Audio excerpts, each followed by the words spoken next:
He and I think went to bed last. Looks like we're at the last here too.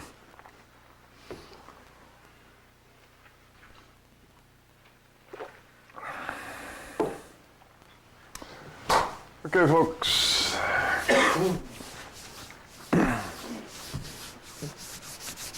I have people here that have never heard about the picture of man before. Is that true? Have you heard of the picture of man before? Oh, okay. I guess we're going to have to start with that. Is there anything in particular that you folks would like to talk about, since we're going to have a kind of short weekend this time? Subjects interest you? Money? What do you want to talk about? Anything in particular? It seems like a locus of a lot of tension and stress in my life. Okay. I'd So like to be able to see a bit better what's going on. So you like stress? You like stress? No. It's just something you have to do.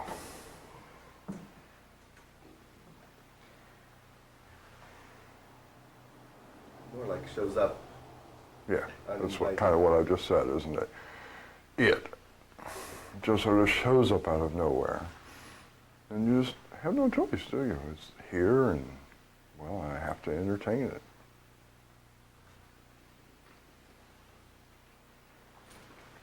Can you say victim?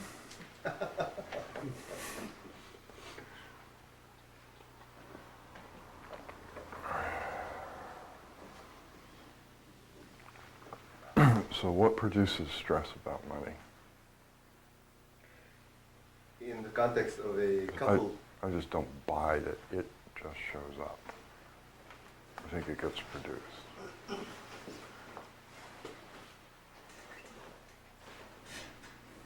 What produces it? expectations on both sides of the aisle. Who is both? My wife and I.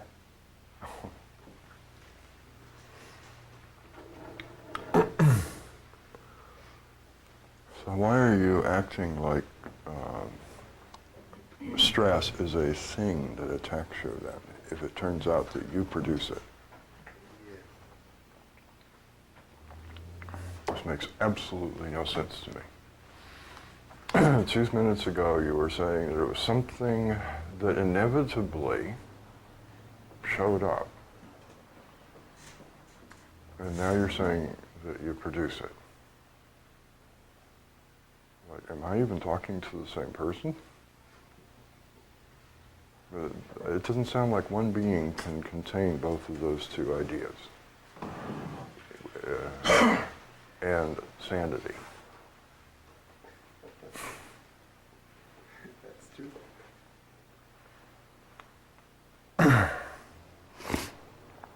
So what is it? What is it that you want to accomplish? Do you want to relieve your life of stress? Or not? Yeah. What's it worth to you? Because so far it doesn't look like very much. Not even enough to sit down and think clearly.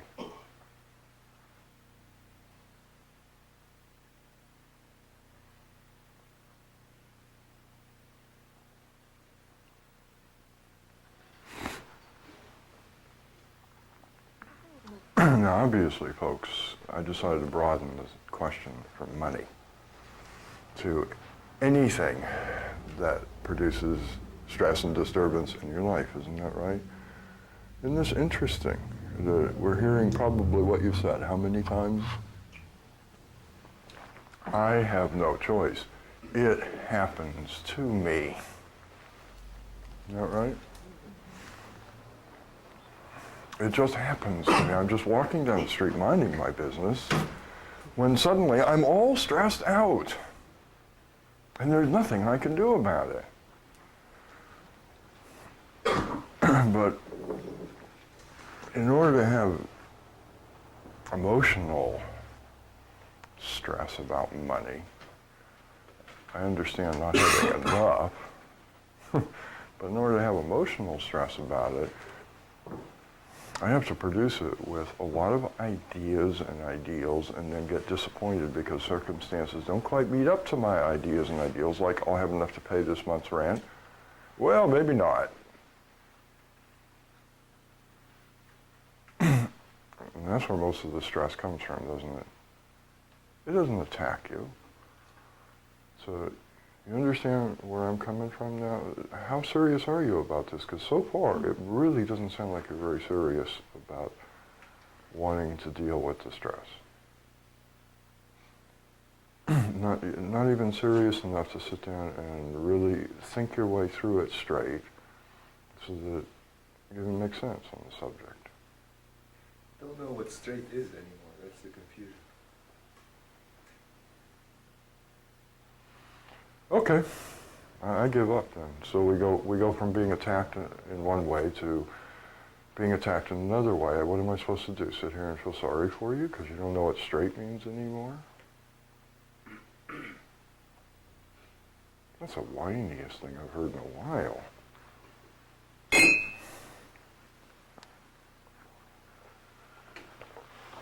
This is an interesting subject because as far as I can tell, emotional stress has to come from, I have an expectation that gets disappointed.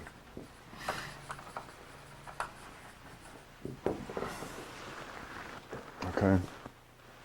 That's where it has to come from. I expect you to do a certain thing. You don't do it. I get disappointed, and I get all bent out of shape about it, huh?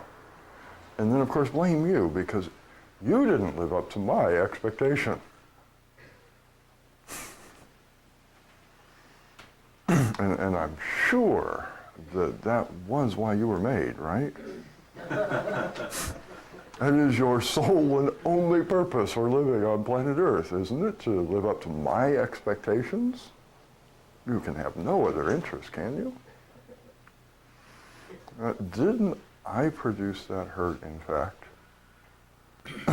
by not being willing to consciously live my life so I know what silly things I'm believing?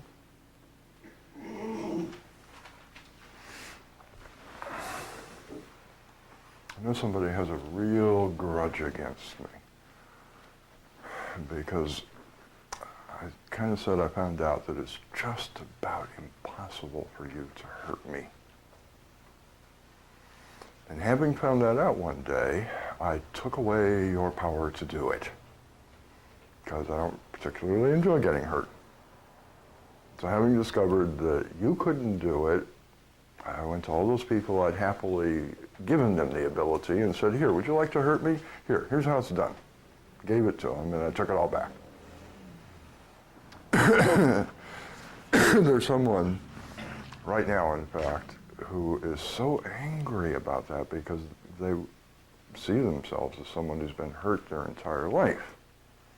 And so now they don't get to have their pet thought about themselves and still say they like me and like my ideas because I just told them they're wrong. Now you have it.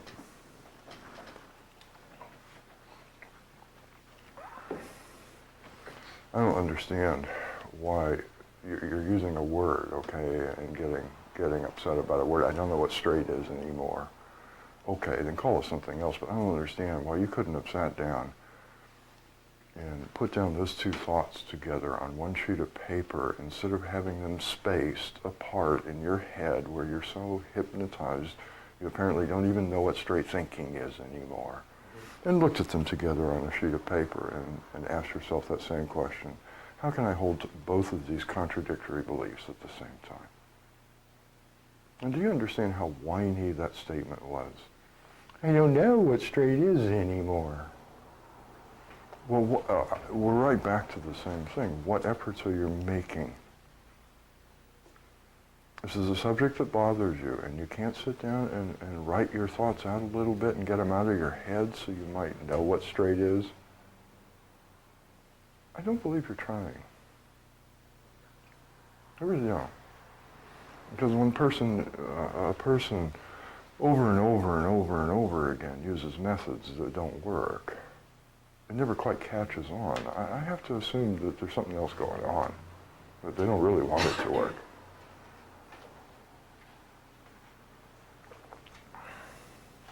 If you want to get your thoughts straight, get them out of your head where you can see them all at one time, and you can notice contradictions like that. You don't notice it because they follow each other, and you've forgotten the one that came before. Isn't that right? So you don't realize that you're sitting and contradicting yourself. Well, then get it on a sheet of paper where you can see it. What is so hard to understand about that? Or theorize or come up with a method. That's not a tough idea, is it? Put it on a sheet of paper where you can see it. Years and years ago, I used to listen to somebody have people come and complain to them all the time and say, give me advice. I can't seem to remember anything. And they said, get a piece of paper and a pen. Duh. Now, how hard would it have been for you to figure out how to solve this problem yourself? It's sort of hard to believe that person. I heard a lot of people come to this person and ask them this question, like, how do I deal with the fact that I can't remember anything? Write down. Like, you think they really wanted to solve this problem? Well, I don't think people really want to get rid of the stress in their life. That's what I've come up with. Because once I finally I produce almost all of it myself by having weird expectations on others that they can't live up to. And so they constantly disappoint me. Now that kind of sounds like my problem to me, not theirs. Especially since I know that I'm constantly disappointing others because I can't live up to their expectations. I know about that one really, really, really, really well. They'll tell me what their expectation is, and sometimes it just boggles my mind. Like, you thought I could do that? So, if I'm going to wear that shoe, I got to say the same thing. But this looks like my problem. And when a person won't take care of it, I have to just wonder what's going on. And it kind of sounds to me like somebody who's got a real investment in being a victim. What do you think? How would you like to relieve, say, 75% of the stress in your life? Just have it be gone. That sounds like something you would want to do. Do you want it badly enough to stop expecting everyone to be different? Oh, maybe I don't want it so badly anymore now, huh? No, I want to relieve it by them being different. This just sounds kind of like I got a little investment, and I don't really want to do anything about it to me. What do you think, Eddie?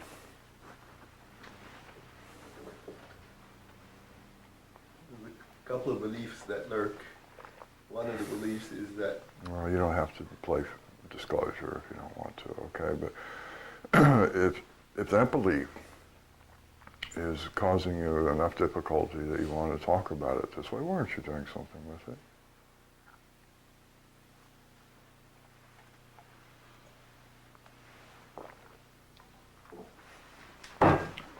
What makes you think that you can hold on to that belief and get rid of all of its symptoms.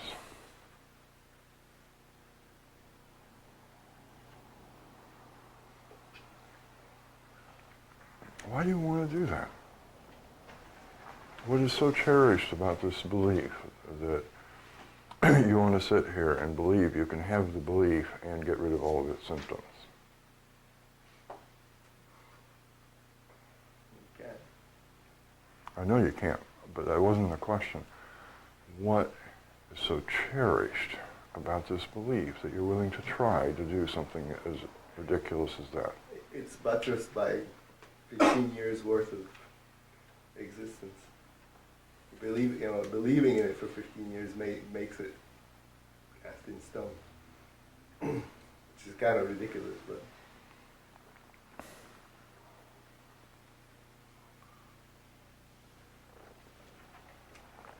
So, when Copernicus kind of considered that perhaps, I think it was Copernicus, wasn't it, who kind of got that a few things we believed about reality weren't quite true? Mm-hmm. When he kind of started thinking along these lines, he must have been 3, I guess, huh? He didn't have 15 years of experience, another way of thinking behind him. Do you actually listen to yourself? This is weird. Yeah, okay, you got 15 years of wrong thinking behind you. What is your point? You can't change your mind? When you look for something and you find it, stop looking.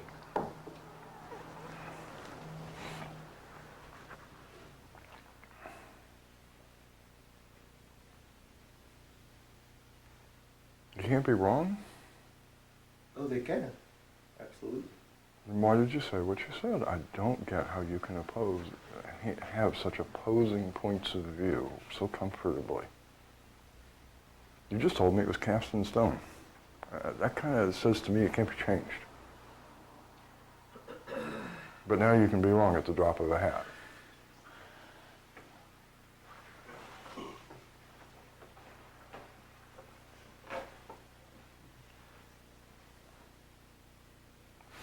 So here's the thing, folks. I know you can do something about this if you want to. You can change your expectations, but this is the operative key, isn't it? You've got to want to. It's the thing we come up against all the time. You've got to want to. It's not easy. It's a lot of work, and you've got to admit you've been wrong for a very, very, very long time. I was wrong to expect you to be different. Okay? You are what you are. If I don't like you, I suppose I really ought to take a hike instead of tormenting you because you won't be different for me. And I'm going to do it because I want peace of mind. I don't want to spend the rest of my life worried, unhappy, upset, and miserable. I don't want to do it. I don't want to spend the rest of my life with you hurting my feelings. I did that for many years. I got the feelings hurt a lot. And I was really tired of it. And I started looking at all those times when people hurt the feelings. And I noticed a very simple thing. It didn't hurt if I expected them to do it.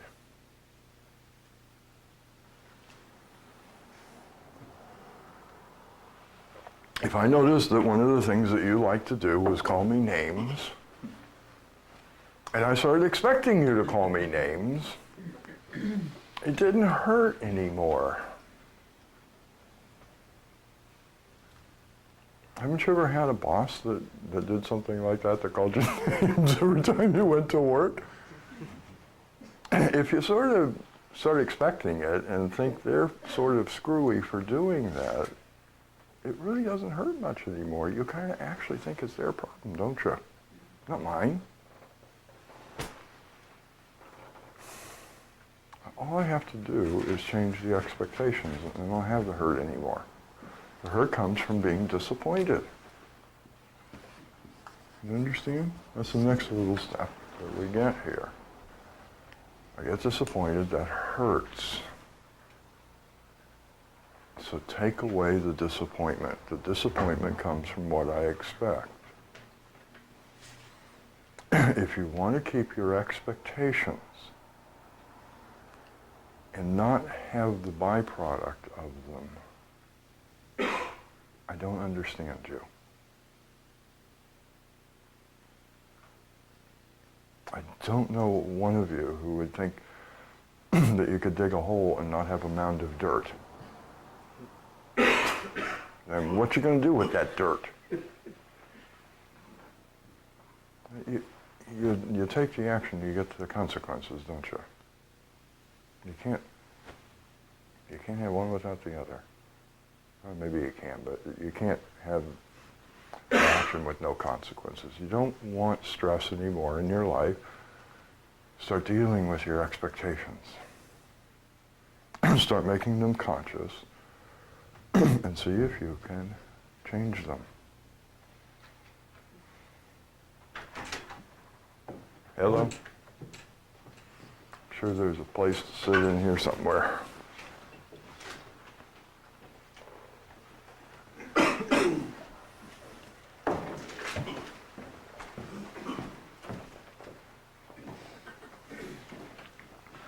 Does that make sense? But if you really don't want to do anything about it, if you just want to be a victim who gets helped, which does kind of seem to be the pose an awful lot of people are playing, okay? I just want to sit here and feel sorry for myself and be a victim and have somebody else come along and be an adult and take care of it for me. Now, if that's what you want to do, nobody can stop you. But if you don't want to be stressed out over things anymore, take a look at this and see if it works. Find out for yourself. If your stress in life doesn't come from being disappointed all the time because you kind of have expectations that don't match reality, and I do believe that that's your problem. Reality is not going to change for you. You better change what you expect of it. What you think? Sounds a lot more reasonable, don't you think?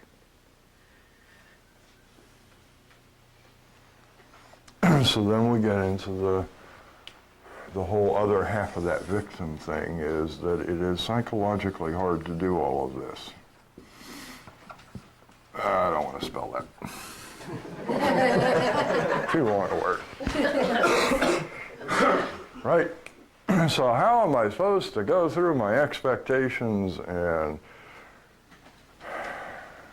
change them? After all, Eddie tells us they're cast in stone.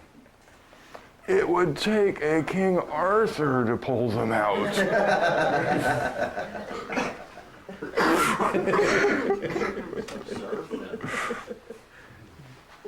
that right? What can I do about my thoughts? They're just cast in stone. Attention.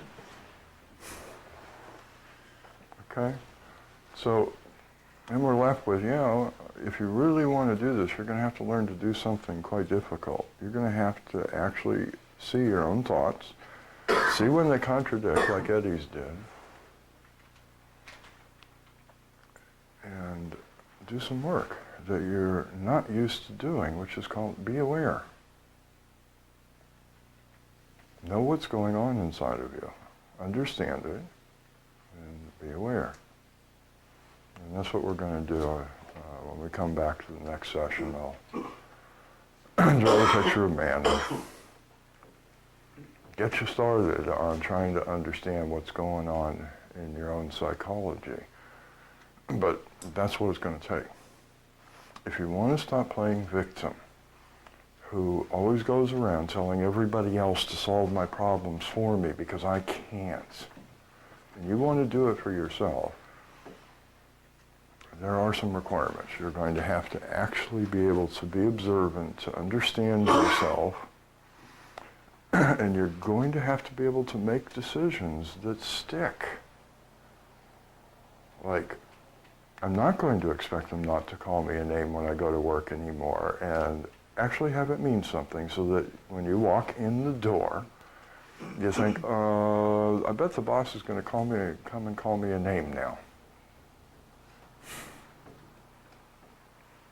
And then when the boss does, you kind of go, hey, look, he did! What a dork!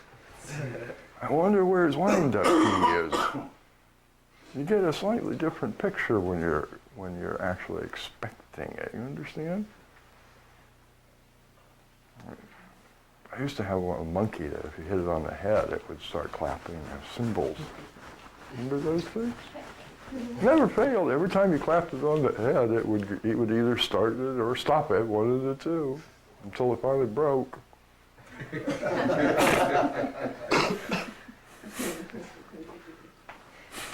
I did hit it on the head a lot. I used to have a student who came by the house quite regularly in those days. And every time the knives would go off, I'd reach over and bop that little monkey on the head. And they would have to sit there and listen to this stupid monkey clapping cymbals over and above them trying to talk to me. 'Cause I figured that made about as much sense as what the Knot Eyes were saying. It finally wore out before he did.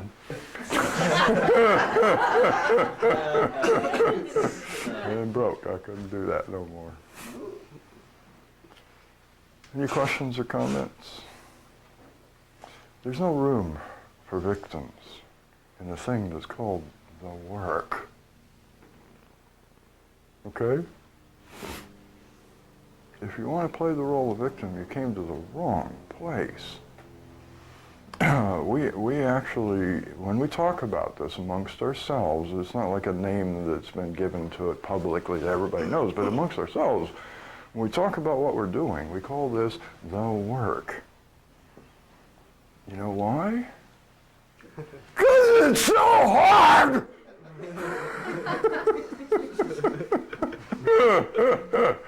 And we wouldn't want to forget that and start thinking it should be easy and then be disappointed, huh? So we just go around calling it the work. And then the next time it's really hard work, I go, well, what did you expect of the work? There's no room here for people who want to play victim, because as far as I can tell, that's what the game of victim is. I'm lazy. I want somebody else to do all the work. And maybe if I look miserable enough, they'll take pity on me and do it for me. That ain't going to happen around here. You're going to have trouble finding people to even take pity on you around here. Okay? There are things that can be done about all this stuff that we claim is cast in stone and attacks me. Disappointment, hurt, that is one of the biggest things. And out of disappointment and hurt comes so much stress on me that we have trouble living with it. And I can do something about that if I'm willing to do this really odd thing and start making lists of my own expectations so they come back to conscious awareness again and I know what I'm expecting. And then I'm willing to go down that list and say, you know, everything on this list is a lie. If it were true, it wouldn't be on here because I would not be disappointed because it happened a different way. So if it's on this list, it's a lie because it happened different in reality than what I wanted.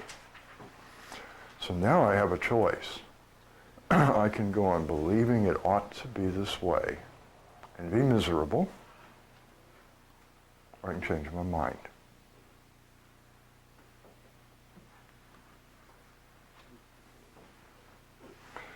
So that's my answer to money. So I don't personally think money itself is much of an issue at all. Okay? any more than I think that food is much of an issue at all. But I know there are people who make food an issue, don't they? But food is not much of an issue. I don't know why we would have a long discussion on food. It's like when it's there, eat it. If you're hungry, if you're not, ignore it. What's the problem? Just don't make a big deal out of it, okay? It's a necessity. Kind of the way money is. Money is an interesting little invention we human beings came up with where we didn't much like the barter system. That got a little old after a while because you have this problem. What if somebody has something you want and you don't have anything they want? Barter system breaks down now, doesn't it? So he came up with this interesting idea that we would take energy expressed and symbolize it with a little piece of paper or metal, right? So you put out some energy that somebody else thinks is valuable, and they trade you that effort that you put out for a little piece of money, and then you go and do it with somebody else later. What is there to say? Either you have enough to get their valuation of what they did, or you don't. What's the big deal here? If you don't have enough, go find a way to get people to value your expression of time and energy more. Okay? And I stopped worrying about money a long time ago when I found out the most interesting fact of all. The stuff that's in this pocket is never mine. Did you know that? It's never mine. This is not my money. This is your money. Isn't it? Because pretty soon you're going to come up and ask me for it, aren't you? Somebody is. My money is in your pockets. Isn't that right? And I'm going to ask you for it before this weekend's over, aren't I?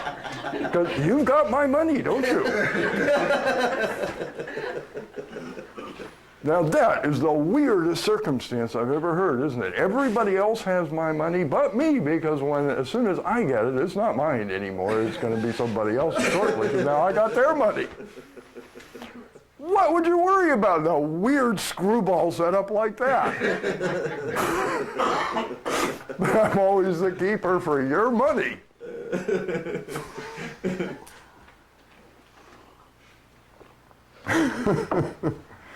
That kind of put a whole different spin on it, okay? When I started thinking about it like that, I don't have any money. Everybody else has my money, and I got to talk them into giving it to me, and that's a bit of work. For some reason, even though it's mine, they don't just give it to me. I thought that'd be pretty neat if I could just go set up an office somewhere and put up my name and say, now everybody who has my money, just come throw it in the door. So that nobody'd buy it.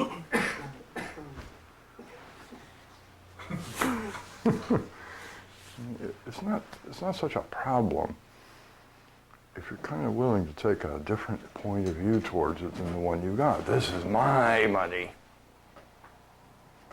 You know, and I don't have enough, or I have too much, or whatever, but see, that actually isn't true. This is not my money. And I suspect before the weekend is over, it'll be really clear it's not my money, because it'll be gone.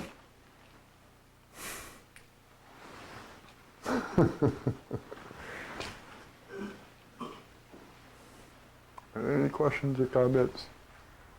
Don't make money a big deal. Change your expectations that have turned money into a big deal. Okay?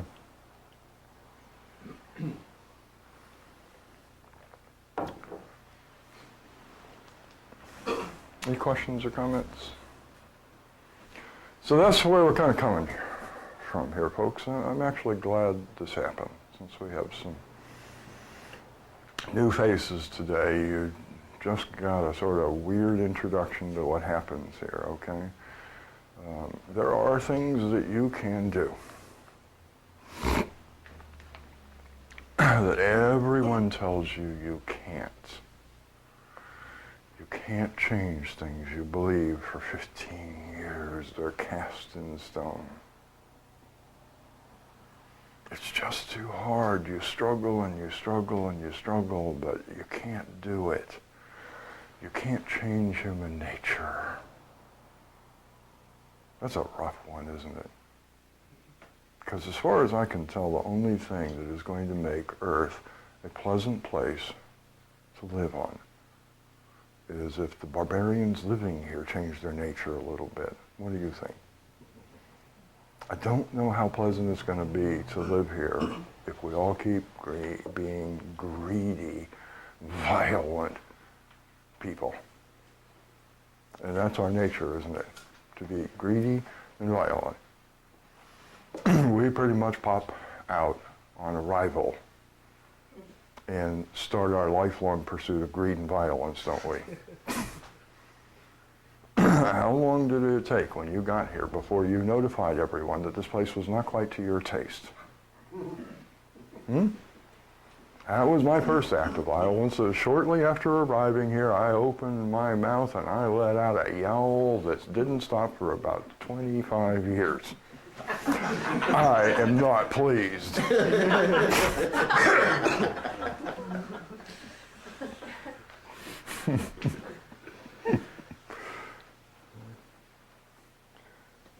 That's one of the things you actually can do.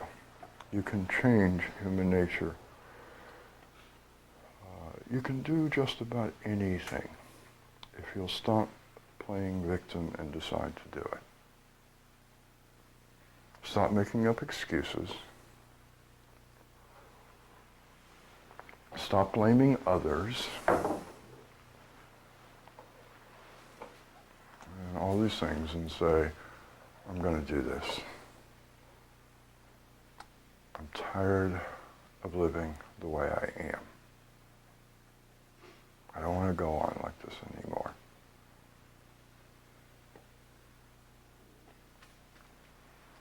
So, if that sounds interesting, after the break, I'll see you again. If not, it was nice meeting you.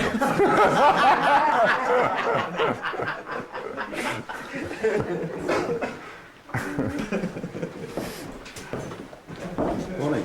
How are you?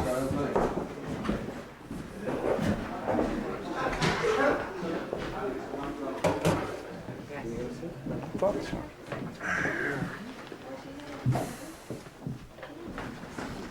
I was paying a lot of attention, but I kept wondering why I was having all these thoughts of driving. All the what? All these thoughts of driving. I don't want to drive anywhere.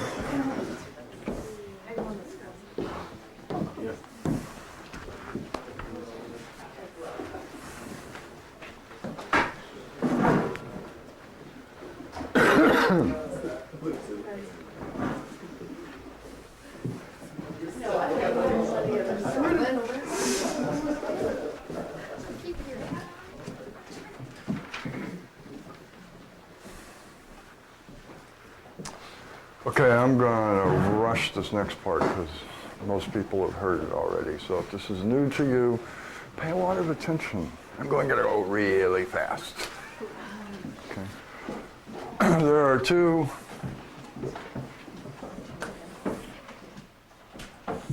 things that we need to look at a little bit to understand being human and this whole weird idea that I can't change my nature and my psychology, okay?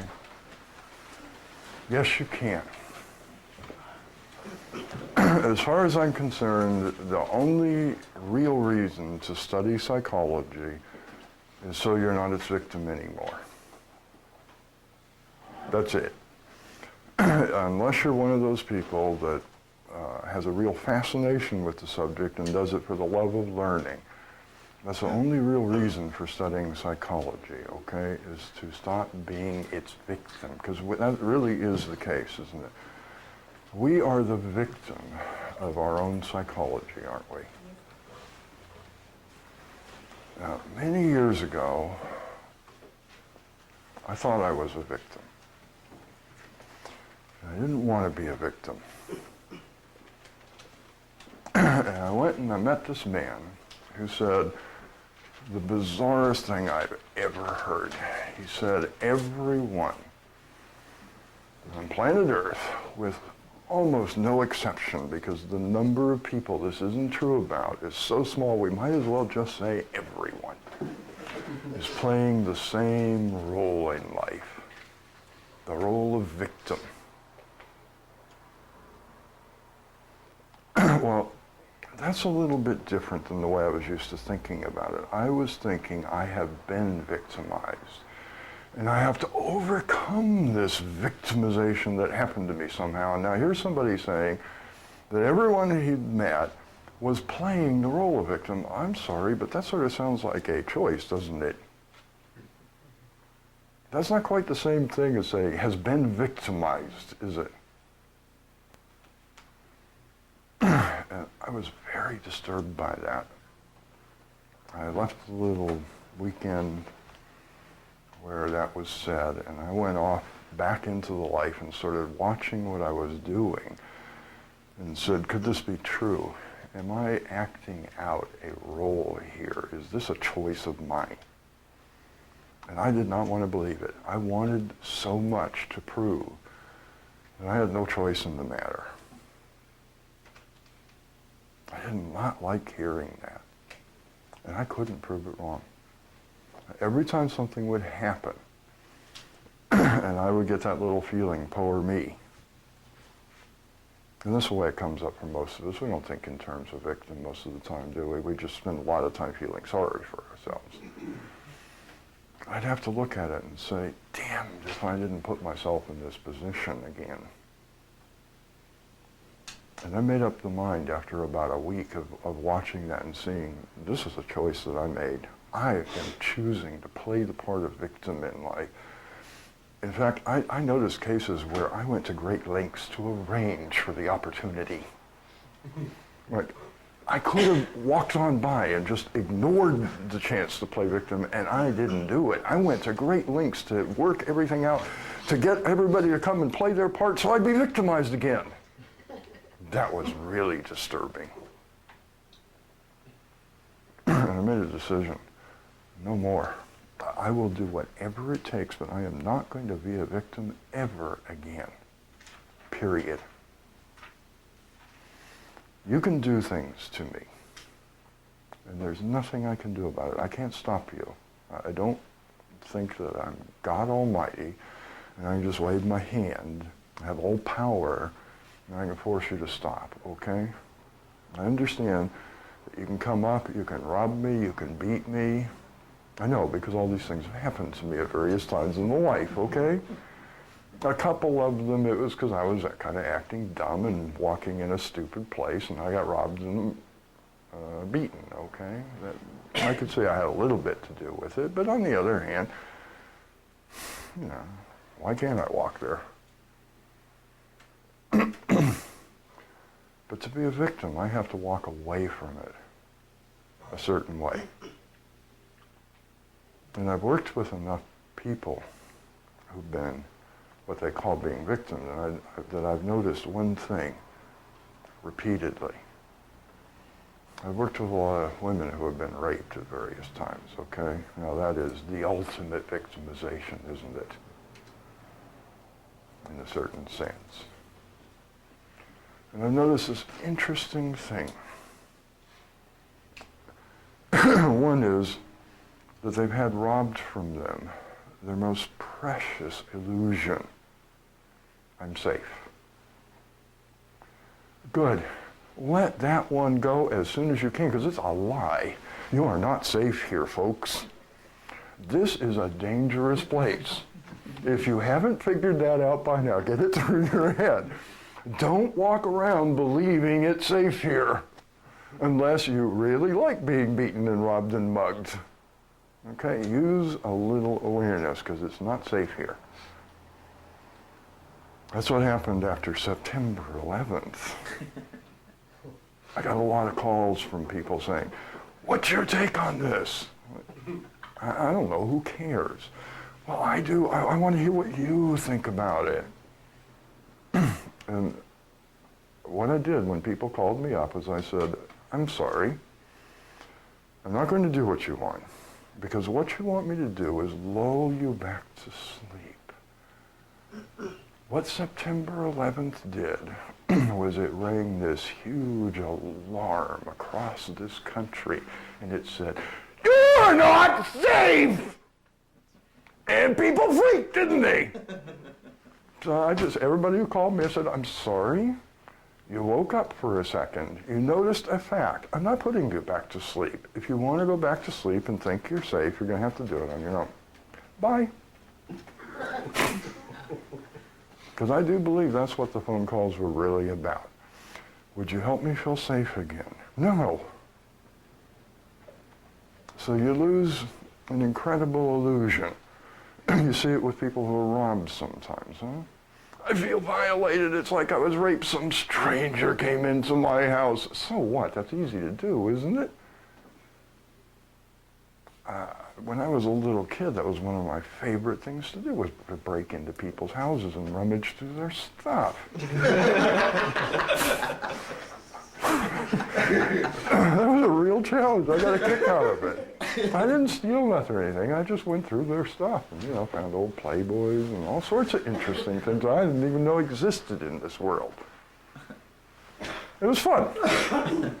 It's easy. You weren't violated, except that you have this illusion. So you lose the illusion of safety. Good. Now maybe you'll start being intelligent. If you think you're safe when you're not, then you're a fool, aren't you? And you don't do intelligent things.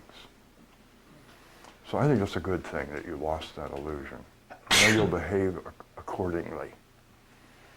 And the next thing I noticed is they went into this terrible, as a programmer, I would call it an infinite loop. Okay? That starts with, why did this happen to me? And goes down to, why did this happen to me? And goes down to, why did this happen to me? And goes down to, why did this happen to me? And that's where they were at emotionally, constantly trying to answer the dumbest question I ever heard. Why did this happen to me? I don't know. Could you put it to rest? And as soon as I could convince one of these young ladies to stop asking what I did wrong and why did this happen to me, they got over it. Just like that. I kind of finally convinced them, I don't think you did anything wrong, I think he did. Would you stop asking what you did wrong and why it happened to you? You're fine. Okay? It was over. Now I don't have to be victim anymore. This was a funny event that I can't explain, that I don't like, and it's over. And that's that. So you can rape me, you can beat me, you can rob me, you can do all these things, but you can't make me a victim, because I'm perfectly okay with just walking off from it and dropping it. And I certainly don't have to go and do it again, just so I can convince myself what a good victim I am. It's over. All right? So I don't consider myself to have been victimized if you beat me and rob me. It's just an unpleasant event. Big deal. What victimizes me is my own psychology that goes around setting up so many opportunities to be hurt. I want you to treat me a certain way, and you apparently don't want to. You're not victimizing me anymore, I am. If you really don't want me to treat, if you really don't want to treat me that way, and I want to be treated that way, then I guess it's time for me to leave, isn't it? We have an irreconcilable difference in point of view. Very simple. I'll go play with some people who do want to treat me that way. Or whatever it is, okay? I will not play the role of victim, period. And I think most people are. Making up all sorts of excuses why it's too hard, why it can't be done, yada yada, okay? So if we want to really do something about psychology, there's a little thing we need to look into. It makes so real to me that I deal with it about as unconsciously as I deal with gravity, which is quite real to me. All of my life, things have been rushing down towards the ground.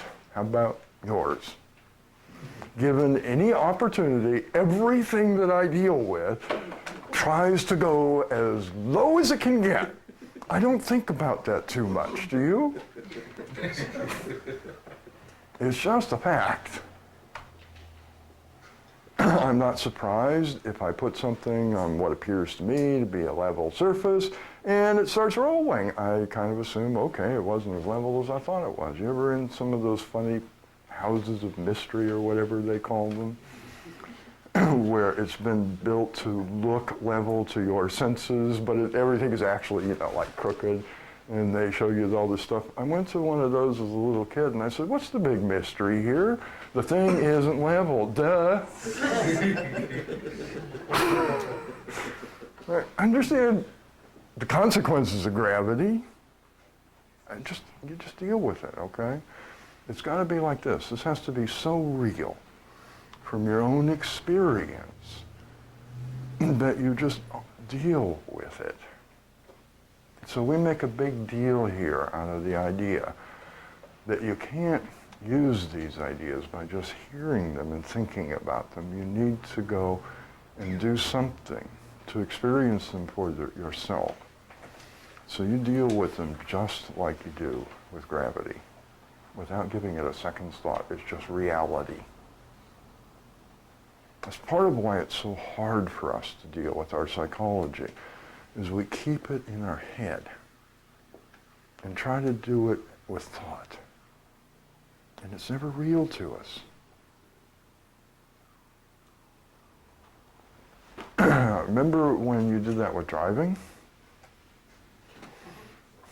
Driving was a new idea to you and you tried to do it by ideas? Let's see. Now before you turn, you have to turn the turn signal.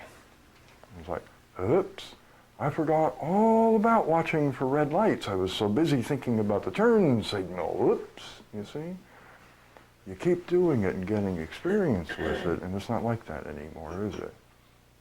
You just want to turn, and your hand reaches over and flips the turn signal. You don't even think about it anymore, don't you? That's the way it needs to be. That only comes from experience. So we can't just leave this as an idea. But if we can look into this and understand that our picture of what it is to be human is inadequate, it is incomplete. It doesn't take something into account. We start to do things a slightly different way. This is the part we all know about so far. I have a physical body. This is just a little diagram that we've been drawing for a number of years to try and make this clear, okay? I have a physical body. We all know that, right? I have a mind, which around here we call awareness, to try and get rid of the automatic association that we have with mind in this culture. Mind these days, as far as I can tell, is a radio that doesn't have an off switch, isn't it? It just sits and makes noise incessantly. That's called mind, isn't it? That incessant yapping of a little dog that goes on inside this head all the time. And I don't think that's what mind is. That's a small aspect of mind. So we call it awareness, a word that we have to work at a little bit to understand. It includes feelings. it includes attention, it includes all sorts of things, including some whole ways of thinking and processing information that you don't even know anything about right now. That's mind, isn't it? A lot more than just an incessant thinking. The feelings are in the mind. That whole other part of what it is to be human. It isn't just the body. That's my awareness that I exist. Okay? That part we all know about to some degree or another. And this other part, which is everything I do. We know about that part, don't we? There's a whole other aspect to me that we are unconscious of and unaware of. Around here we call that part X. Because a few of us are kind of enamored with this interesting thing that we were told back when we studied math. If you don't know what something is, put an X there and maybe you'll find out someday. Remember when they sort of taught you how to do that with math? Okay, just put an X there and then we'll show you how to solve this thing and we'll find out what X is. So we stole that concept and said this is the great unknown. But maybe I don't have to leave it that way. Maybe I can learn something about it. This is where life comes from in a living being.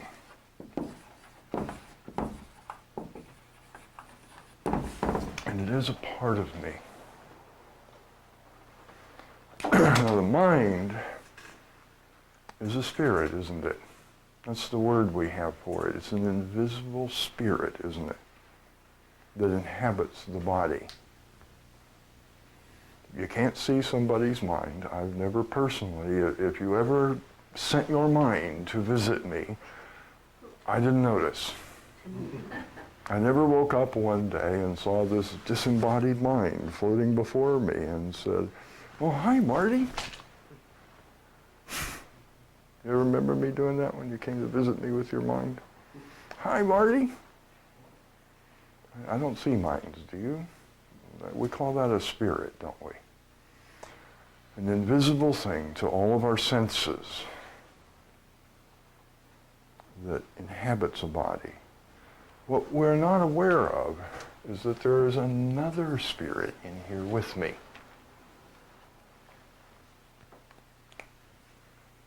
I'm actually not alone in here. There's two beings inhabiting this body right now. One of them is what I call me. It is whatever that thing is that gives me the awareness of being. It lets me know that I'm a unique individual. And there's another spirit that is life itself. And the only thing we know about it is that sometimes it leaves. And then bodies act different. Isn't that about right? As a dear friend of mine used to say, then they become an unpleasant chore. Because they have this bad habit of falling down and stinking after a while if you don't go dig a hole and stick them in it. Isn't that right? So that spirit, we can tell when it's there by what it does. And we can tell when it's gone. And that's about it. And these four different aspects of being a human being all work together in a way that we don't really get. We're always in some kind of environment. From that environment comes all sorts of energy that the body transforms into perceptions of reality, huh? We call those having sensations. I get all this energy. I get a few sensations from inside the body as well, don't I? Thank goodness, not very many. And that's processed by the body and passed off to the awareness as a picture of reality. Isn't that right? This is not something we normally think about, but that is what's going on, isn't it?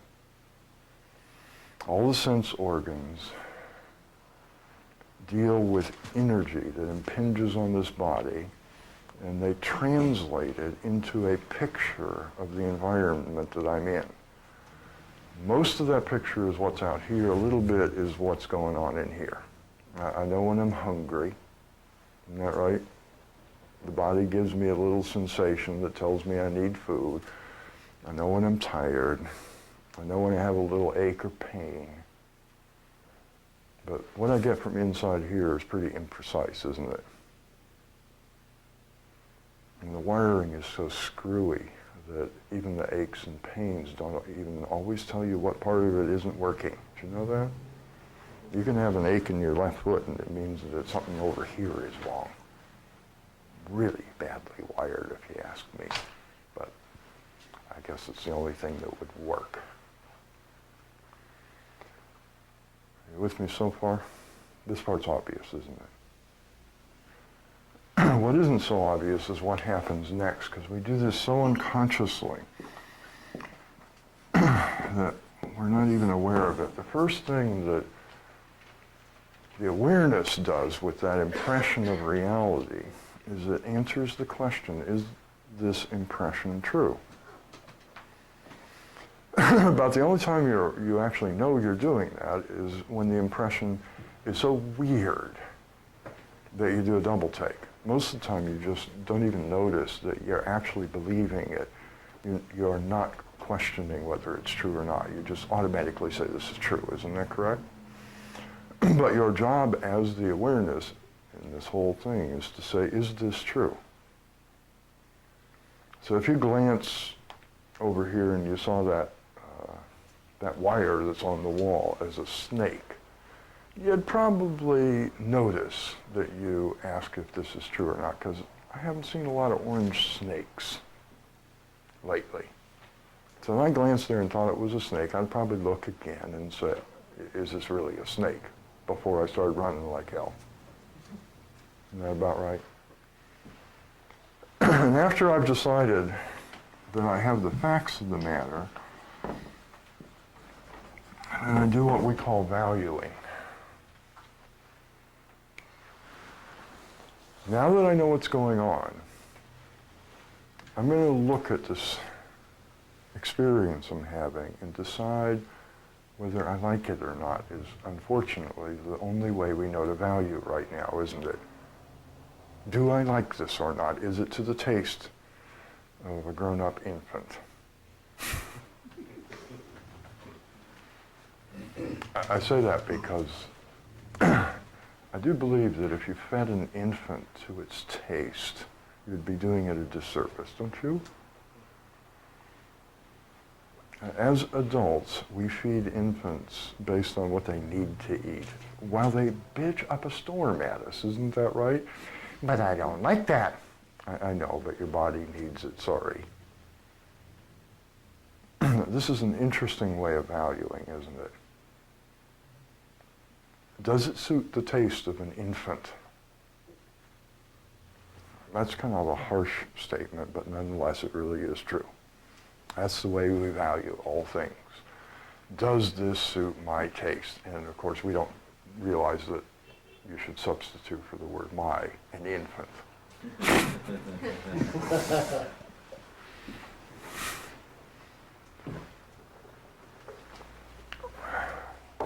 That's going on hundreds of times a second.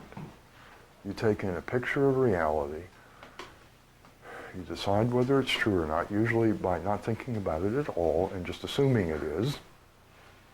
That's pretty unconscious in most of us. And then you decide whether you like it or not. Going on constantly, isn't it? Whether you're aware of it or not. When this part is done, this information is now reported to X by feeling.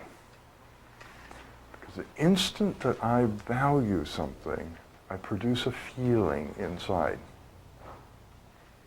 If I look at what I'm experiencing right now, and I think it's the neatest thing, it really is just to my taste, do I feel bad? This is really great.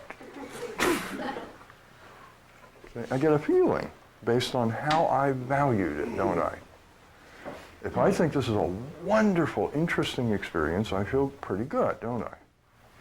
If I think this is not to my taste, I feel real different, don't I?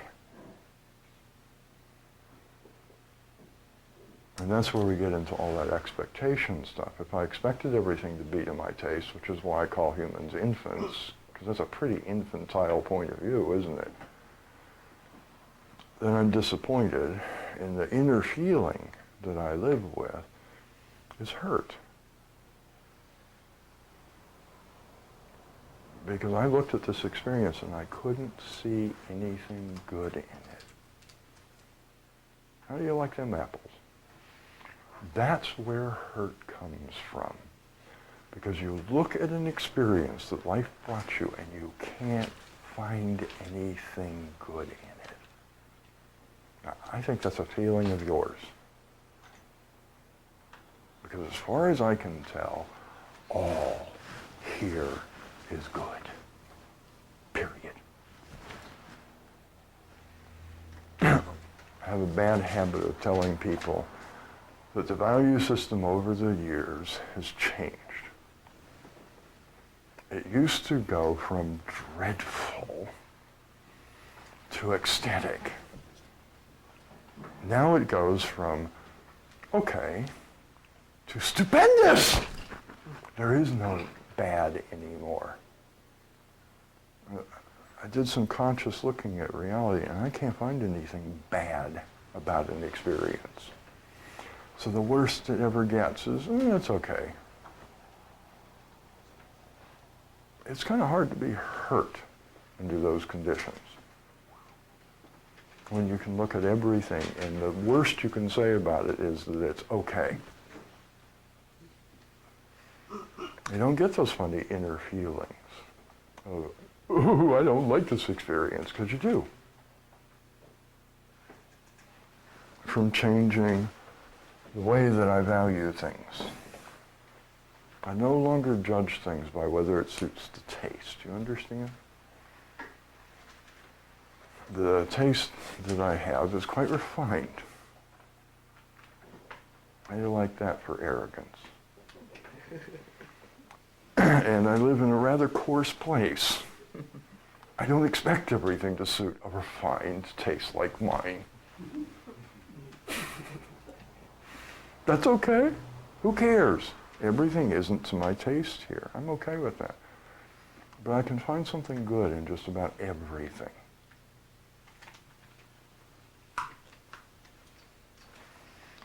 So that feeling that's produced as a consequence is very different from the one that most people live in.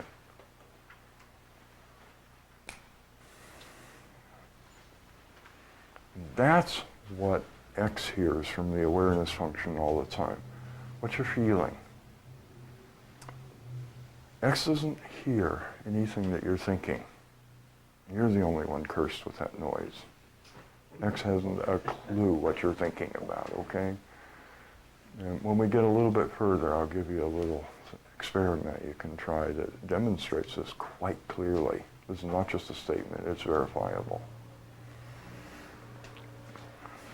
But this is one thing that we really need to understand, because a lot of people come later when they start working with these ideas a little bit and start saying, how do I report what I want to X?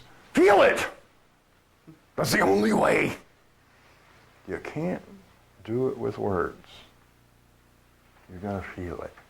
If you don't like what you're telling X, then do something about the way you feel, because that's all he hears, or it hears, or she hears, or whatever, okay? This is the way you feel about things. If you don't like your life, change your feelings. How do you like them apples?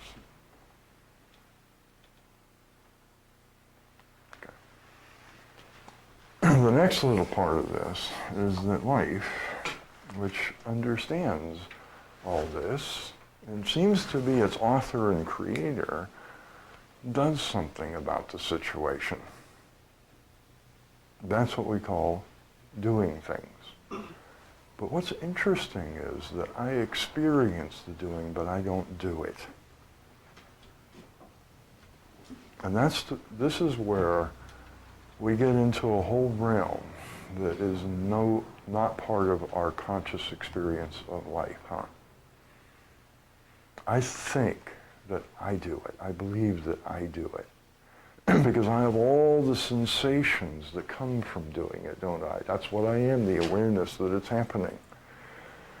So if I go outside and take a walk, I'm walking, aren't I? You know, anyone who would say it any different, you know, anyone. And if you stopped them on the street and said, "What you doing?" they'd say, "I'm experiencing walking occurring right now." But that's the truth. No, they say, "I'm taking a walk." And then you look at them and say, "Really? How?" And they'll think you're a dork, isn't that right? What do you mean, how do you walk? You don't know how to walk? No, actually I don't. It happens all the time, and I haven't a clue how it happens. Do you know how you do that? Now look, when I'm doing something, I know how I'm doing it. If you come in and interrupt me when I'm sitting behind a computer terminal programming the computer, and you say, "What you doing?" and I say, "Programming the computer," and you say, "How do you do that?" You think I can't answer the question? Of course I know how I program it. You get it? When I'm doing it, I know how to do it. Can you argue with that? Are there things that you know how to do that you do that you don't know? You see what I'm saying? I don't do the walking. It just happens because I reported with feeling that I wanted to walk.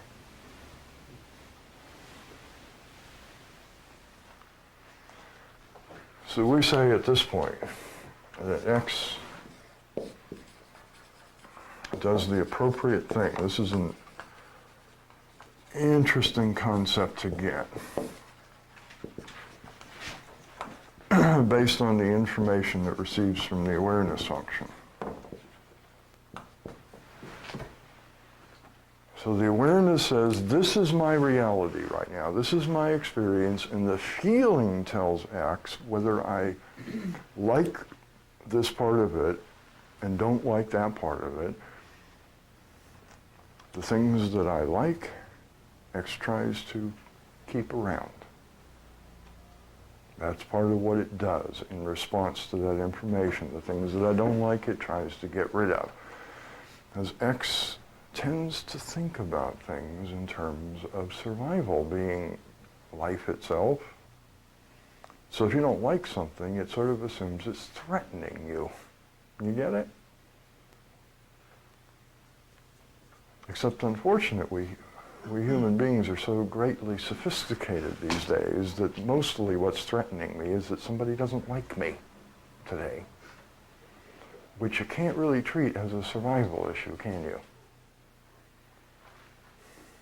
That's not a threat. You don't like me? I'm not going to die from that. I know you'd probably wish I would.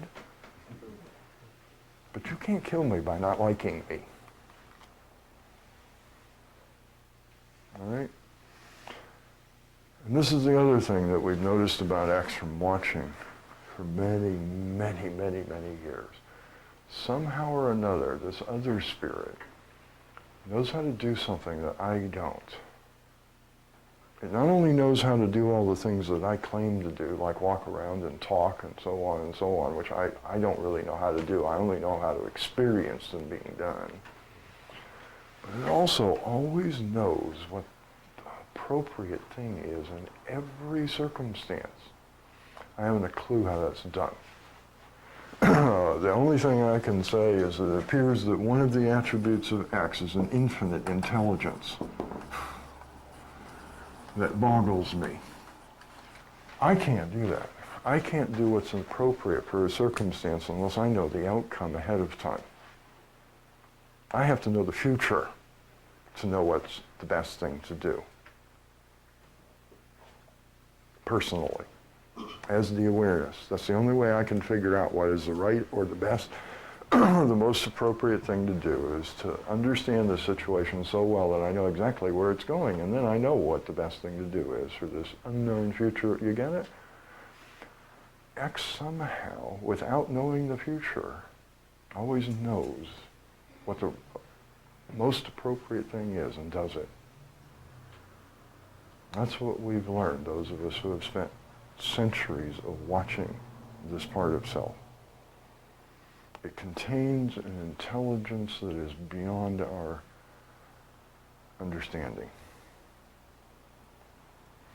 And of course, whatever I do changes the environment. I get new impressions, and this goes on hundreds of times a second. Isn't that about right? Maybe even more. I know the information that comes from the nervous system happens a lot more than 100 times a second. I've never figured out exactly how many times a second I actually process a little frame of reality. I can't come to that understanding, but I know it's a lot. Each second this is going on. And this whole part of the process is unknown to me, isn't it? It's not what we were taught in school, is it? It's not even the way I experience it. But I can if I want to. I often recommend to people a kind of little walking meditation. This works for me. I hope it works for you.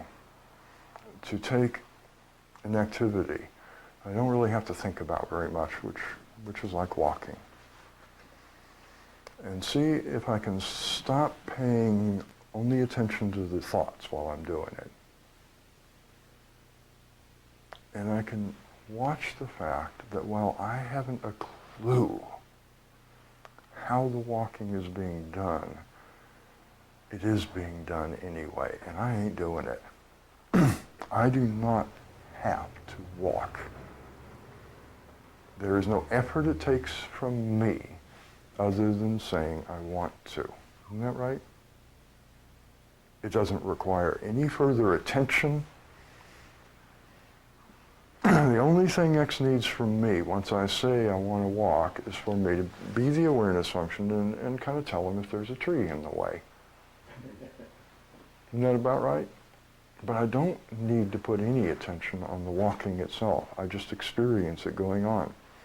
And sometimes, if you're willing to do that with an activity that just doesn't require a lot of attention from you that you're used to, you can get into a place where you actually perceive that for yourself.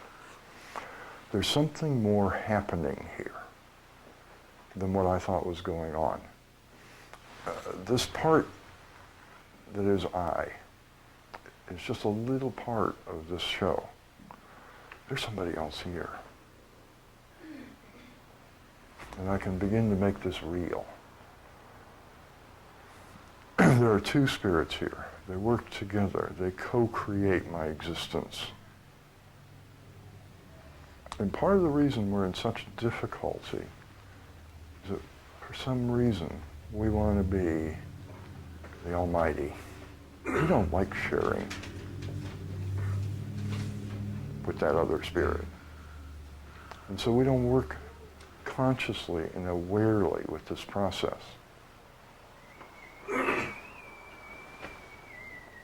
Are there any questions or comments about this?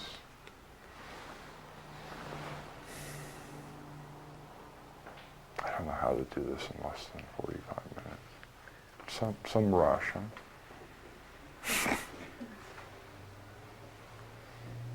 The other thing that you can do if you like, that I mentioned earlier, the fact that X doesn't hear your thoughts is a very simple experiment you can do about this.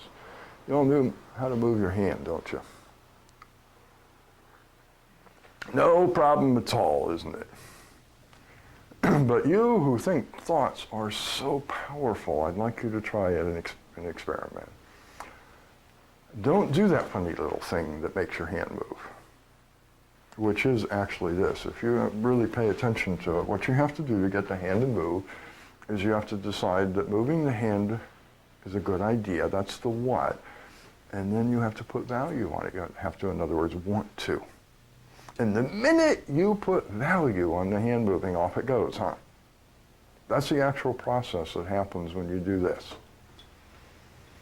Is you say, this is what I'm going to do, and I want to. And until that moment comes when you want to, it just sort of hangs there, doesn't it? So try this little experiment and just think about the fingers moving for a while. Don't actually want to. And we'll see how X gets it.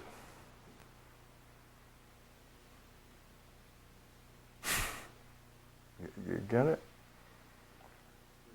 He doesn't hear thoughts, fortunately for him. He only hears that feeling that comes. You may not be aware of it, but then in that moment when you decide you actually want to do it, there's a little feeling that's generated. And that's what life gets. The minute that feeling comes up, you get a response from life. And the action occurs.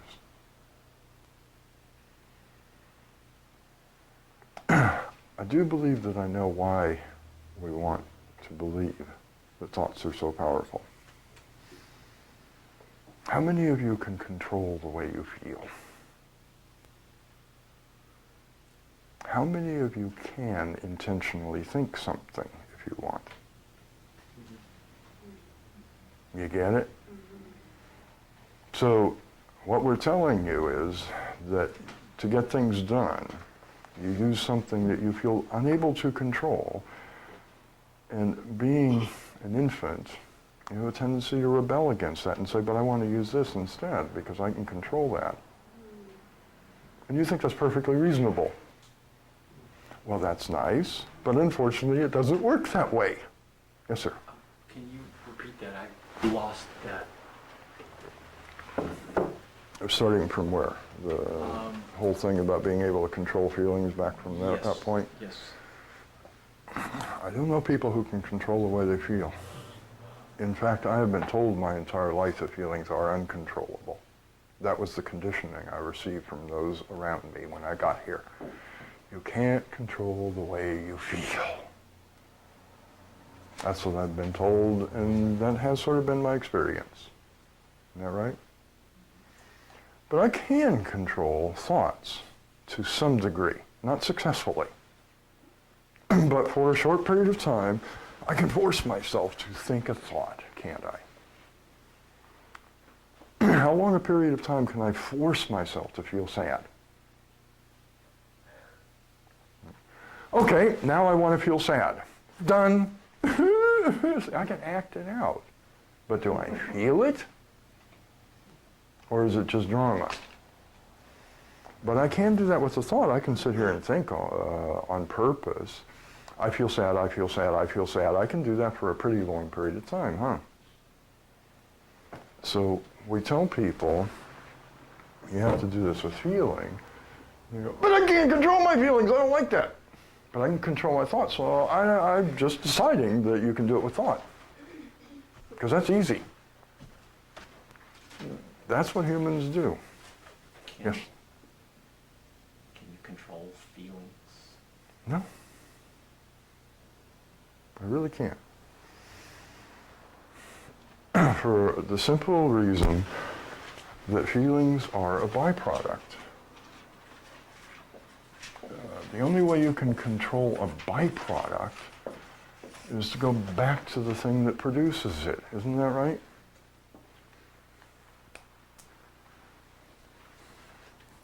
Feelings are not something you can affect directly, period. They're a byproduct of how you value things. Oh, understanding that, now I gain a little mastery over feelings. I just can't do it directly. I can't just sit here and at the drop of a hat, like I can with a thought, which I have some degree of control over, decide to feel a certain way. But I do have a bit of mastery over it when I understand the valuing function. I can value. any way I want. And from that, I can produce just about any feeling I want. Because they're a byproduct of the way I see good in life. If I look at things and think everything is good, then I am now in charge of my own feelings. I feel good all the time. And there's nothing you can do about it. If you come up and go, whoop! And I say, ooh, that was good. You get it? You can't make me feel bad. You can only hit me, but you can't make me not like being hit. Do you understand? I have to do that. Now, if I can find something good in the fact that you just hauled off and whopped me one, you can't make me feel bad. And if I were you, I would not let on if you ever figure this out. If you want a really infuriated group of people, tell them they're powerless over you. I'm sorry, you have no power over me. You're liable to get crucified so that they can prove they do. And I'm not joking. When I was a young man and first caught on to this, I actually made the mistake of letting people know, I'm sorry, you're utterly powerless with me. Boy, did I get beat up a lot to prove I was wrong. But I wasn't. You get it? When I take over the valuing function consciously, I take away all your power. It's mine now. There's nothing you can do. Isn't that a hoot? I feel good. I don't have to be stressed out and disappointed and hurt all the time, because that's a matter of how I value things. If I can look and find something good in everything that occurs in this life, you don't have power over me anymore. You can't make me feel good. I do that myself. And you can't make me feel bad. I refuse to do that myself. So you don't have power over my inner emotional life anymore.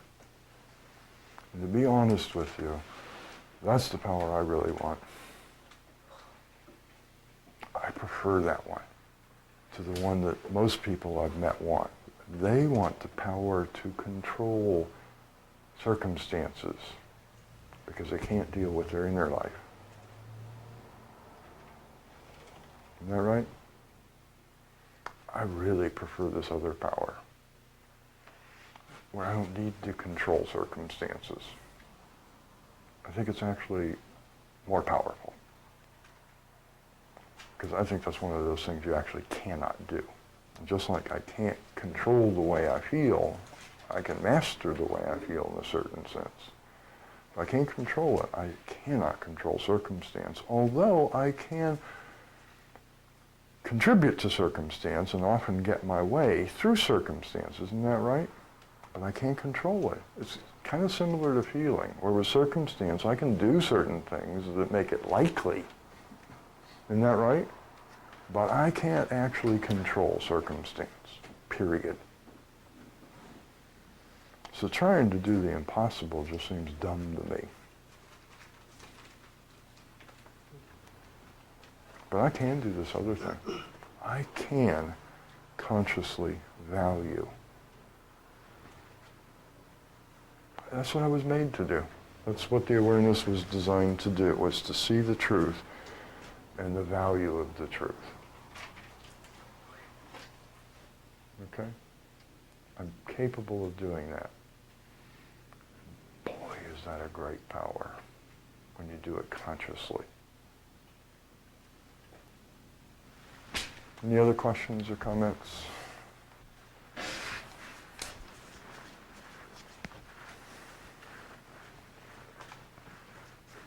Does everything that comes up to be evaluated necessarily have to come from the physical body?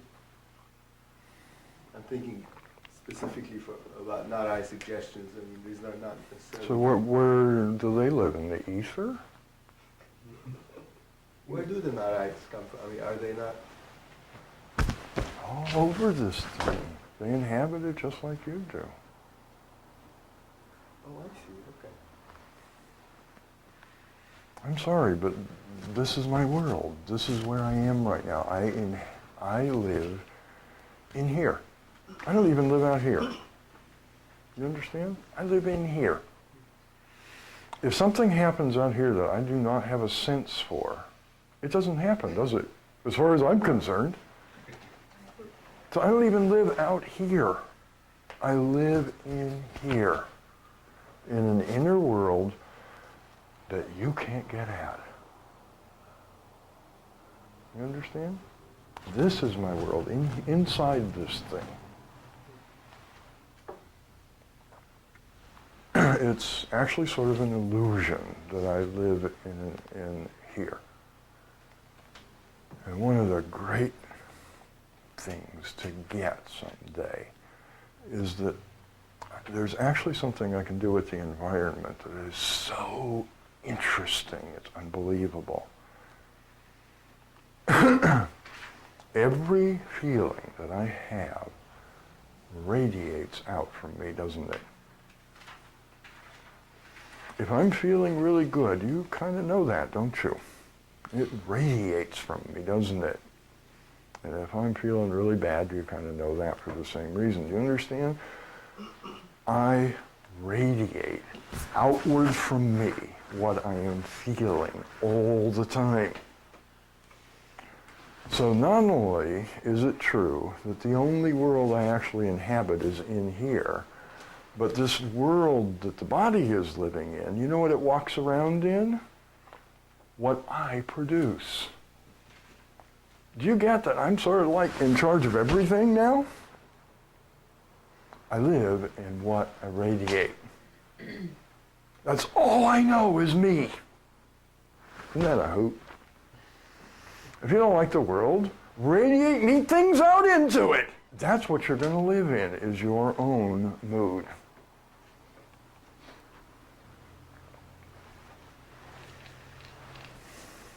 That's a neat thing to get.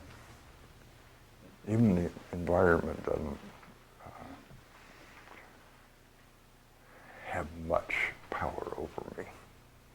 Because I don't really live in it. I live in my own mood. If my mood sucks, I live in pollution. Isn't that interesting? Any other questions or comments? I remember you saying this really connected is you can't intellectually convince yourself of this. You have to viscerally feel it, and you won't feel it until you work with it and you feel it. Right. Because it's very hard for me to produce a feeling based on an idea for very long, isn't it? It takes a lot of attention, a lot of concentration. And feelings are where things happen in a human being. That needs to come from the way that I see things, so I can depend on it. I can't depend on always remembering to think a certain way, can I? Because I forget all the time. So we get all these self-hypnosis tricks where you try to really hypnotize yourself into having the same thought over again. But the problem with hypnosis is it wears off. Did you know that? It's not permanent. You can hypnotize somebody, that's true, and get them to do the weirdest things. But it wears off. So you have to keep reapplying it. And the problem with self-hypnosis is that after a while you stop believing your own lies. If it were the truth, you wouldn't need self-hypnosis, would you? So by definition, what you're trying to do is lie to yourself. it wears off and you stop believing it. It doesn't work very well anymore.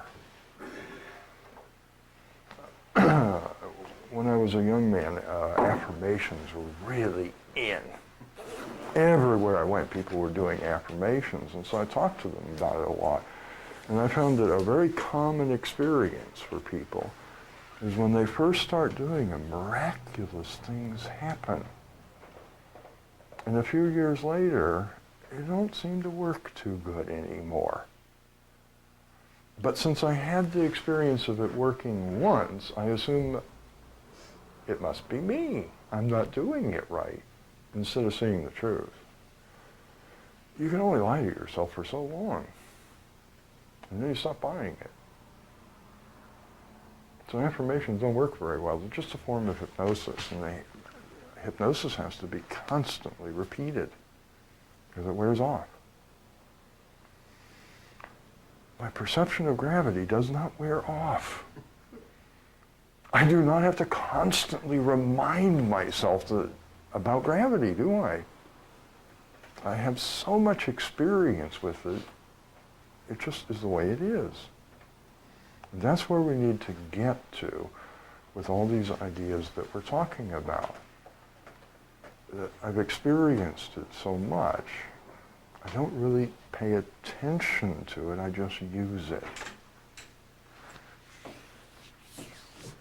Make sense?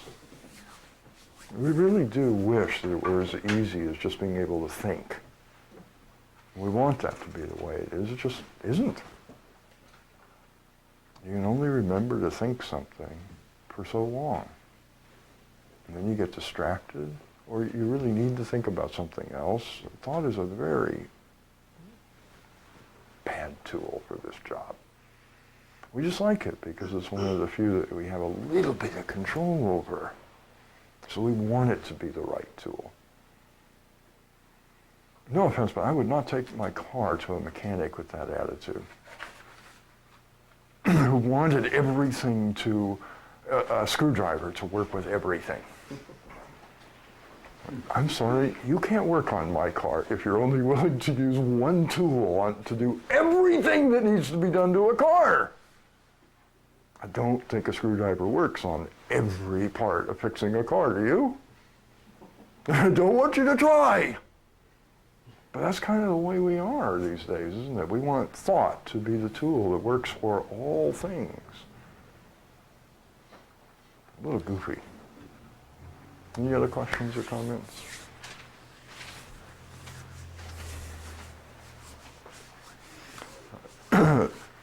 This is one of the first things that we need to be, if we want to start being in charge of our life, instead of being victimized by our life. Okay? Where I'm in charge of this life and its direction and what it is doing and where it is going and how it feels and so on, instead of just tossed around by every circumstance is the way that we tend to live, isn't it? This is part of what I need to get, is I need to work with what is true. And unfortunately, I don't know about this part. So I'm constantly trying to do the job that this part does immensely better than this part does. To make this perfectly clear, we say that the awareness's job is to provide the what. What is and what I want. That's the valuing function, isn't it? Is what I want. And this part's job is to provide the how. And yet I know very few human beings who will leave that job to X. Almost everybody I know is stressing and stewing about the how question. Isn't that your experience? Well, how do you do that? Well, how do you do that? Well, how do you do that?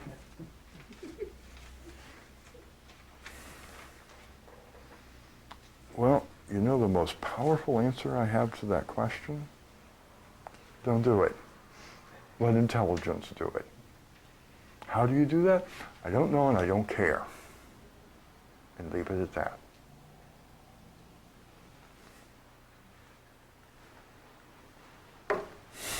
And I decided that I was fed up with being an employee. I didn't know how to do anything different. So I guess what I should have done was gone back to college and taken classes in business administration, and Lord knows what else they provide at college for people who want to own their own business and be their own boss. Isn't that a joke? Boy, did I find out really quick. You aren't your own boss when you're in business, okay? Your employees run you, your customers run you, everybody runs you but you. About the only power you have as your own boss in business that you don't have as an employee is you get to say no. And the salesman comes and says, here's a new customer I got, where's my commission? I can say, I don't want them as a customer. I'm sorry. You need to get this, some customers I just won't take, and I can make that stick. I don't like them. I don't want to do business with them. Maybe I'll just pay you your commission because you did at least try to get me a new customer, and I don't want to discourage you, but I can look at that customer and say, I don't want your business. That's about the only power I have. Other than that, everybody runs me but me. I don't know what that means, be your own boss. When I went into business, I found out I now have hundreds of bosses instead of one.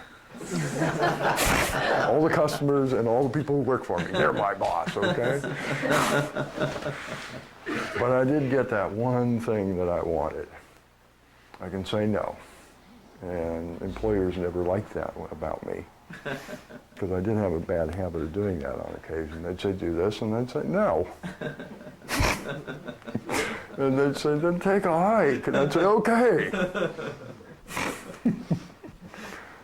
But do you understand? I didn't know how to do this, and I had a lot of misunderstandings about even what this was.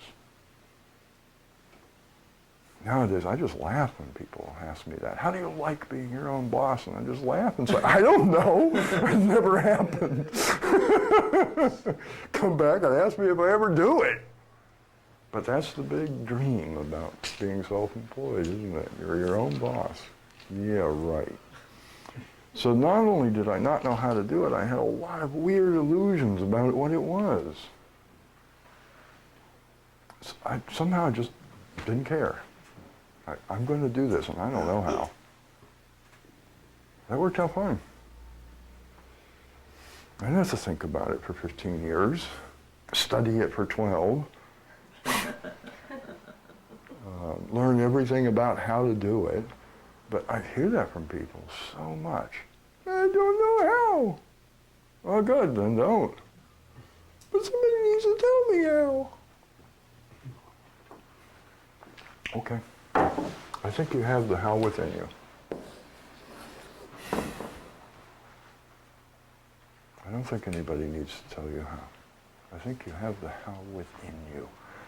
You just don't trust it. You think you have to do life's job. You have to know how. And so a lot of things are closed to you. I don't exactly know how. It was learned to be aware in such excruciatingly minute detail is now the case for this person. Okay, I don't know exactly how that was done. I know I practiced it a lot, but I don't know how it was done. I don't know how things changed. And I finally got, I can decide to put value on something. It does not matter what is automatically valued by my psychology. The psychology can jump up and automatically say, you have to hate this, Phil. And I can laugh and say, no, I choose not to. I don't know where that change happened. I just know that at some point in this game, I found I could do that. When the mind and the heart and all that stuff said, this is intolerable, you have to hate this, I discovered I could say, but I don't want to. I choose not to. And it actually worked. I don't know how. I do know not many have that ability. I don't know how these things happen. I don't care.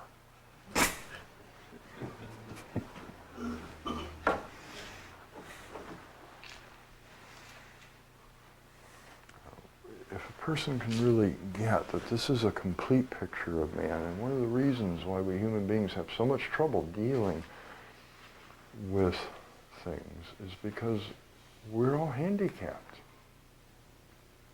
We took one whole aspect of ourselves and pretended like it didn't exist. We're handicapped. At the airport last night, there were all these really neat people, actually. I kind of enjoyed being around them. I mean, out of all the people at the airport, this whole group was just kind of in a good mood. And none of them had legs that worked. How do you like them apples? They're all in wheelchairs. I kind of looked at their legs, and they all looked a little withered and confused. I don't know what the word for that is. They seem to have hands, as far as I could tell, this group of people. Laughing and carrying on. The people who looked the most weird were the non-handicapped amongst them. They were going to drive them somewhere, okay? They're quite delightful group. But they were so handicapped, weren't they? There are some things that they'll never do. It's not hurting the many, is it? But they are handicapped. I don't feel sorry for them. Don't misunderstand me. Not 1 ounce of self-pity. I wouldn't have even bothered to look at them if I was pitying them. There's nothing worse than being an object of pity, is there? But the handicap is still there, isn't it? I don't choose to do that.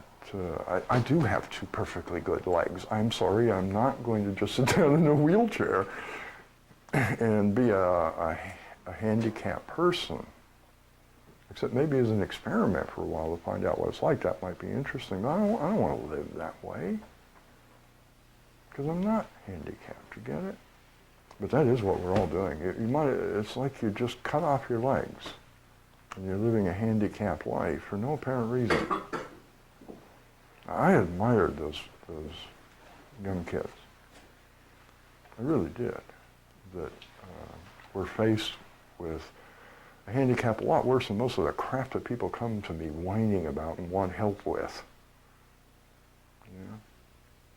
People don't like me. Yeah, try chopping off your legs and we'll see how much that matters to you. They're in a damn wheelchair like these people did. They all looked like they were in a pretty good mood, you know, and everything was going pretty good. And then people whine at me because, you know, they're not getting their way today. Hey, there's a problem, isn't it? I've often found that just bizarre. You see people with what I would consider to be, you know, maybe a real difficulty, and they're doing fine, and then people worry about what breakfast cereal somebody bought for them today, you know? Weird, isn't it? But that's the part that would be interesting to see. What do I expect when I'm pretending to be handicapped? So stop pretending. Get some experience of this, that there's more going on here, and you've taken a really interesting part of yourself, an aspect of yourself that has tremendous intelligence and knowledge and experience, and you cut it off and have tried to live without it. Rather badly, most of us. I think the human race by now has really demonstrated to my satisfaction that living without that inner spirit that is life makes a hell of a life.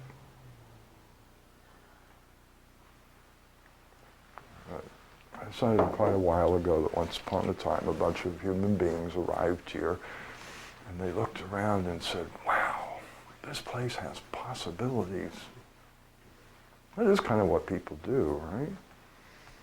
You take them to a neat place and they all look at it and they all look at the possibilities there, what they could do with that, isn't that right?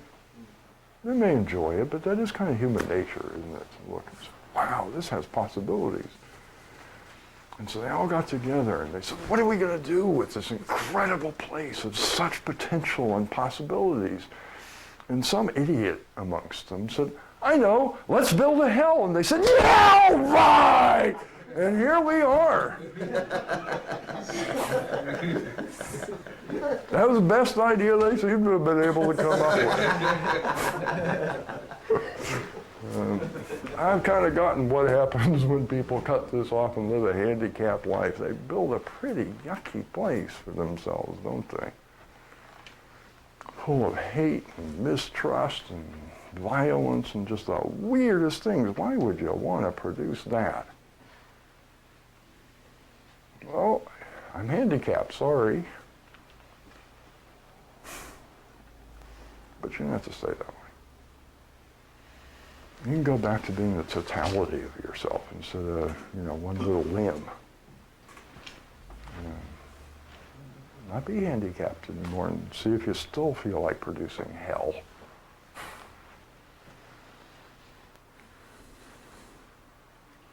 It may sound silly, but if you kind of look at it, isn't that part of what people do? They excuse they're producing a hell for themselves and everyone around them by their various handicaps, don't they? And listen to the excuses people use for beating you up the next time they do it.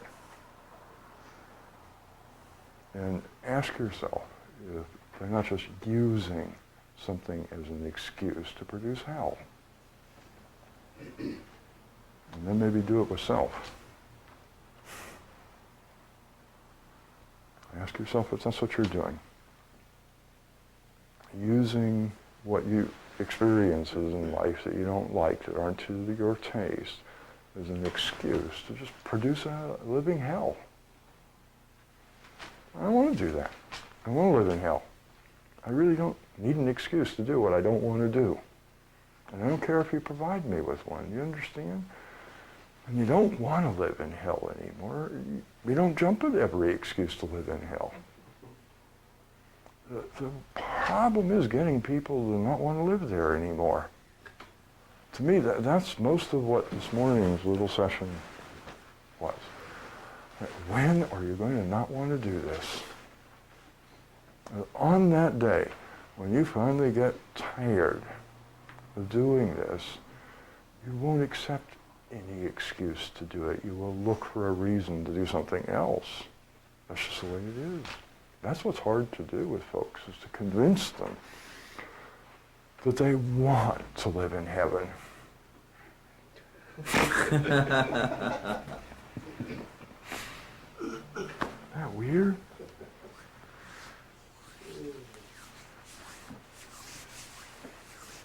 Any other questions or comments?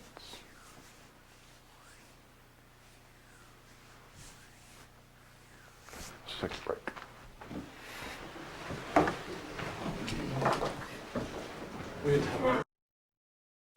Willing to see this whole picture. And then we get into the part that is psychology.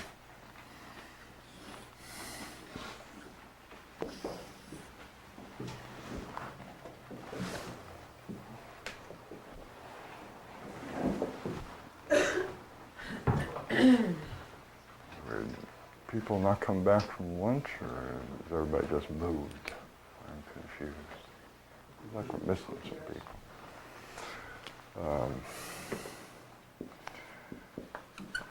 To get psychology,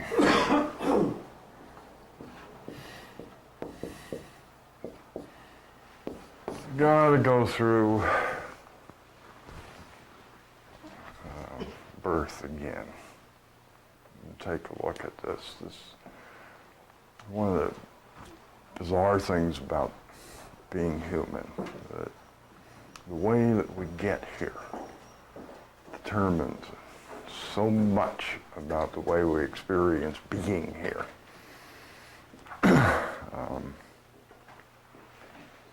It really is a weird setup where for a period of time I actually read a book, I reread a book just recently where part of the plot is that somebody throws a snowball with a stone in it.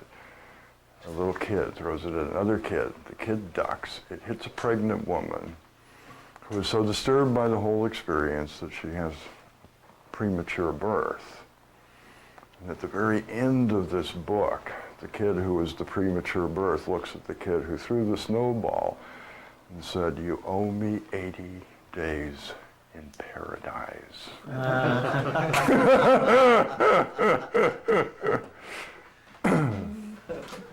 This book was written right when psychology was just getting in.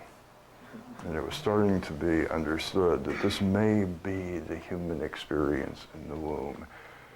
It is paradise. You want for nothing. Everything is supplied to you before you even know you need it. There is no distraction. There's no concept yet of activity, so you don't even get bored because you don't know that there is anything to do. So you spend this period of time in utter bliss. And then go through this horrible, painful experience of being squeezed through this stupid little tunnel to get out into a world where every sense in your body suddenly wakes up and screams pain. So you go through a very painful process just to discover it hurts even worse just to be here.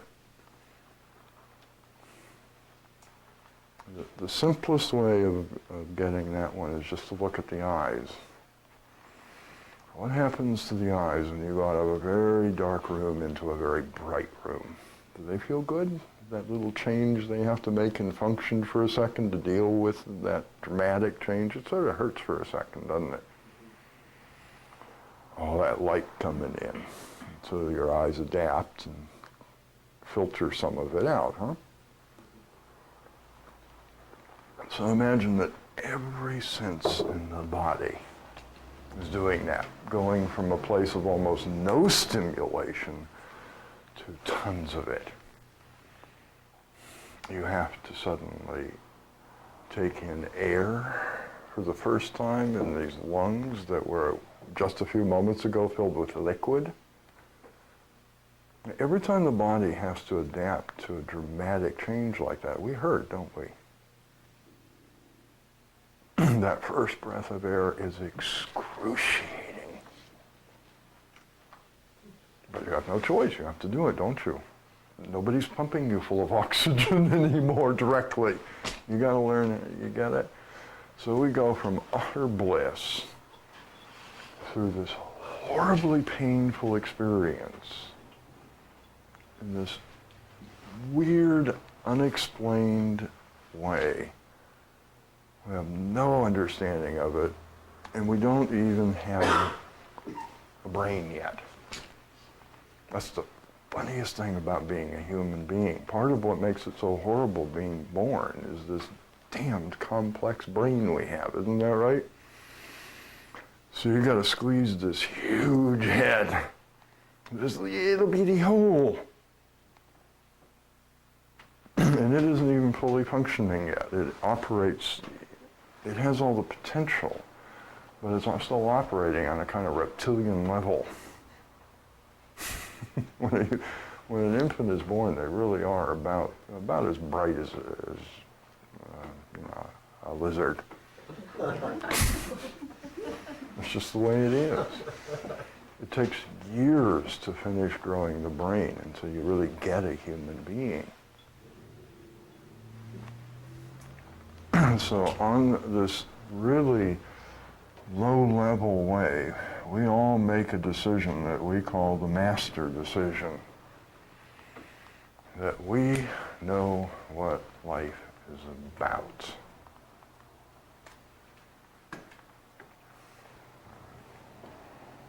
And it's the funniest thing there ever was. It says, my entire purpose of living is to get back into that paradise I just left. I want to go back home to the womb. Well, it isn't home. That was a temporary, transitory experience. That isn't your home. And there's no place here on planet Earth that's like that. Is there? Although I guess they made a movie recently where they built a place like that. I never saw the movie, but I guess that was part of the Matrix, wasn't it? They hooked you back up into a womb. Although I understand that you didn't have pleasant dreams while you were back in paradise, so it wasn't really paradise, huh? But that's kind of what it would take to reproduce the womb here on planet Earth, wouldn't it? We'd all have to go back into tanks somewhere and be hooked up to machines, and that'd be kind of the end of life, wouldn't it? That's the decision that we make. It's made entirely without words. We don't have words and concepts yet. It's made on this base sensory level. It says, I hate this new painful experience. I don't even know what pain is yet. I just know I hate this experience. And I want to go back to that other experience I just left. So we put words on it now to make sense out of it. It says the purpose of living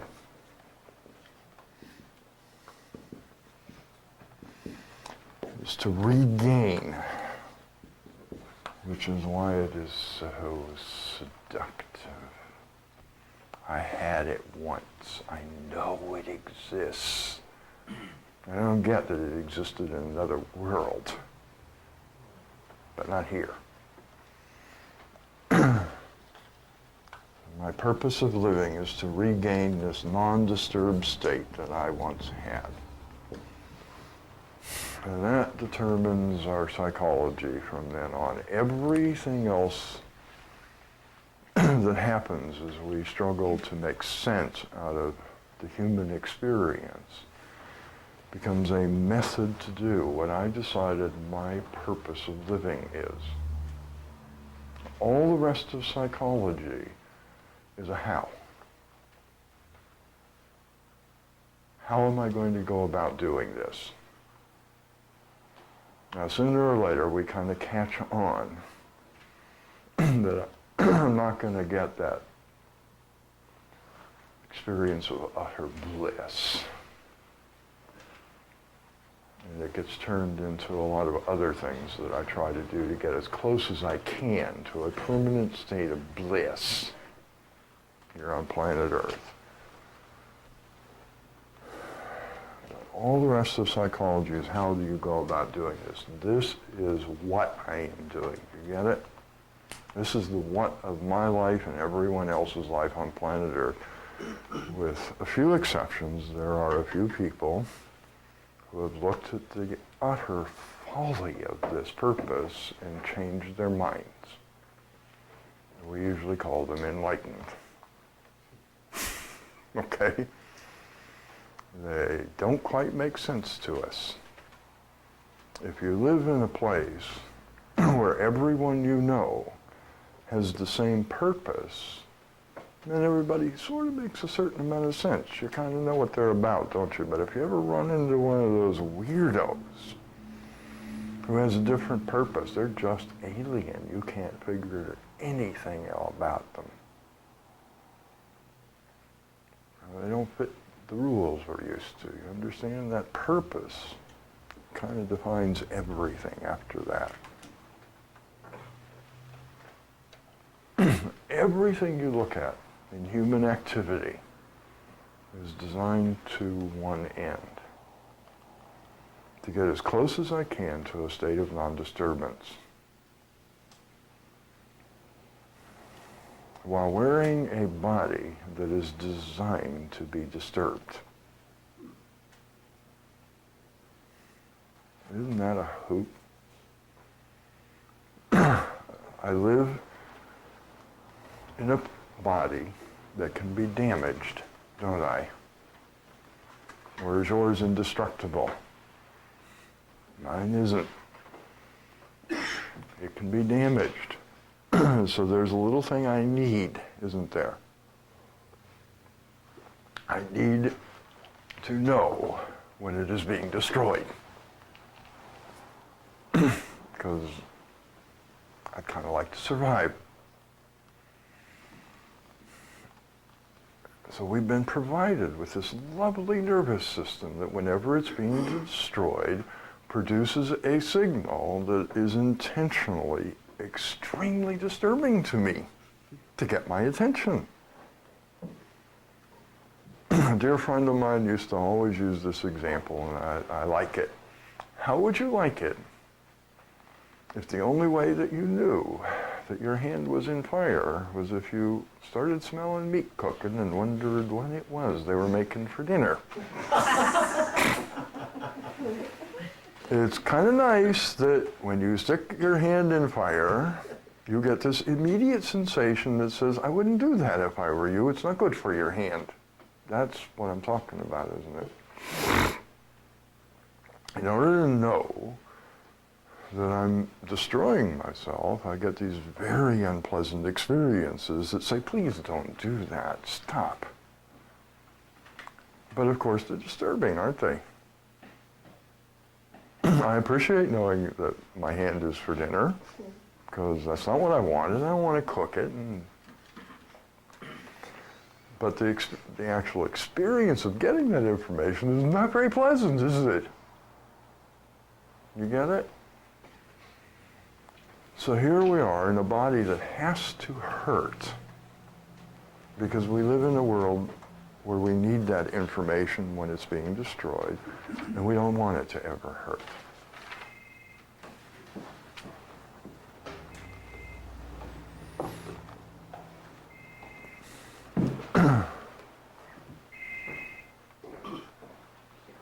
That is not going to work out too good. That's how we get this funny thing that's going on planet Earth. It really, if you sit and look at it sanely, it's just mystifying. Once you take this into account, it's no longer mystifying. Every single human being is trying to do a thing that cannot be done. And when people try to do the impossible, they get very frustrated and unhappy, don't they? That's what the word frustrated means, I believe. Trying to do the impossible. This is the feeling you get when you try to do an impossible thing. It's called frustration, isn't it? And it's not pleasant. And yet we won't just hang it up as a bad job and say, okay, I'll take a different purpose. That's what we've got to understand about our inner psychology. I have a bunch of methods to try to do an impossible thing. And then wonder why my life is the way it is.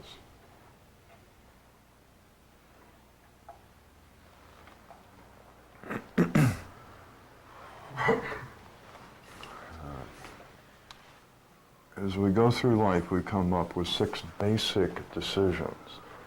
I'm not saying that this is all that is in the personality, but there are 6 basic decisions in the personality about how to get non-disturbance that are about as ineffective and silly as anything I've ever seen.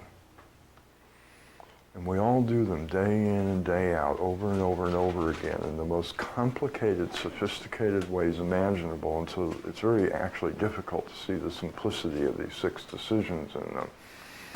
The first one comes about very shortly, and it says, I want my way now. This is, in a sense, just a reiteration of the master decision, isn't it?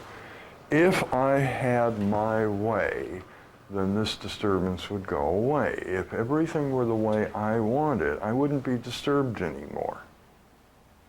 This is just like a restatement of that original decision I made. The purpose of my life is to be non-disturbed.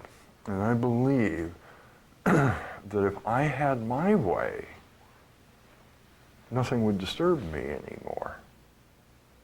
And that really is a fundamental belief in human beings, isn't it? If I had my way, nothing would ever bother me again.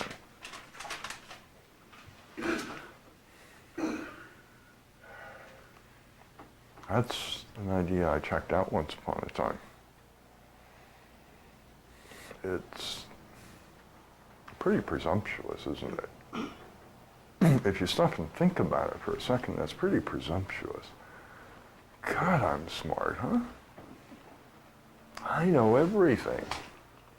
I know that if things were a certain way, everything would be great. And I started checking that out a little bit and started noticing how wrong I am a lot of the time.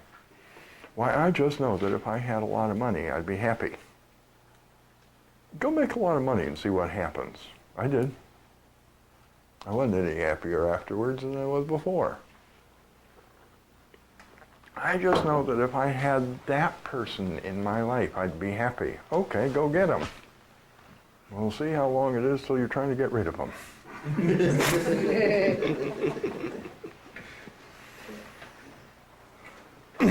Now, we have this constant evidence that I don't really know what would give me non-disturbance, and yet I have this basic decision that says if I had my way, everything would be okay. That has not been my experience. Many times when I get my way, I can't wait to change it, because it turns out I was wrong.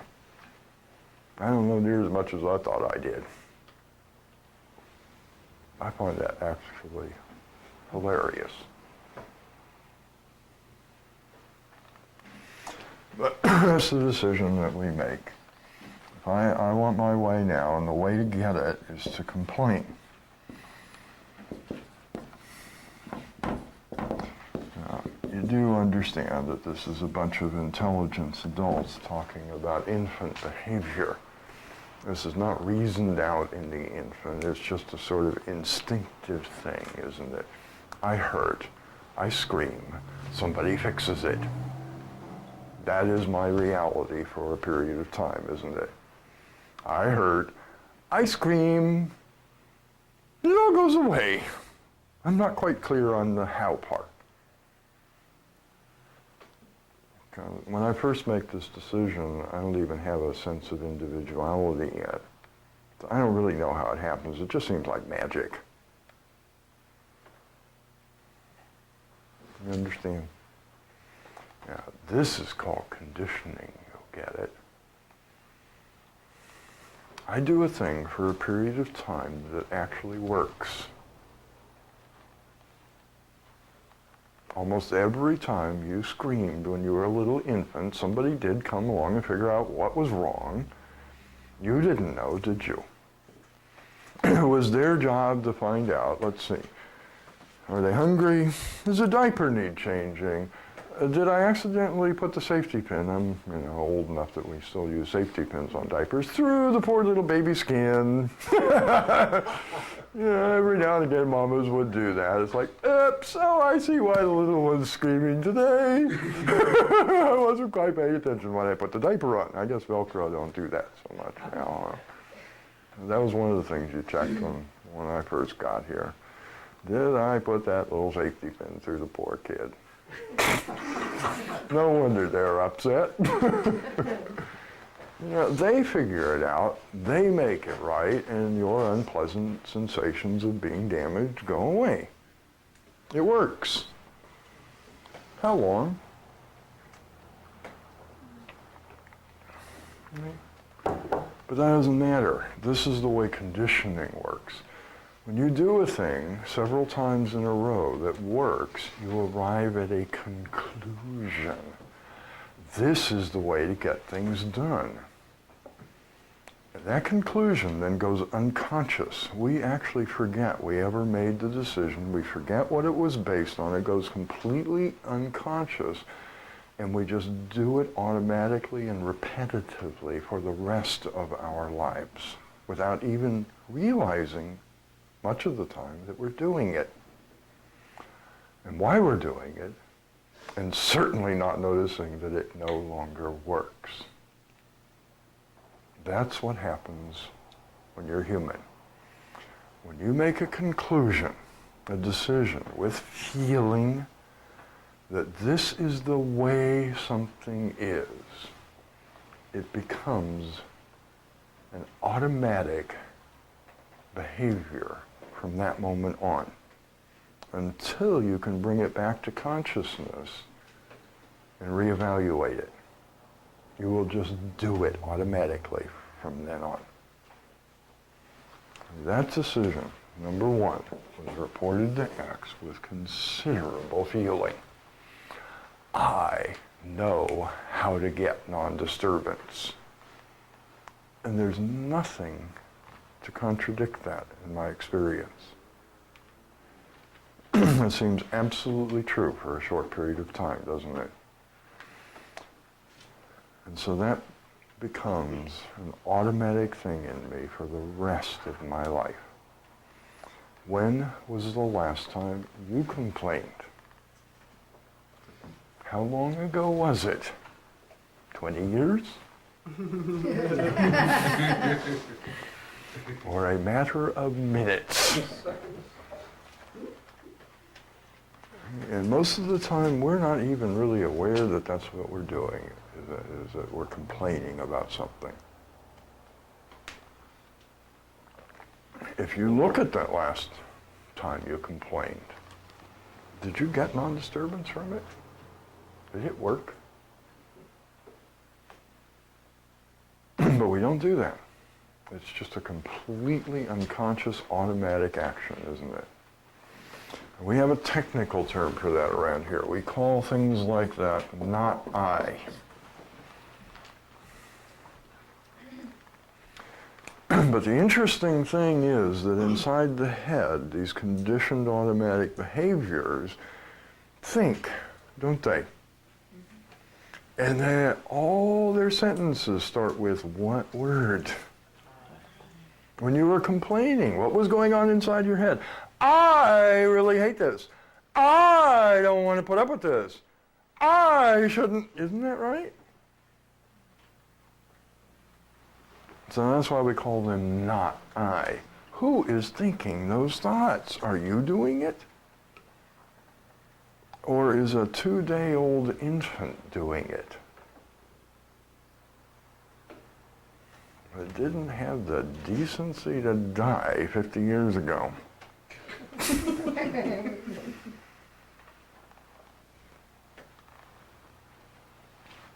Unfortunately, that 2-day-old kid still haunts me, doesn't it? It died 50 years ago. But it came back and haunted me for the rest of my life and thinks thoughts in this head. I know how to get non-disturbance. Complain. And since it did work for a while, I made this huge decision about it, and I have been doing it from then on. You understand how this works? These particular 6 things that we call the not I's, starting with this decision, take on a peculiar aspect inside the head. Every time I remake the first decision, which I do, I don't have one decision about complaining, I have tons of them. I have about 1,500 ways of complaining about probably several million things. I have never bothered to count. These are all just made up numbers, okay? And each one of them is actually a separate entity within me that only does one thing. I have one very specialized not I that was formed quite a number of years ago that only complains about peanut butter. I just love that particular example because it is true for this one. I loved peanut butter when I was a kid. I sort of became a peanut butter connoisseur. So there's this one knot-eye that is just way overdeveloped that knows all about perfect peanut butter. And God help you if you give it the wrong kind. You will get a lecture you wouldn't believe about what kind of peanut butter you should be serving Phil. I just find that particular knot-eye hilarious. But, you know, that was the equivalent of fine wine to Phil when he was 8 years old, I guess. There is an entire personality that goes on and on and on about peanut butter in Phil. Every now and again it would possess him. God help you if you got bored with his lecture on peanut butter.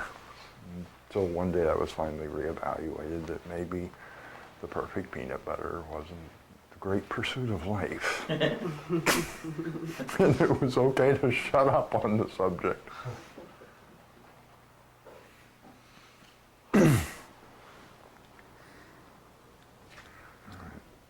I'll give you another example. I haven't used this one in a long time, but this is another real event from this life. For many years, Philip was quite miserable, and like most miserable people, spent most of the time ill. And the favorite illness was vomiting. Apparently that was just great fun to Philip in those days, was whatever you ate, just throw it back again. And that happened just over and over and over throughout childhood. And Mom had this constant remedy for the situation. When Phil started feeling a little bit better, you give him a little bread soaked in milk and sugar. You know, it's kind of easy to keep down, and you can get your strength back from the sugar. Well, unfortunately, this happened so often that conditioning came to associate soggy bread with vomiting.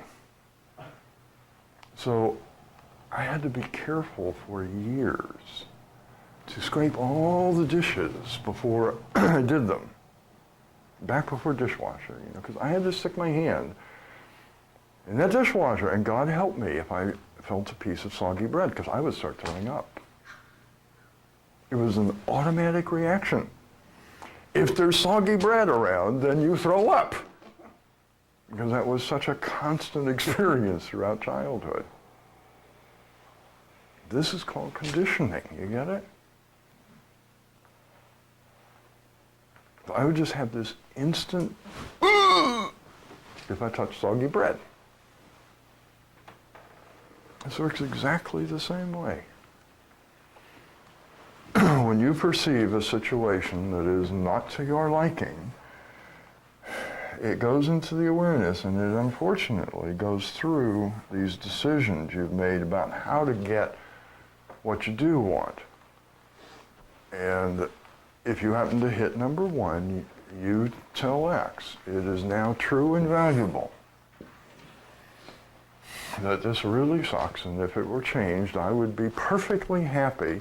And the way, this is the interesting thing, is we tell X how to get me what I want. That's what the knot-eyes are, is a recording of how. So we do life's job for it and then wonder why many years later we have no awareness of this other spirit when we've usurped its job. And what to do about it, the how for this, is to start complaining, and X, being a quite genial fellow, says, okay, if that's what you want to do, let's have at it. I'll do whatever you want, so you start complaining. And this is all unconscious. It happens automatically, just like I would start to throw up every time I touch soggy bread. There's nothing conscious about it. It was instantaneous. The hand would go in the dishwater, it would feel soggy bread, and the gorge would start to rise. Then I would get a chance to look at it and say, you know, I don't think I really want to throw up now. I don't need to. You get it? All that process happened just automatically. Touch soggy bread and the bile is rising. Then you get a chance to say, do you actually really need to go through this one more time? It's exactly the same thing with complaining. You see a thing that you don't like, it goes, if it happens to go through one of the number one decisions, it is reported to X and you are immediately complaining. Then you think about it.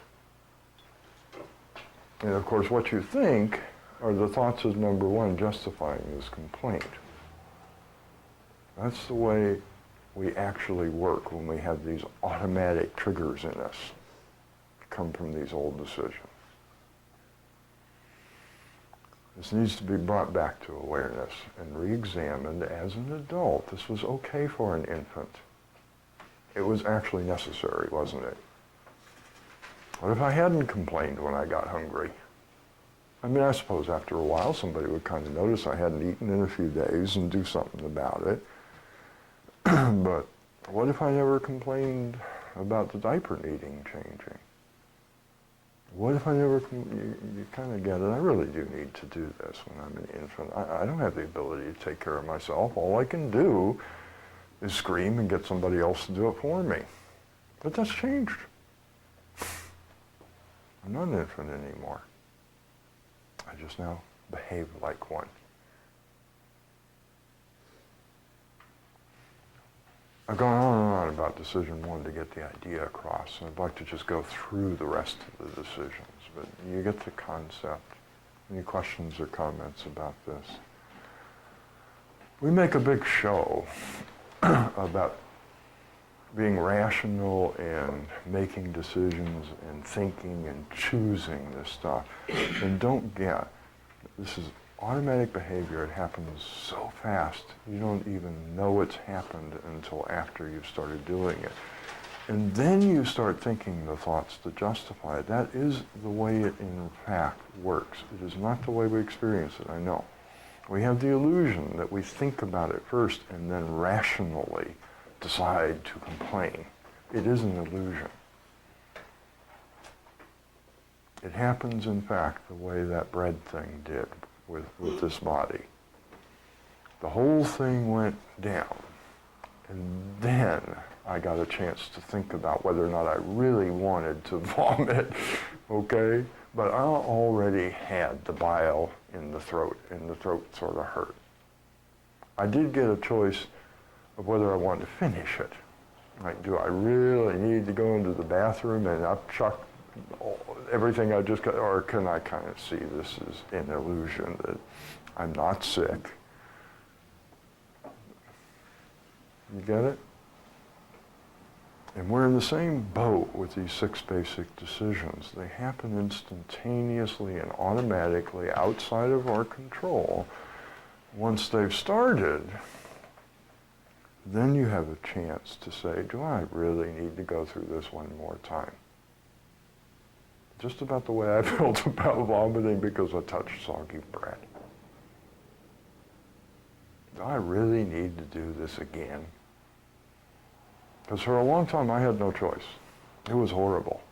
If I touched soggy bread in the dishwasher, I was in the bathroom and a few seconds later throwing up. I didn't even have that little moment where I could say, no, this is conditioning, I don't need to do this. That came after I was shocked to have this experience. I'll never forget that, the first time it happened. What if you did it today? Would you still have that? No, that one is completely gone at this point. I no longer care about soggy bread. But that one took a while. It went away when I learned this trick that I eventually learned about reevaluating these decisions, okay? There is a way to completely obliterate conditioning. Just wipe it out. Where you don't even have to wait till it happens and make a choice. What is it? It's this thing I talk about all the time. See it as an illusion. When I see a piece of conditioning as an illusion, as a lie, I got the conditioning in the first place by reporting it to X as truth. And I report it. When I really get this is a lie, that generates a feeling that goes to X, that X perfectly well understands. It says, would you please get rid of this? I'm through with it. Thank you very much for giving me this automatic behavior for the last 29 years. I thought I needed it. When I thought I needed it, you gave it to me. I'm informing you now, I don't need it anymore. It's a goofy thing, and it's taken care of. I don't know how. I don't know how it was done in the first place, and I don't know how it is removed. I just know that that works. When it is an illusion to me, it is gone. And until I see it as an illusion, I'll continue to struggle with it. I can think to myself all I like, how dumb it is, how useless it is, and yada, yada, yada. But on that day when I actually see this is an illusion, I do not get my way by complaining. On that day I stop. And I really don't ever have the urge again. That's the way it works. When a decision is brought back to awareness, these are the technical words for it, okay, and reevaluated, that decision is deactivated, whatever the hell that means. I'm not real clear on that part, I just know it's true. That automatic thing in me ceases to happen. So when I finally, see, for a long time, Dave, I didn't even actually realize, I couldn't figure out why I would start to vomit when I touched soggy bread. Because that's the way these things work. Some decision was made somewhere during that whole thing. The soggy bread was actually the cause of my vomiting instead of the disease. Because I actually didn't like bread soaked in milk and sugar. I didn't like it. I didn't like the texture of it. It just kind of, yeah.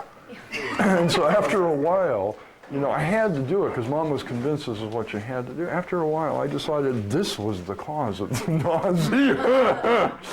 And that decision was made with such feeling, and I forgot. But I was left with it. And when it first started happening years later, I didn't even understand why I was going through this experience. It took quite a while to get back to, oh my goodness, that's what Mom always did when I was sick. And then I saw the foolishness of it. You get what I'm saying? And then I got good at telling X that this was an illusion, and that one was gone. It works with all conditioning, not just the six not us. See it as an illusion and it's deactivated.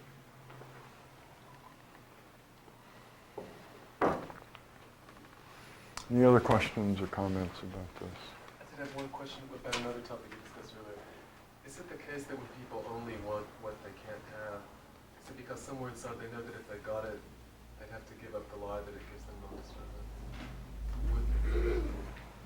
You know what I'm talking about? You know, I've done it myself where you only want the person you can't have. I had a feeling it was about a person. I'm not so sure that that's true, that people only, well, stick to only out, okay? I have noticed that the people often want things that are just about impossible for them. I'm not willing to actually go to the point of saying can't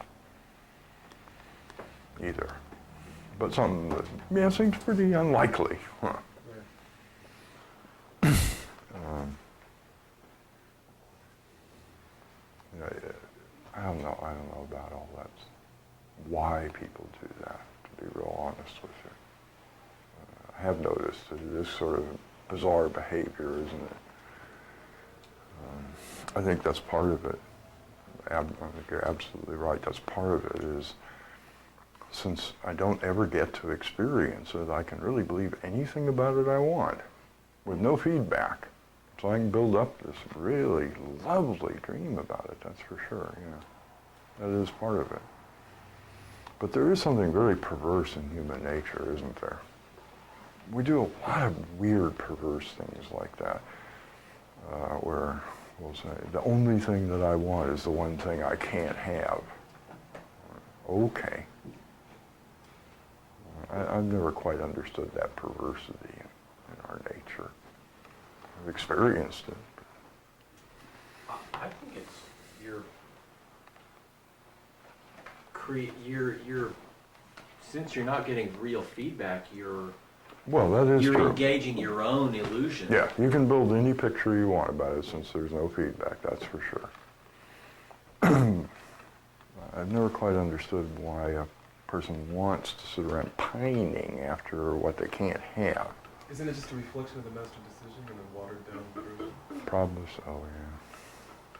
Like I said, I really never have gotten to the bottom of it. It's just weird to me. I got sick of it a long time ago, so I never needed to really completely understand it. I just gave it up. I don't know, and I don't care. I'm not real clear on that one. Bill, I have a question. Okay. A clarification. Okay. When you were talking about the complainer and that there's 10,000 ways it complains. Sure. Did I hear you correctly that each one of those 10,000 ways doesn't know about the other? In other words, if I complain about peanut butter or... Well, they're very, the knives are very strange.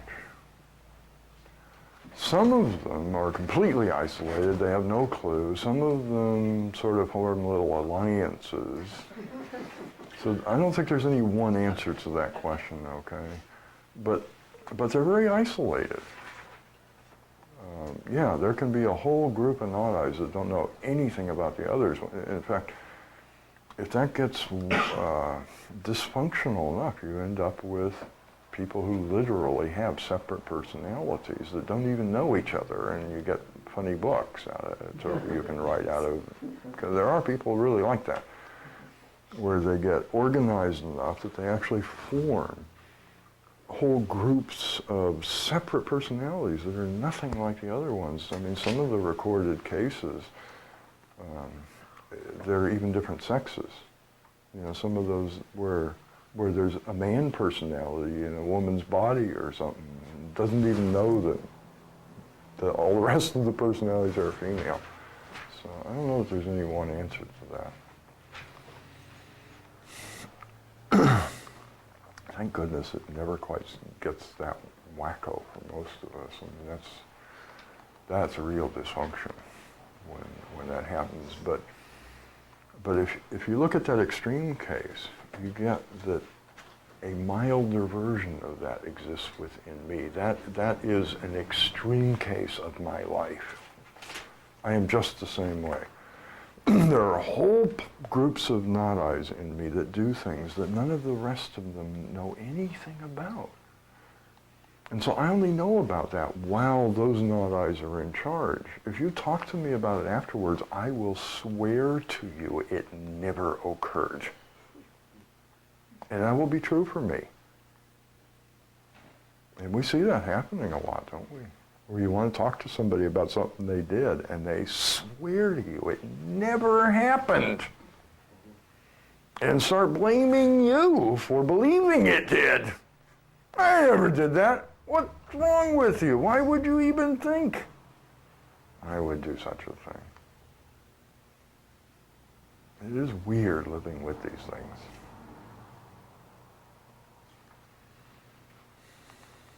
Any other questions or comments? Were you going to rip through the rest of those 6? Yeah. Okay. Yeah. I just want to make sure that the concept is here, okay? Especially the concept of not I. Each one of these little things becomes a separate entity, a personality that can only do one very limited thing.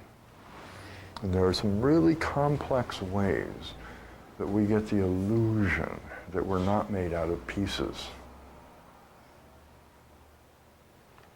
Because the reality is that each one of these little knot-eyes jumps up and possesses the body. You can sit back here, I'll move, for a period of time. Very short, sometimes seconds to minutes. and does the thing that it's very good at doing, goes away and gets replaced by another one. And there's a complicated kind of mechanism inside of us that gives us a sense of continuity that actually isn't there. If you really pay attention to this, you can see them one by one jumping up and running the show while 10 others criticize what they're doing. And that's what we call our inner life. Okay? And it has nothing to do with me. After a few years of this, we live inside a very complex machine that no longer needs me. I can just sort of take a hike, and the machine will go on functioning in such a way that no one will even know I'm not here, because everyone else is doing the same thing. What's really shocking is to run into a peculiar human who's actually here. Now, they're noticeable because they're so unusual. You take one look at him and say, ooh, something's different about that person. Yeah, there's somebody home.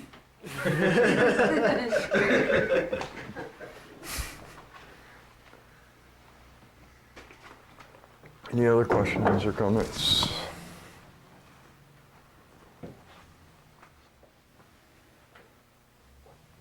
All right, let's take a short break and we'll finish this up.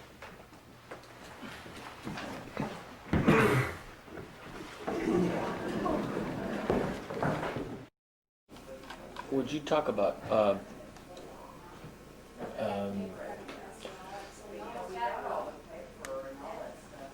pieces of literature that are about like the Parsifal and pieces of literature that talk about this process? Would you talk about this? For example, I've read that the Grail stories and things like that. Can you talk about what pieces of cultural, documentary stuff like that exist that you would recommend? Lots of them. I'm personally read most of them. Pardon? I mean, there's lots of them, but I haven't personally read most of them. Oh. I have much personal experience. I remember you talking about a story. You were talking about this character named Crag. Oh, yeah, that's fairly contemporary, though. What is that? It's a fantasy book called The Voyage to Arcturus. Yeah, it's one of those things. It's just a whole big symbol for teaching stuff. But so is Pilgrim's Progress. And so is some of the stuff that you really know well. Go back and reread those horrible allegorical things. With the teaching in mind. So are they. It's not always veiled as the Arthur legend. So that's really hard to get anything out of. There's stuff on the so I haven't made a great study of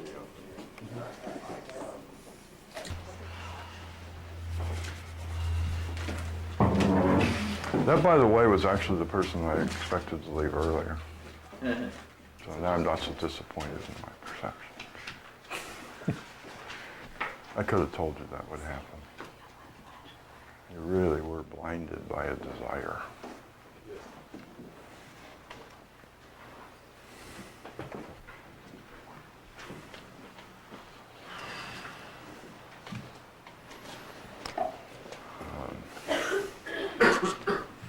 One other thing I want to point out before we finish the other six is what these non-I's are doing are replacing the awareness's job of saying what is invaluable. They supply a recorded perception of what is going on and its value. Literally. If you actually pay attention, you will realize that you are replaying the original event now. It is a recording. purely. So eventually, the awareness function, when it gets filled up with all these cells, these not eyes, that are doing its job of saying what is and what's valuable to X, along with how to deal with it, which is above and beyond the call of duty, it gets lazy and stops doing the job. And we have a considerable amount of difficulty getting it to wake back up again and start even performing its natural function. It's just like anything else in the body. If you stop using a muscle, what happens to it? And if you decide you want to use it again someday, it don't happen overnight, does it? So you took a thing that's actually quite natural and easy for you, just like moving legs is, and if you don't move them for a while, if you just lay in bed for a few months, pretty soon you're going to find that these muscles don't work too good anymore, huh? So when we decide to take that job back on again and start paying attention and saying, I'm going to do the job of saying what is and what's valuable in life, you find it quite difficult for a long time. Even though it's actually the simplest and easiest thing, it's what you were designed to do. But that's what they're doing, you understand? The information comes from the body, this picture of reality. A non-eye intercepts it, compares it to a recorded previous event, and says, I totally understand this moment. It's just like the time when.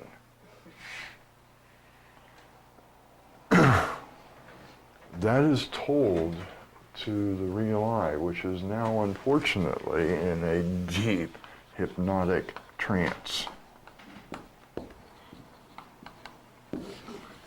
where it accepts all of these suggestions from inside what we call the unconscious mind as if it were my own thought, belief, sensation, feeling. And it passes it on to X as though it were brand new me doing it. Unquestioned, automatically. It's called a hypnotic trance, except it's deeper than anything you can get a person to do from outside. We call that process identification. That's basically what all hypnosis is. You actually cannot hypnotize anyone. It's impossible. It appears to be possible because what you can do is move the source of suggestion temporarily from in here to someone out here.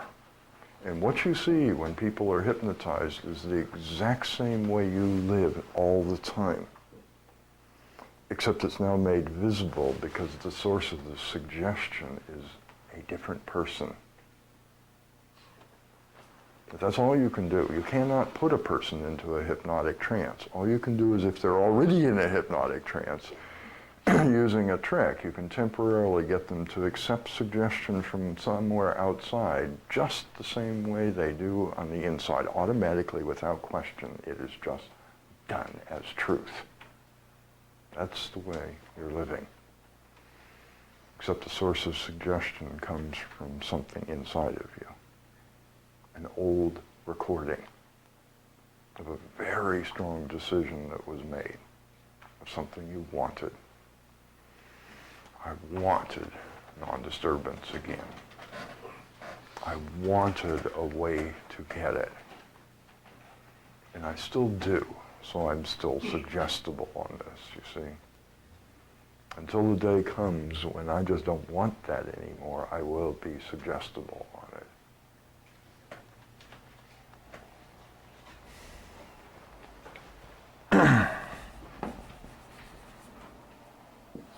Shortly after this, we make a really funny decision.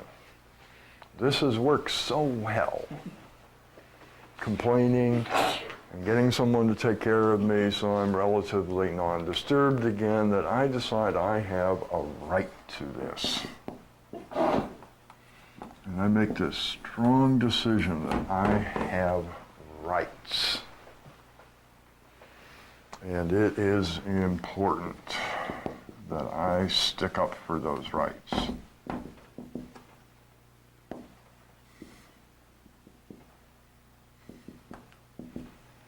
Now, what's really interesting is we are talking about infantile behavior here, aren't we? That first urge to scream when you're hurt so someone will fix it for you, which eventually becomes much more sophisticated, doesn't it? We don't just scream when we're hurt anymore. Sometimes we go on a lecture circuit, don't we? And this infantile decision that I have a right to get my way. And I've got to defend that right at all costs, because as long as I have a right to it, I may one day actually achieve my purpose, you see. And these two form a quite effective couple, don't they? They work together very well. 1 and 2 can kind of join together and work together on a particular thing, can't they? And that's why I say this gets pretty complicated. There are all these little groups in there that can work together. But what I find fascinating is this infantile behavior that we're talking about, that we actually find really objectionable in a child, by the way. Because most of us make the second decision about having rights about the age of 2. And we all know what that's like. We don't particularly enjoy that behavior in an infant, do we?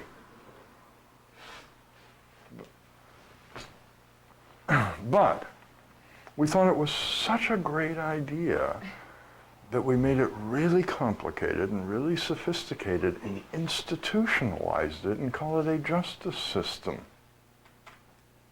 Isn't that a hoot? Behavior that we didn't find appropriate in a 2-year-old. We now pay people hundreds of dollars an hour to indulge in on my behalf. We hire people to go complain and stick up for my rights for me. And think this is the pinnacle of human ingenuity. Complex, institutionalized, infantile behavior. Isn't that impressive? But this is all we know. I find that hilarious. And then wonder why it somehow doesn't work very well. It's the best we can come up with, since we have stayed infants. We really can't conceive of anything greater than infantile behavior. And then we wonder why it don't work too good. Something that I think every human being needs to check out for themselves is whether or not there actually is such a thing as a right. These days, this is a really out point of view. Having rights is in today, isn't it? I'm really out for saying this, but I am not convinced that a human being has any rights at all. I don't even think I have the right to live. I think living is a great gift that was given to me, and if I want to keep it, I better take care of it. I don't think I have the right to be alive, and I know that you can take this life away from me with hardly any effort at all. And a right is something that you can't take from me. You understand? That is what a right is something that you can't take away from me. Now, we've turned that today, since we have the human rights movement, you see, into something you shouldn't take away from me, and if you do, I'm going to beat you up. But technically, a right is something that cannot be taken from you. I don't know what that is, do you? What do I have that you cannot take from me?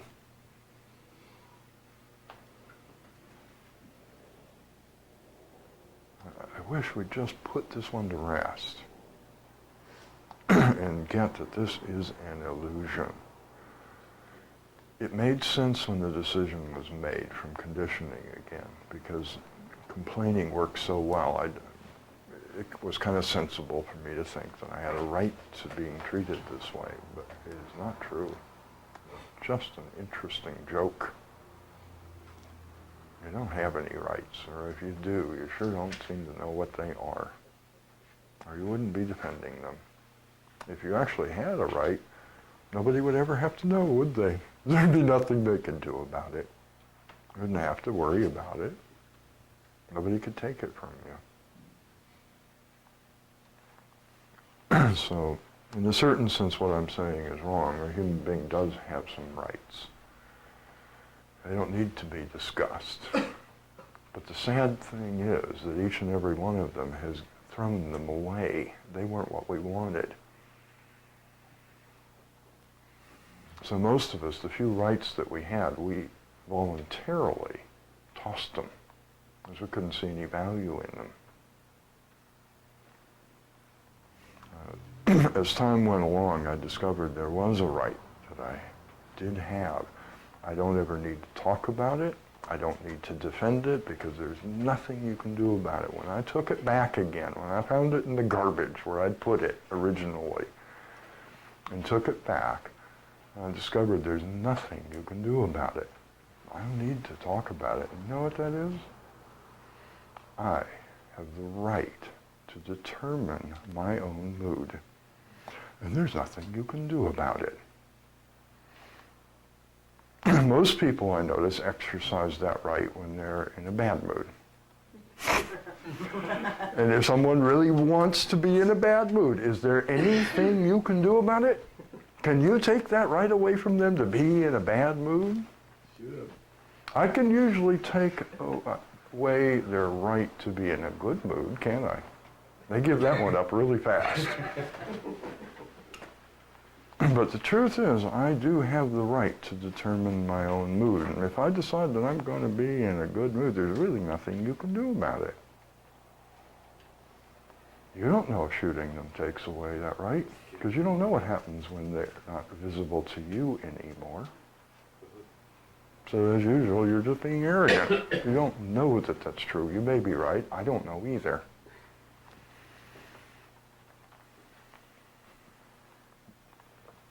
That is one thing I have found out. If I decide to be in a good mood, there's nothing you can do about it. You can work all you like to make me miserable, and I can refuse.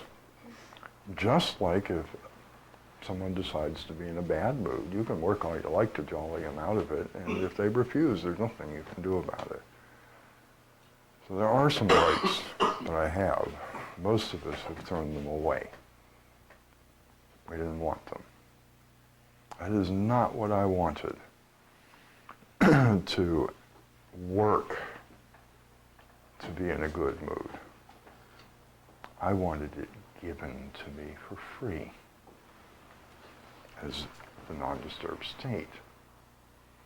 And I've noticed that most people rather resent having to do it themselves. Until you've spent a number of years waiting for others to do it for you, and then suddenly the idea of doing it yourself sounds a lot better to some of us. I'm sorry, I'm not waiting for you anymore to provide my good mood for me. I've decided that's my job.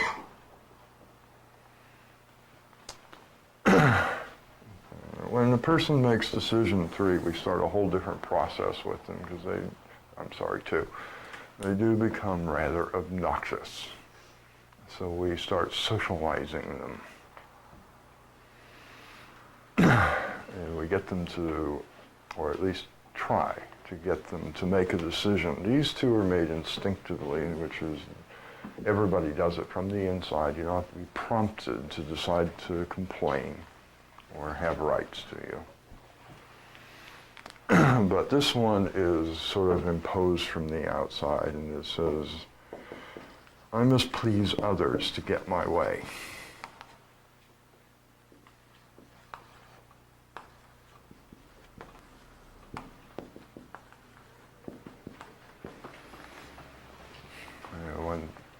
When a person decides they have rights, we sort of need to disabuse them of that idea and say, no, you don't have a right to do whatever you want. You're going to have to please me on occasion. Huh? Somebody with only decisions 1 and 2 is in essence a wild animal, aren't they? Whenever we take a wild animal into our homes, we insist on domesticating it, don't we? This is the domestication process. You start teaching it to please you. You can't just be a wild animal anymore and do what suits you all the time. You're going to have to please me now, too. And I don't mind if you please yourself, but you got to please me, too. Huh? So eventually, most of us, not everyone does this, because you can't force a person to make a decision from the outside. They have to take it in and internalize it and agree to it. So there are a few people who never make decision number 3. They're quite unpleasant people to be around, because they really are just wild animals. Jails are full of people like this. They're not going to please you no matter what you do. They don't care. Yes, sir. Do you think it's because the parents didn't force them to make decisions? No. You can't force it. I mean, didn't attempt to. No. I know in some cases that they did. They refused. You can do that. Most of us don't, but it is possible to just utterly refuse to decide to please others. No, I know in many cases from having talked to some of these folks that, no, their parents did and really got quite frantic when they found out they couldn't. They weren't just ignored. Because if your parents don't do it, which they normally do, I mean, we're talking about 2 years old now, okay? How many people can be around a 2-year-old kid and just be okay with it? Something was done. But if you don't make the decision shortly after that, by the time you get to school, some other people are going to try to force you into it. So, I mean, where would a person live that no one would try to get them to make this decision? You can just refuse. You really can't impose something like this on someone from the outside. It cannot be done. The basic method, of course, is to say, I will disturb you until you please me. And since most of us want non-disturbance badly enough to pay any price, it works on us, and we start saying, okay, I'll do what I don't want to do. I'll try to please you in order to get what I do want. And that is the essence of pleasing. We've forgotten that. We've turned it into a lovely, noble thing. But the essence of it is, I will do this thing that I don't want to do for you, but boy, are you going to pay. Wait till you see the bill. It's not so noble when you get back to the actual decision. But this, and a couple decisions on this side of the personality have been institutionalized as religion. That's what we call them. I personally don't see it as particularly religious, and have been called noble and good. Now on this side we have a rather obnoxious wild animal. On this side we have a do-gooder religious person, with a lot of variations in between. These days, for folks who do way too much of this and become miserable as a result, we have a new form of getting them to reinforce this side so they can be happier as a wild animal. We call it assertiveness training.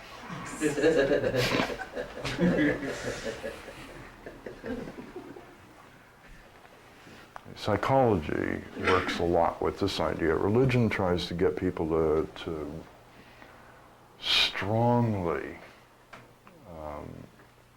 reinforce these good decisions, so to speak, to minimize the unpleasantness of having to deal with these.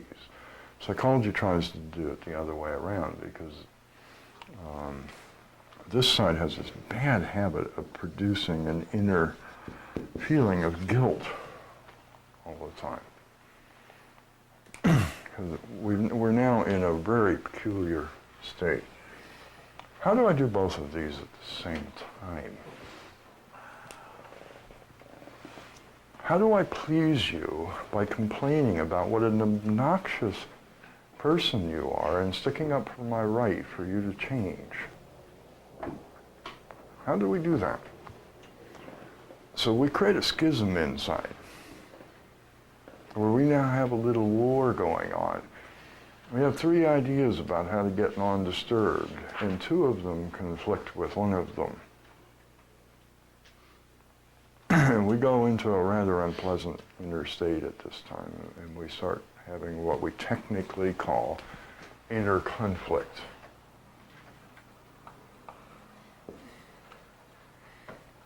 And if we want to borrow from psychology, we can call this A and B.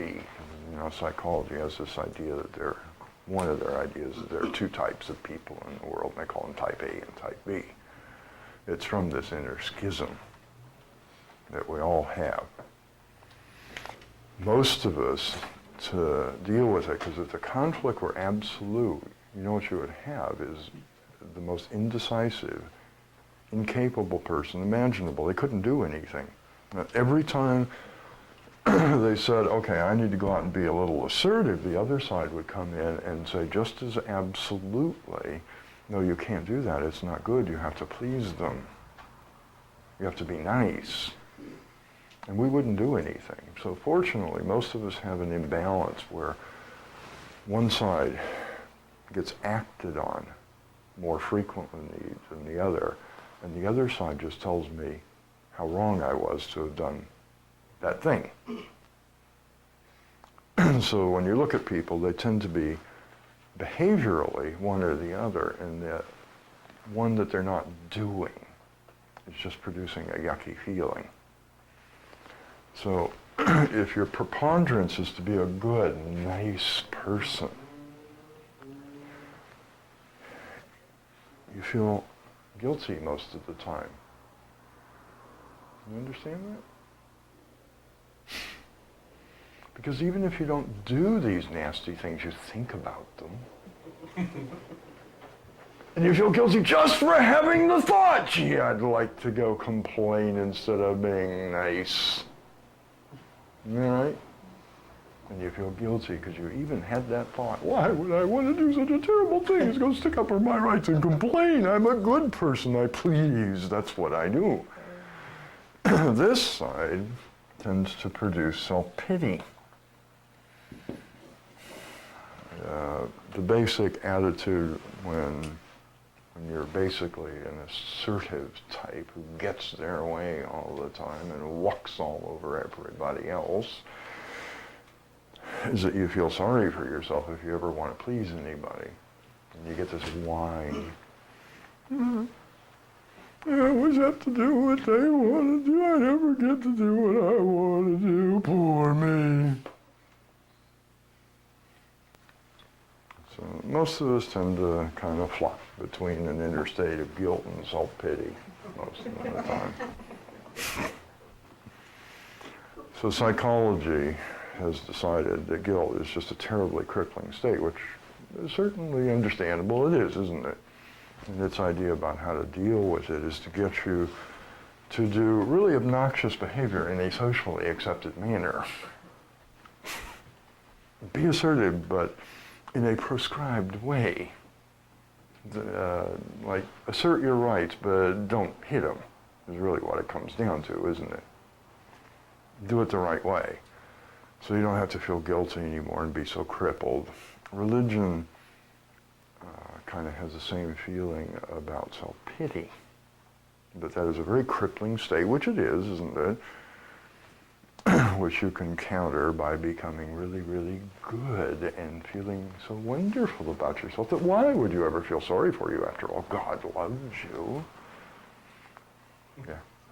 This Catholic lady was explaining to me that guilt was so valuable because it preempted you from doing bad things. Yeah. Right. It was like a preemptive strike. That always worked on me.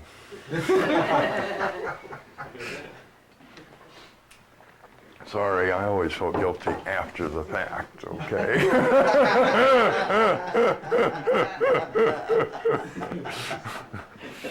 Didn't prevent nothing, it just made life miserable after it was too late. But maybe that works, I don't know. A little while later, we make another decision that says, I must believe and do as my authorities tell me. This is another one that's coerced from outside.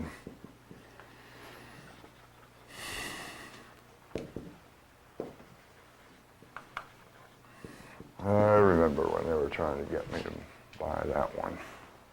I put up a fight for a while. I didn't want to make it. I did finally cave in and decide that the fight wasn't worth it and go ahead and buy it. But I did fight it, so I actually remember when this one was being shoved down my throat. You know, if you just do and believe what we tell you, everything would be easy. And I promise you, we're going to make it real rough on you if you don't. I actually know that this part is true because I tried weaseling out by saying, okay, I'll fake it. I'll do what you want me to believe and do, but I ain't going to believe it. Well, you know, this is pretty young. I wasn't a good actor yet. And it sort of leaked all over the body that I didn't buy this. I was willing to do it, but well, that wasn't good enough. To coin a phrase, if I had a buck for every time I heard, wipe that smirk off your face, I wouldn't have had to go in business for self, okay? I'd already be a millionaire. That was a recurrent theme for quite a number of years, and it's like, wipe that smirk off your face. Well, I did what you want, I know, but you did it with a smirk on your face, and now you're going to the principal's office. Expelled again, or suspended, or whatever the word was they used. Go home. That and your elders deserve respect. I never could figure that one out. Why? They're behaving like buffoons.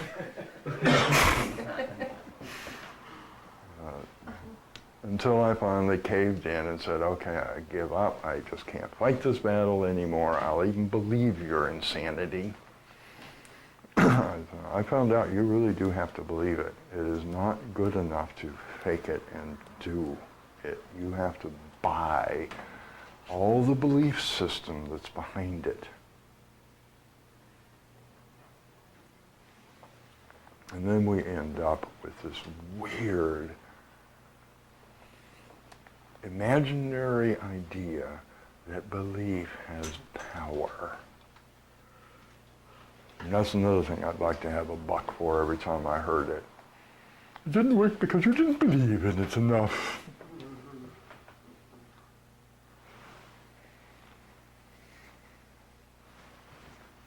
How many times you heard that? Now, do you really suppose that if you decide to build a couch, it will matter whether you believe in the process of building a couch or not?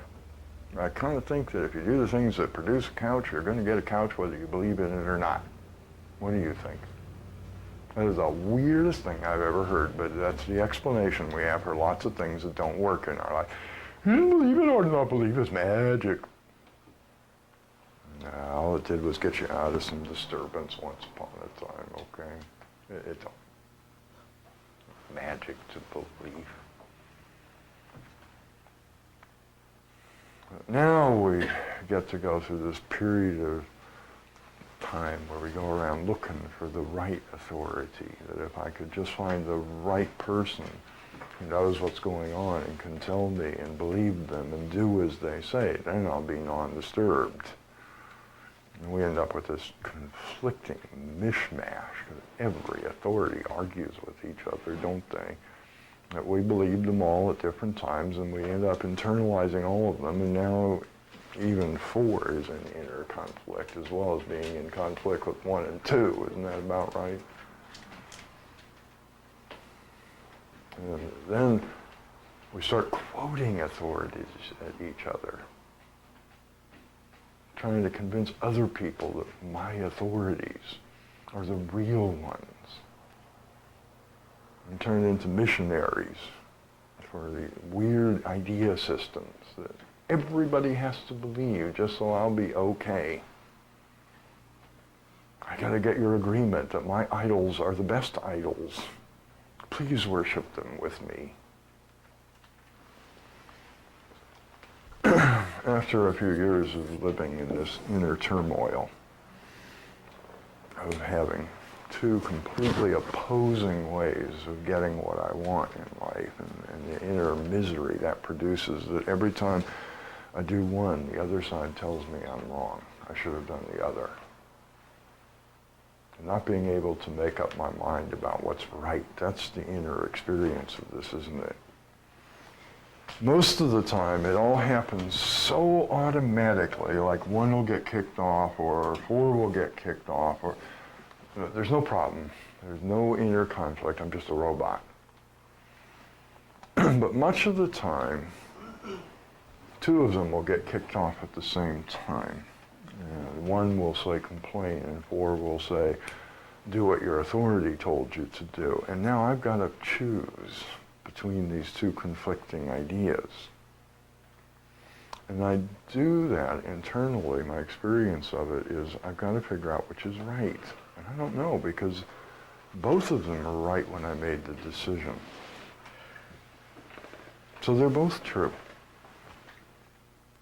I don't know which is right. So how many times in your life have you struggled with this idea? I'm just trying to do the right thing, but I don't know what it is. Unfortunately, that's because you have 2 ideas of right, and they are diametrically opposed. Isn't that about right? So you go in this inner turmoil of trying to figure out what the right thing to do is. When the truth is, maybe a better idea would be to do none of those, because they're probably both dumb. I don't know if they're right or wrong, but they're probably stupid. But pick a third choice.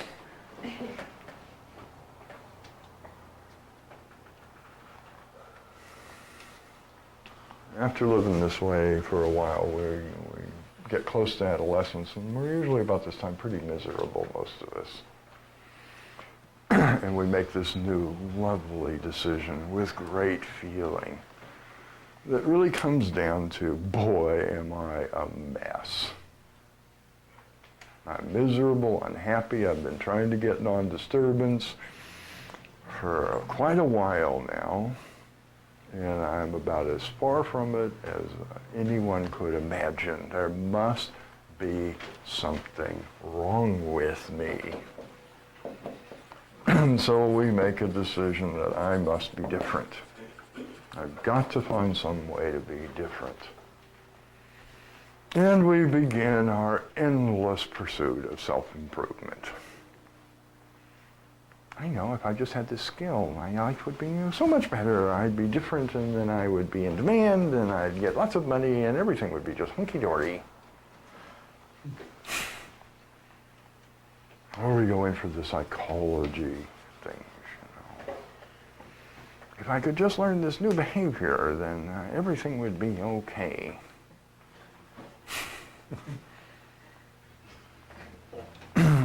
After a little while of that, thank goodness, sexual hormones kick in, and we make another decision. In essence, goes down to, when I decide there's something wrong with me, I was mistaken. In fact, it's all you guys who are screwed up. I'm fine. And we get some very angry young people about that time, don't we? We decide that everything else should be different. And then I would be non-disturbed. Whoops, I left out a word. And there you go. There's a human being. End of development.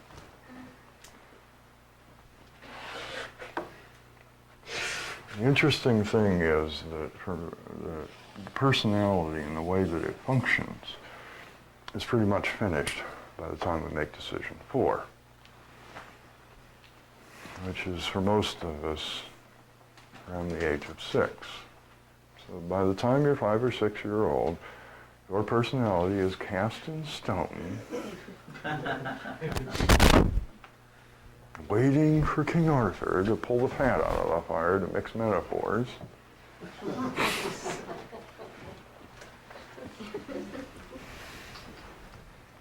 And rule the inner world with justice for all. Now, personally, I don't want justice. I'm afraid I'll get what I deserve. I want mercy.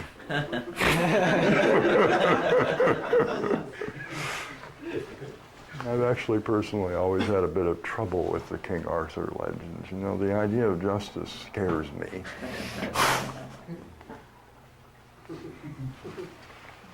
I think I'd prefer mercy. But at any rate, maybe you're better people than I am. 5 and 6 are sort of add-ons when the human part of us kicks in that could have understood responsibility, but instead chooses to blame and relinquish all responsibility. If you're to blame, or I'm to blame, that is not responsibility. Responsibility is not seeing that I am to blame, as most people believe. If there is someone to blame, then no one is responsible. And so the human part of us remains unactivated, and we remain a wild animal. We just accrete a couple more very unpleasant parts of the conditioning. The one that blames everything outside, which is a great joy to be around, isn't it? And the one that blames me, which is a great torment, isn't it? That little group of eyes inside that are constantly telling you what's wrong with you and what needs to be made better, so you'll be different enough that you'll finally get non-disturbance. What a torment that is, huh?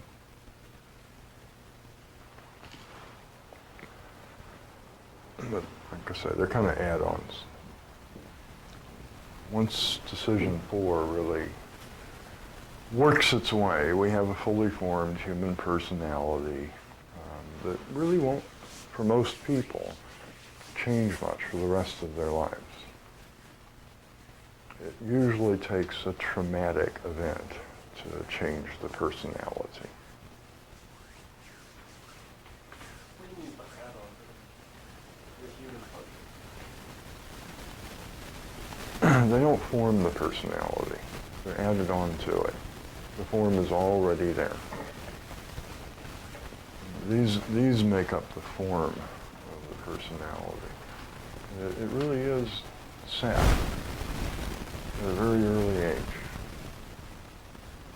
What kind of personality you're going to have. You sort of integrate 5 and 6 into that pre-existing structure. They don't form the structure. The structure is how you deal with the way these 4 decisions conflict, the way that you come to terms with that, and the way that you deal with your actual desires, okay, forms the shape of the personality that you have.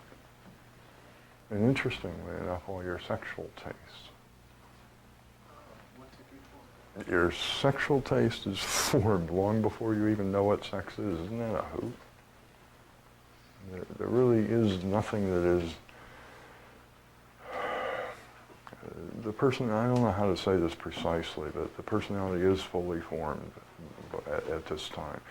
It'll only be sort of modified a little bit and things added into it as time goes along. But the basic formation of it is done. It's kind of scary when you consider it. That everything that I'm going to use for the rest of the time that I'm on planet Earth is finished by the time I'm 6. Now, what do I know about life at the age of 6? And that's all I get to deal with all of life's complexities and yada, yada, yada. All the stuff that happens here is the understanding of a 6-year-old, which as far as I'm concerned is just woefully inadequate for dealing with life, isn't it? I didn't understand life when I was 6, did you? I don't even know if I understand it now, but I know I've got a lot more understanding than I did when I was 6. But my way of approaching living is set long before I know what life is, based on a bunch of things that made sense to a young kid trying to make sense out of some bizarre things that are very hard to make sense out of, was woefully inadequate experience. It's weird, isn't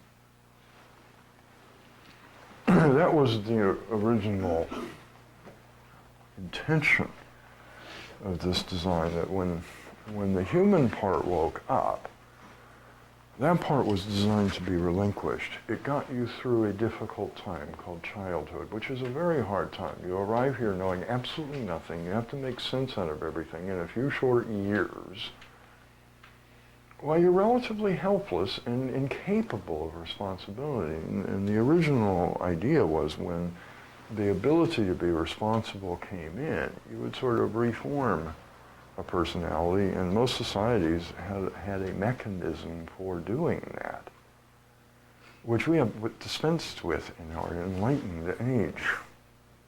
In fact, we even pretend like this doesn't happen until years later. We don't even consider you to be an adult until years after the adult part of you has already started functioning, and then wonder why we have this problem with teenagers who are now fully functioning but inexperienced adults, and they know it.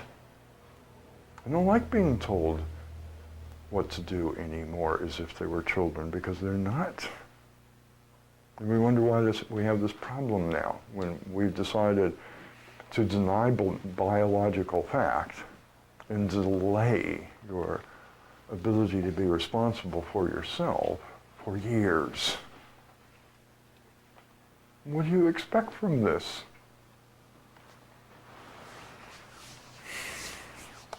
They're inexperienced.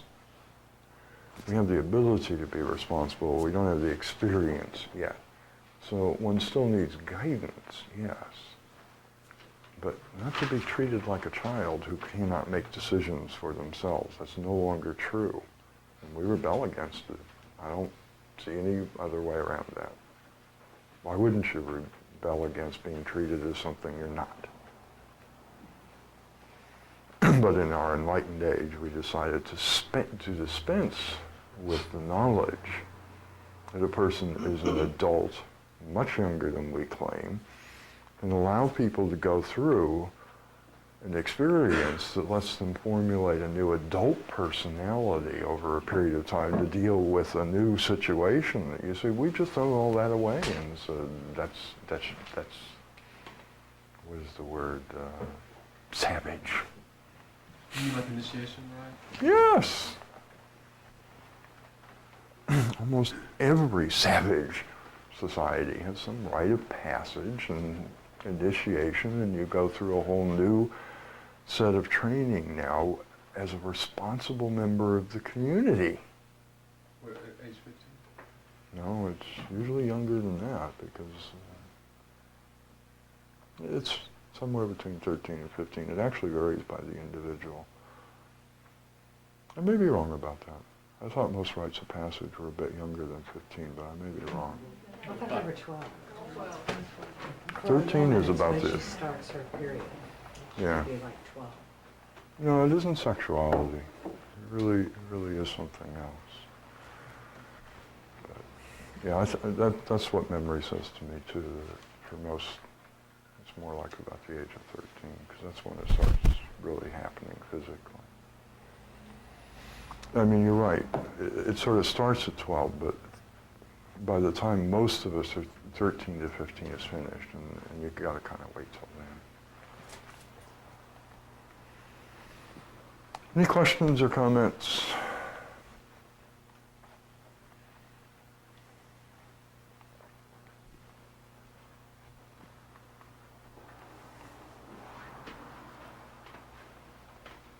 So it's essentially a level of maturation of the brain. Yeah. You are not physiologically capable of responsibility. That's why we call them children, okay? I mean, there is a difference between a child and an adult, and that is the basic difference. A child cannot be responsible. You need to start teaching them what responsibility is long before they can do it. But you can't expect of a child that they will do the responsible thing, can you? They do what feels good.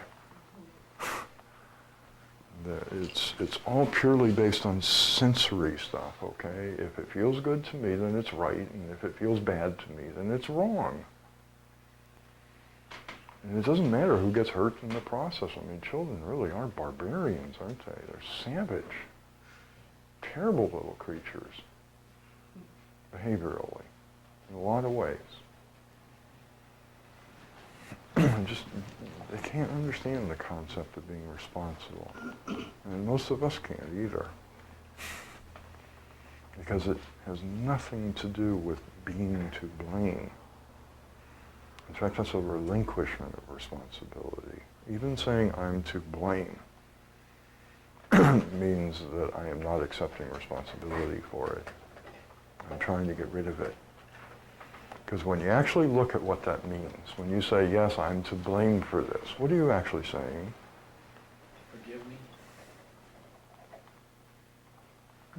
I don't think so. You might be saying that too, but the essence of that communication is, I have a defect and it's what's to blame. Isn't that right? It's not it's some problem I have. So I found some minute piece of me to take the blame. I haven't accepted the responsibility for my own actions. And so then I go off to fix that little broken part, don't I? And pull one of my self-improvement trips. And that's what I call being responsible. I will fix it. I'll repair the broken piece. Not, I'll take care of it. I don't need to be to blame to realize that I just made a mess and clean it up. Do I have to grovel and beg anyone's forgiveness for dropping something on the floor? No, just clean it up, would you? What's the problem here? And that's mostly what we're really dealing with. I did something dumb. I didn't know it was dumb when I did it most of the time. I thought it was a good idea at the time. But now I see we have a mess on our hands, and you pitch in and you clean it up. You don't have to wallow in who's to blame and guilt. Just clean it up. Try and learn from it and don't do it again. There doesn't have to be any blame involved.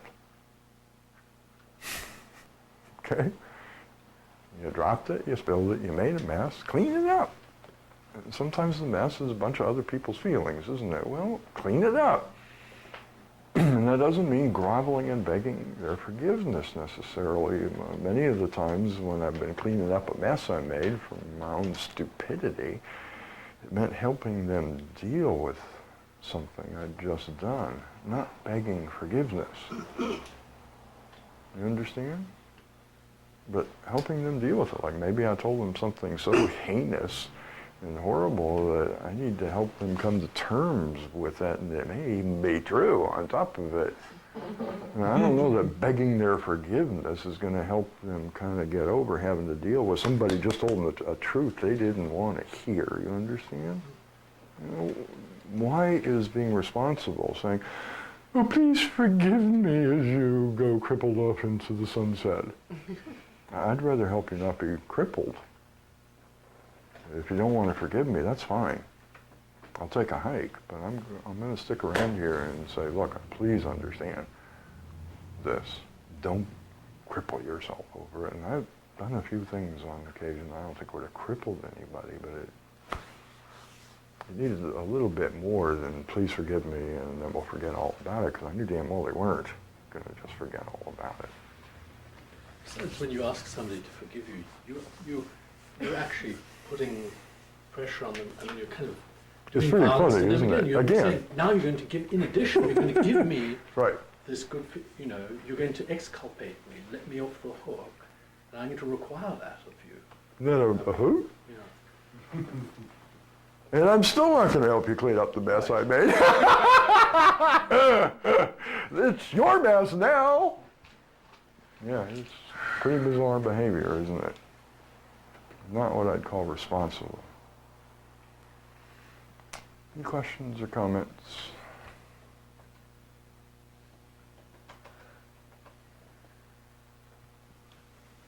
Okay, real quickly. Couple ways that I can deal with all this is first to start being aware of it again, to be conscious of it again. This all happens unconsciously. I don't see it. And that's number one, is to be aware of it. The other thing is to understand that all of this has to go through I. And then be passed on to X to ever become behavior.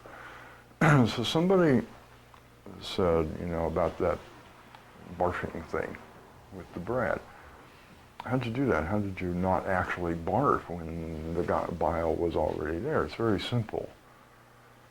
I didn't understand this at the time. This was pre-this knowledge days. But I did catch on that what had happened is I had automatically said, this is a replay of an old event, so have at it.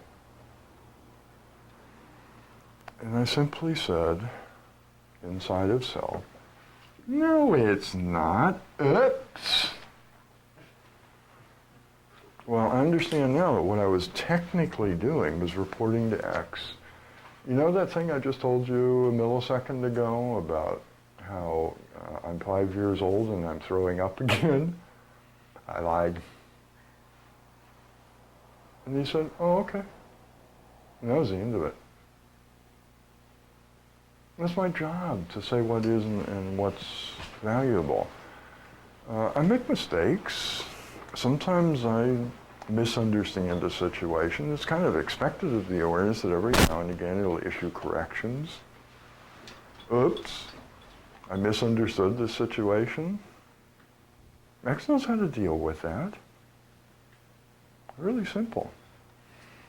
The thing that's difficult about it is that you need an awareness that's paying enough attention that it can be there that early in the game to issue the correction. You see? Now with the throwing up, it wasn't that I was so greatly evolved and aware, it's because I knew about this, and every time I washed the dishes, I paid attention. Made dishes very unpleasant, I'll tell you. You know, I had to pay a lot of attention when I washed dishes. And if that event came up, and I was right there waiting for it, paying attention to say, no, I don't need to do this. But that is one of the ways that you can, there are several things that you can do when you understand this concept. If you're paying enough attention, you can stop it here. You don't even have to report it. That is very simple. You say, hey, not I just said. Well, now what you're reporting to X is entirely different, and this is true and valuable, isn't it? You are actually saying what is. I didn't say this, another I did.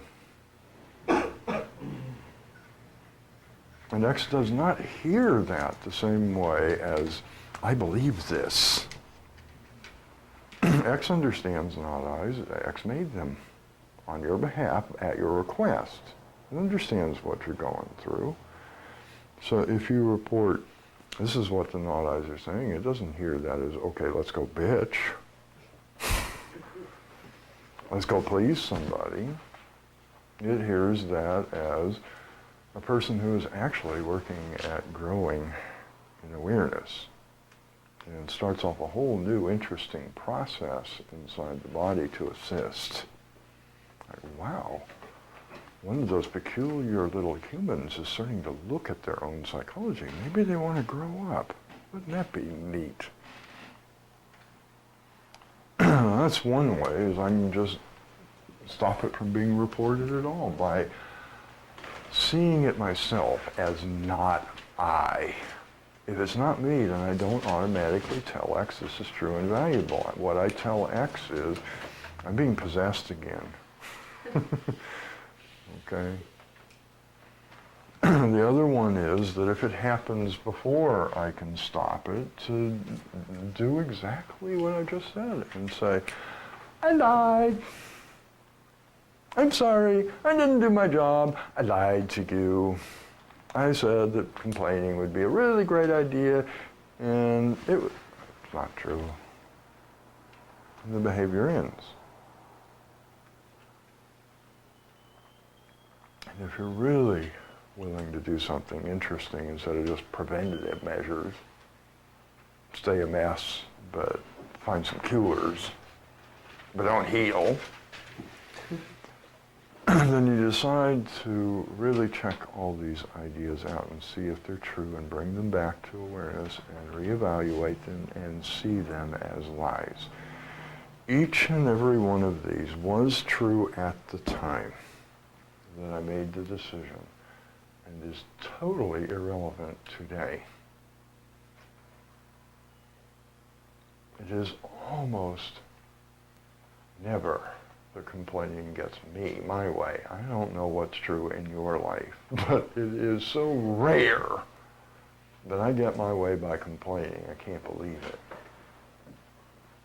And it's almost always when it's because somebody actually wants to please me. Now, just going around complaining to a bunch of people who don't really give a damn about me is as ineffective as anything I've ever seen. Now, if I run into somebody who actually wants to please me, then complaining sometimes will do some things. I find that particularly true when I buy a product I don't like. You know, they do want to please me. They want me to buy something else from them tomorrow, and they sure don't want me spreading a bunch of bad word about them and talking to all my friends, and you get my point? So sometimes going and complaining about a bad product will actually get you what you want in a very pleasant way. But it's peculiar circumstances, isn't it? I'm not saying this never works, but it don't work very often for me, complaining to get my way. Same thing as rights. This is just an illusion. I don't have any rights, and if I did, I wouldn't have to inform you of them or stick up for them. I hate to tell you this, but I have utterly no interest in pleasing you in order to get my way, because it don't work. I may have some interest in pleasing you, but it ain't to get my way. It's just because, like, on occasion, I think it's kind of fun to please somebody, okay? I like doing it. Sometimes. Sometimes I don't. But doing it to get my way is about the quickest recipe I know of for misery. I've spent too many years listening to people whine the same old phrase over every human being. I bet they do it the same in every language on planet Earth even. I've heard this so many times. I give, and I give, and I give. It's always 3 times in a row. Never fails. I give and I give and I give, and I never get. Oh, woe is you. Okay. That is so clearly the pleaser, or really the complainer, trying to help the pleaser out, isn't it? It's the complainer bitching because the pleaser is so damn powerful in this life, isn't it? And it always does it the same way. And I always have the same response. That ain't giving. I'm sorry, but when somebody gives me something with a bill, I call that buying. Don't you? When you go to the store, do they say you gave you the merchandise that you just paid for? No, you bought it, didn't you? You're not giving, you're selling. And sorry, the person took you at your word. They said there's no bill due. And when you handed them the invoice, they ripped it up and threw it away, which I can perfectly well understand. You said it was a gift. What are you complaining about? You get it? And definitely is somebody who's made a big deal out of how good it is to give. But they keep waiting to be paid. That's not a gift. If you're really going to give, you give. You don't wait to get nothing back. You give, you walk off, and if the person smiles a little bit, you consider yourself fortunate. You did get paid. I just have no interest in playing that game of giving in order to get you to give back to me, okay? If you don't want to give to me, I just want out of your life. I don't want to coerce you into it. I don't want to be with somebody who don't want to give me nothing. I sure wouldn't do that in business. You think I'd give and I'd give and I'd give in business and whine that nobody ever paid their bills? I know I'm selling there. You will pay your bills or you ain't getting nothing from me again. See, that's what people are trying to do, is disguise business as highfalutin, high-minded principles, and it's not. It's horse trading, as a friend of mine used to say. I call it business because I never traded horses. A little before my time. He was older than I was. That's what he called it. He said, that's horse trading. It's business. That's not what giving is. Giving is, here, take this. That's it. That has never worked for me. I've played that game myself. Give and give and give, and nobody kind of gave me what I wanted back. Well, what'd you expect? A dumb game. It's an illusion.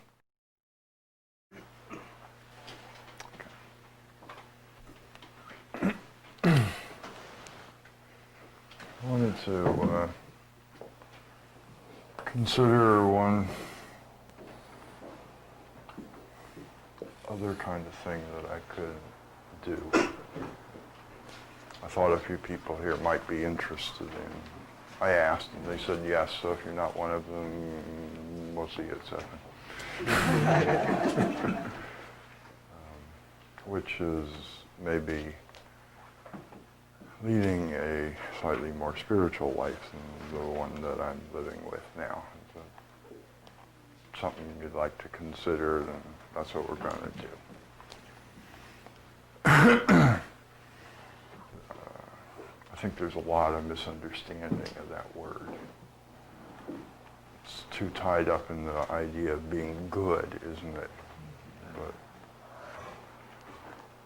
I don't know that necessarily leading a spiritual life means you have to live up to a standard of good. Okay? I don't know if you will or won't. I don't see anything wrong with it. I just think it's sort of beside the point. You can decide to be good whether you're spiritual or not, can't you? Live up to some standard. It seems to me that the essence of what that means is in the word, isn't it? It's got something to do with some spirits doing something together, wouldn't you think? That's what spiritual is about. It's not about living up to a standard, but kind of acknowledging the fact that in the midst of being stuck in a body that is so distracting because it's so full of this sensory stuff all the time that demands constant attention, I haven't forgotten that I'm a spirit inhabiting the body. I am not the body.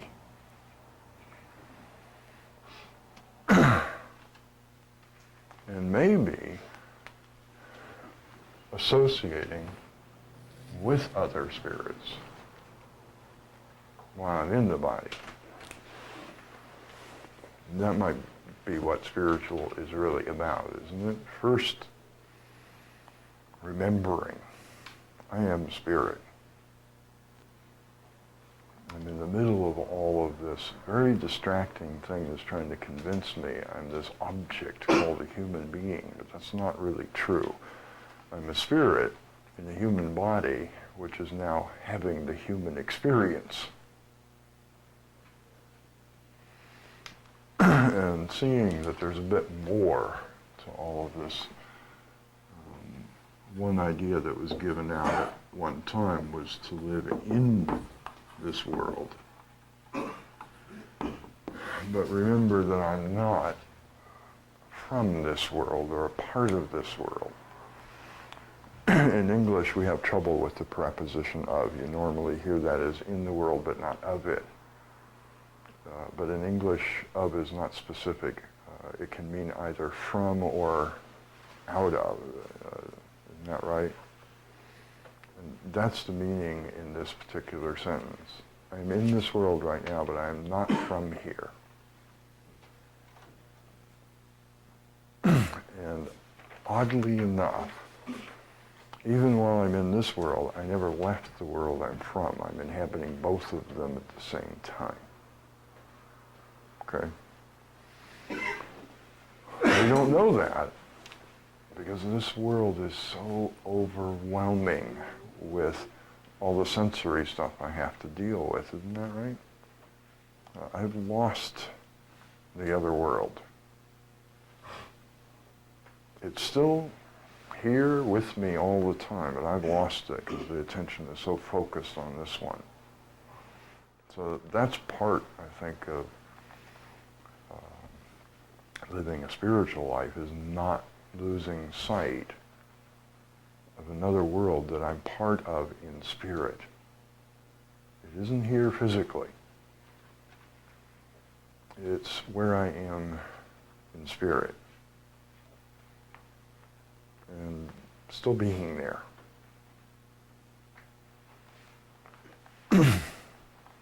Everybody kind of mistakenly believes that they are from this world. Huh?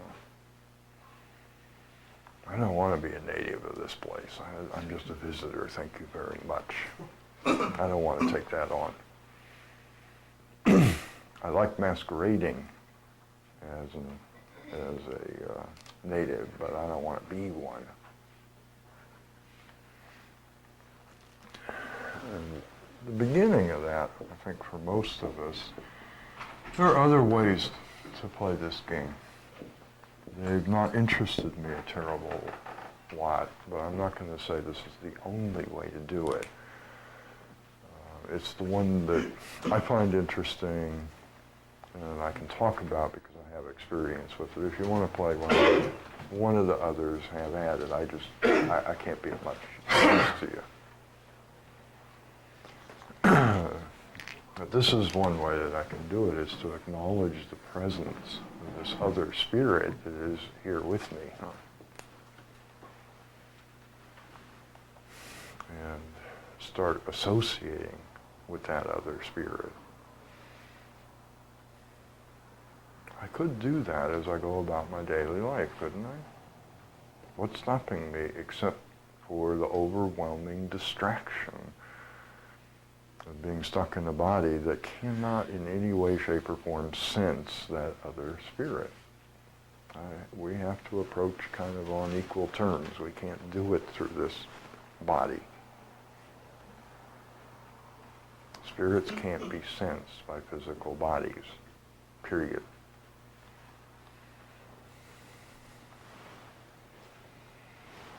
I've seen a few ghosts in this life, but I still didn't see their spirit.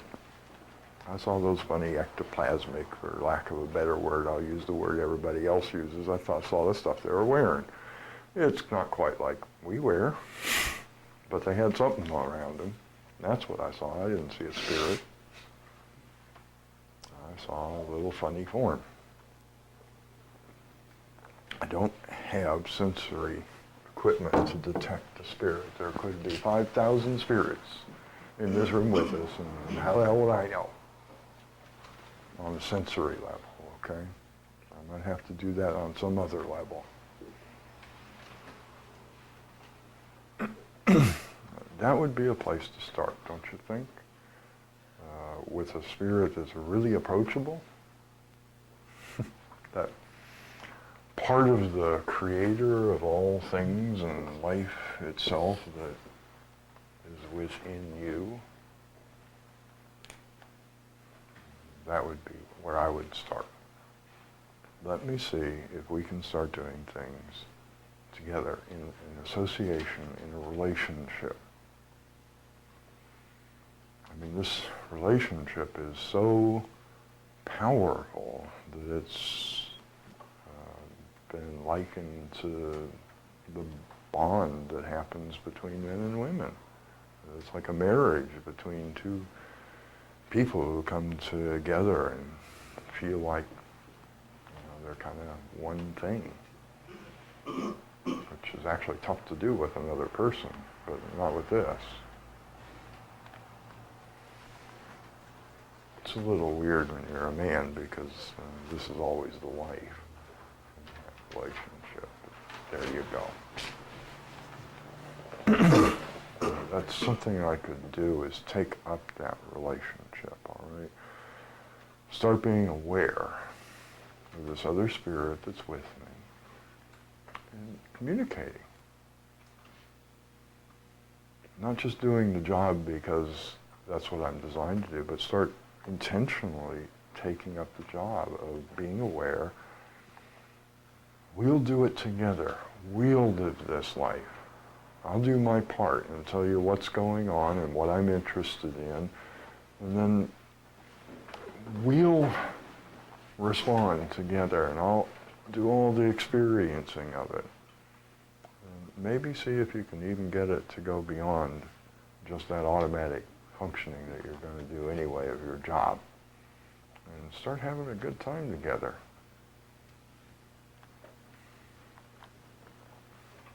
Seems like a really decent place to start to me, don't you think?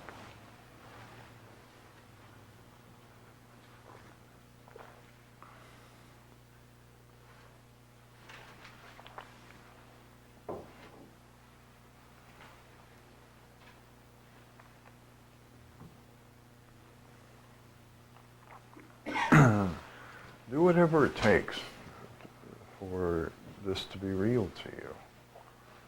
I've given out a few experiments along the lines, but I'm a little handicapped in this area. I'm not real clear on what it would take to get a person to see something that they've never seen before, because I don't have that experience. It's always been real to me that there's another here with me all the time. So I'm trying to guess at ways that might, you understand, I'm a little handicapped in this area. Come up with your own. Just try anything. If that's not already the case, if you've had some experiences of this, start paying attention to it. Stop forgetting. If you haven't, do something to get it. The Gnostics, as I understand it, I think this is the source of this thing. They used to use an analogy with people that says the wind is a good way to understand spirit, because it is air, isn't it? And air was, our bodies were designed to not perceive air. we would be severely handicapped if we could perceive air, wouldn't we? Sight would be useless. Air is everywhere you go, so your sight would go about this far. If everywhere you went you could feel air like you feel water, just walking around would be bizarre, wouldn't it? So all of our senses were intentionally handicapped so they cannot perceive air. The only clue that you have that air exists is when it moves or does something. Isn't that right? That you can sense. You can sense its effects. And so they tried to use an analogy to get people to see this is the way you're going to have to approach another spirit. You're going to have to tell that it's there by what it does. All of us know that wind exists, don't we? We can sense that without any trouble, even though we can't sense air. We can feel the wind blowing on us, and we can see it blowing other things. You see something that's invisible to your senses by what it does. It's the same thing with X. You see it's there by what it does. That's really rough, though, because we've usurped its function. We've said that we're doing what it does. That's why I thought, maybe if you give up on that one for a moment in places where you're comfortable with it, and stop saying, I'm doing this, and see if you can experience the fact that it is being done and I'm experiencing it. You might get a sense of this. I'm not doing this. I'm experiencing the doing, and I wanted to, so I take credit for it. And then I have no way to see X within, because I'm claiming that its effects are something I'm doing. You get it? So the only way I can approach this, I've closed off. And if I could walk that way everywhere I go, of knowing what I am is the awareness that I'm standing up here in front of a room speaking. But I also know that there is a spirit that is making all this possible, that sometimes I don't even pick the words. I just come up with the idea I want to talk about and then see what pops out of the mouth. You understand? I don't even decide how I'm going to say what I'm going to say. It's just, okay, here's the subject. It's certainly, you can see, true in this case, because it's coming out a little different than it normally does. I don't care. I decide I'm going to talk about this. It'll get done. I'm not as in charge as I normally am, except having determined the what. I don't know how I'm going to do this. This is a rough one to communicate, as far as I'm concerned. So we'll have to do it together, because I don't know how. Now, that's an experiment that I would highly recommend at some time when it's not too important to you and you won't stress out too much about it. Try not knowing how to do something you want to do and see what happens. That automatic stuff in you that comes up and says, I know how to do this and I'm going to go and do it my way and so on and so on and so on. Just try setting it aside for a second and saying, yeah, I have an idea of how this could be done. But I'm going to decide, I don't know. And just leave it at that and see what happens and test this idea that there is another spirit here, that if I report with great feeling, this is going to happen. It'll get done somehow. And just test it.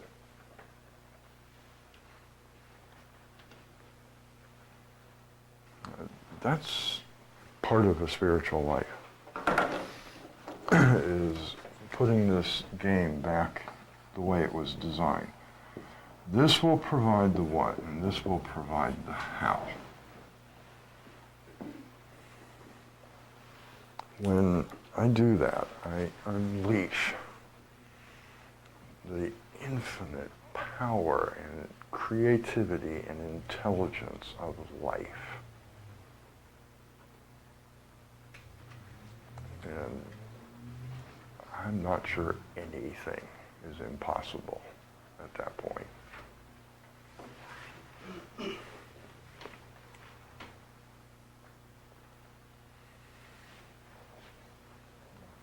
It's hard to do when you don't have any experience with being able to trust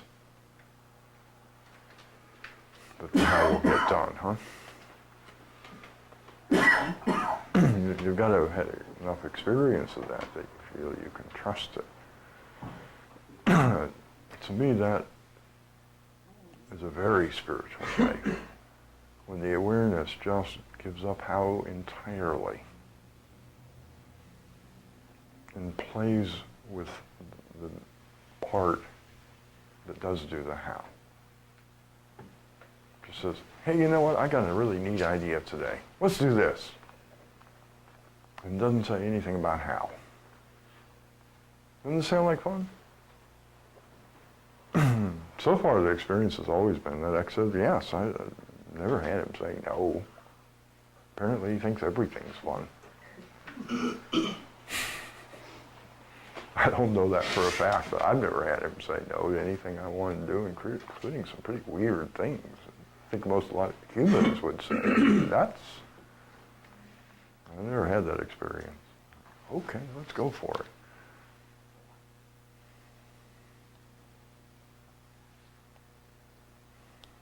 That would be a place to start. What do you think? Letting that part of the experience be real to me and living with it day in and day out. I think that would be the beginning of a spiritual life. What do you think?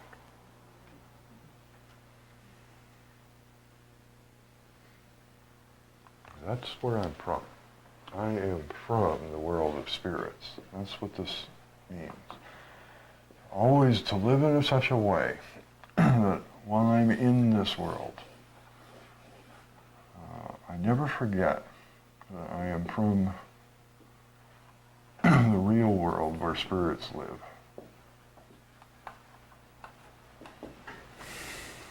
And I never left.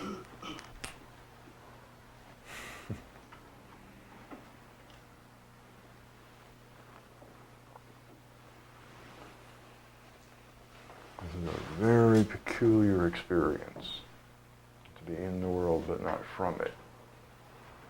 It changes the way that one perceives oneself in a really dramatic way. I've described it a few other times. I don't feel like going into it right now. The whole perception of self changes when you do that. It'd be worth checking out. Is that enough to at least get started? I'm going to talk about it a little bit more tomorrow. Tomorrow I will talk about second force. To this, if you're going to initiate this, I promise you there will be second force. And we humans tend to dislike second force when it comes up, so we probably need to talk about it so when it comes up you can deal with it and keep going, okay?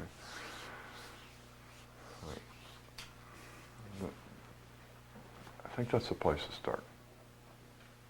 You can go on from there, but I'm not so sure you can start from many other places.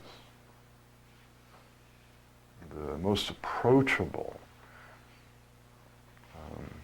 spirit for us is the one that's already here. It's sort of obvious, isn't it?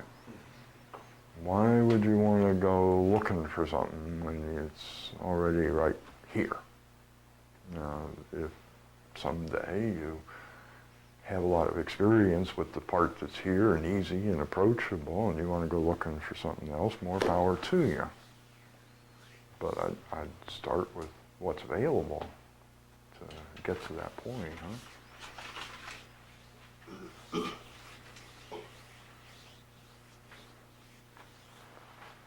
It's what always spoiled religion for Phil in this life was I kept hearing all these people talk about God as this imaginary creature.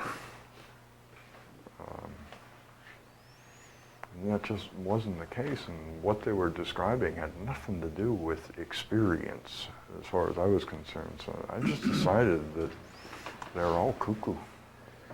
Didn't know what they were talking about. They sure weren't describing anybody I knew.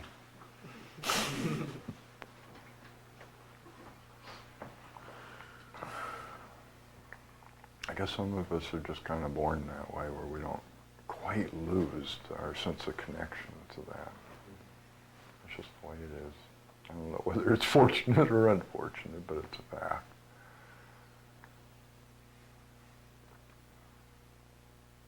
Any questions or comments? Was that enough to...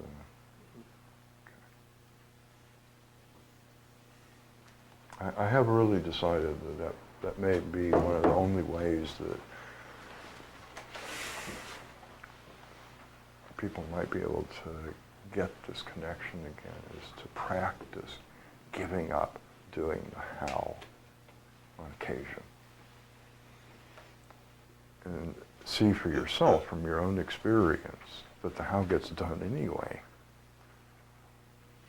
And often in remarkable, unexpected ways that you couldn't imagine, and much better than your little how. Get that for yourself.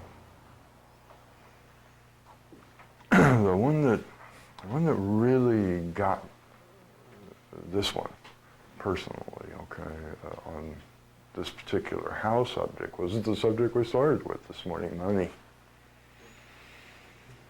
For some reason, I've lived a life where I go through these weird cycles where I just don't have enough for a period of time. And in the early years, that was horrible. Sitting there and realizing there was not enough money to pay the bills, and a lot of people depended on me, and that if I couldn't pay the employees and the bills, I mean, all of them would kind of, go through a rough time because of me, and just worrying up a storm about it, and finally getting fed up, and deciding to deal with this lack of faith, and noticing that it never actually happened. And then looking back and realizing every time I'd ever worried about, I'm not going to have the money and I'm not going to be able to pay the rent, it never actually happened. I never actually got kicked out of anywhere, and the business closed down, and none of that stuff ever occurred. Because every single time the money showed up from an unexpected place I could never have imagined. And a lot of times it was just something simple, like the day before the eviction notice is coming. Somebody would call up and say, I've heard about you, I really want your product, and I'm ready to buy it today. That happened many times, where some unexpected sale would come in. That day, they didn't even need to be sold, and they'd write a check that covered all the bills. Now, how the hell did that happen? And yet it did, repeatedly. So, I found out what it means to reap where you didn't sow. I did absolutely nothing. I didn't even call them up. I didn't approach them. I didn't do a thing. I just reaped anyway. And I noticed over a period of years, this happened every single time, and it had always happened in the past. And then I decided, was tired of futzing about it, and from now on, what I was going to do, if money got tight, which I would prefer not happen, was was going to make a game out of it and say, gee, how's it going to work out this time? Because I know it is. That's called faith, you understand? I know this will be okay. I just don't know how yet, but I'll find out shortly. And that was a dramatic, to me, demonstration that life did the how, not me. I have my hows, and I would never stop doing them. I still will employ a salesperson. I don't want to depend on people just showing up out of the woodwork. There's nothing wrong with going out and chasing them, you know, that's fine. But I also know that there's a lot more going on than that. You do the obvious things that we know how to do, and then let X do his little funny things too. Okay. Just play with it. Over the years, that little bit of faith has grown tremendously. Because it never let me down. Every time I did that, I said, this is the what. The how has been provided every single time.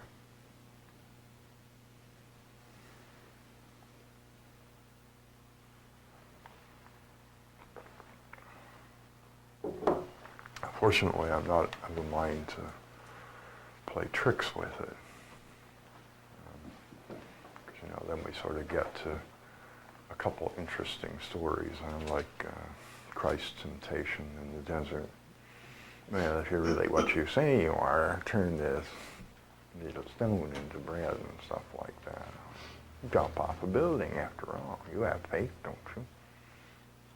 Yeah, but I don't really need to do that, because I do have faith.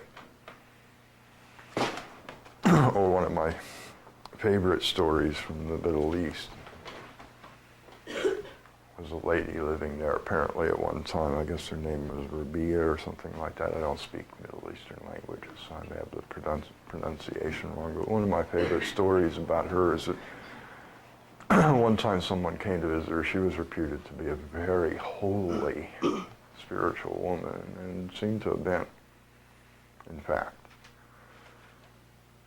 And somebody came to visit her, and she was sort of apologizing about the fact that she didn't have a great meal that she could prepare for them. Hospitality, it's kind of a big thing. And the person who came to visit said, Rabia, with your great faith that we all know about, why don't you just have God bring the makings of a feast? And apparently, in a tone of great contempt, she sneered, my God is not a greengrocer. We're going to make do with what's at hand, okay? In some ways, I actually kind of like that story better than the temptation in the desert. You know, it does put an interesting perspective on it, doesn't it? Like, why don't you be my servant and fetch and carry for me? I'm not so sure that that's where I want to go with faith, personally. I'd like to have a relationship that isn't exactly servant and master in either direction, personally. Do as you like. Any questions or comments? Yes, sir. I mean, do you think X would say yes to being your tea boy? Yeah. Yeah, I suspect he would. I suspect that if Christ had jumped off the spire, that an angel would have swooped down and he wouldn't have even bruised his heel. Okay? Yeah. I suspect that if I asked X to fetch and carry for me, he would do it. I don't want that relationship. I mean, think about it. Is that all you want from your wife? If you should ever do that? Is that all you want from your lovers? Is that they be your servant? If they want to serve on occasion, great, but I don't want that to be the relationship to you. Doesn't sound like fun to me at all. But yes, I do believe that it is probably true. I've never tested this, but that he loves so greatly that if you treat him like a slave, he'll probably freely serve you. Okay. I just don't want to be in that position. I don't want to be a slave owner of anything.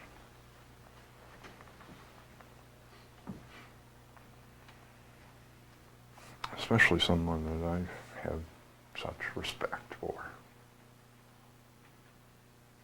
I'd rather play. I'd rather come up with interesting things to do and do them together and have a servant. Any other questions or comments? You do understand that's just this point of view. It seems to be shared by a lot of folks in that position, but I don't know what's right and what's wrong. So do as you like. Any other questions or comments? I just don't want, the reason why I said that, I don't want it to turn into a moral righteous thing or something. I'm not trying to do that.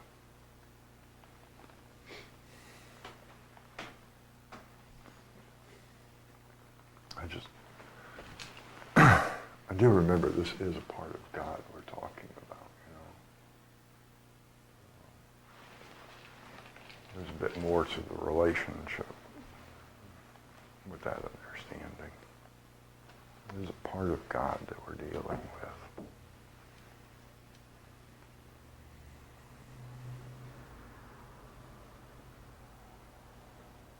So, shall we call it a day?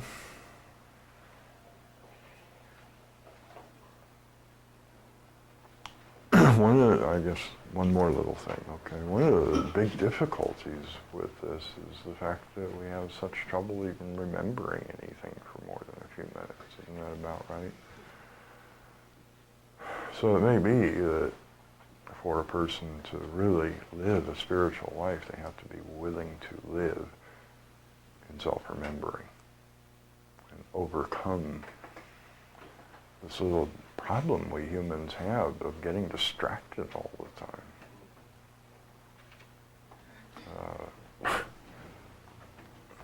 It would be an interesting relationship to have when I can't even remember me.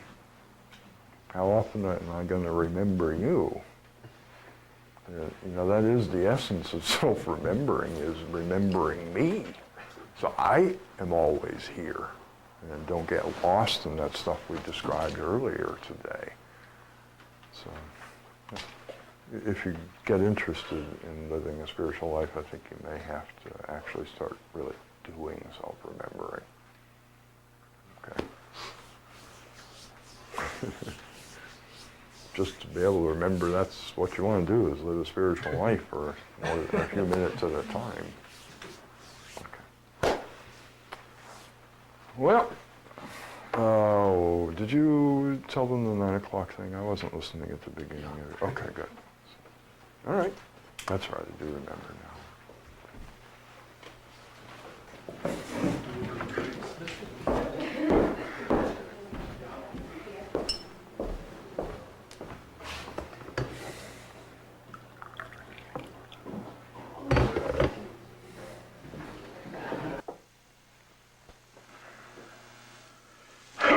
So any questions or comments?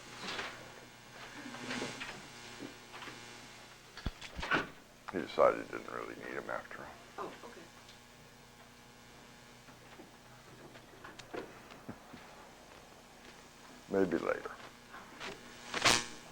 Yeah, he's picky about that. Nothing?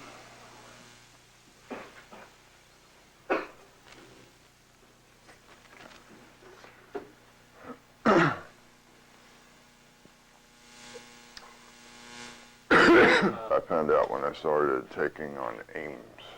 Every now and again we suggest that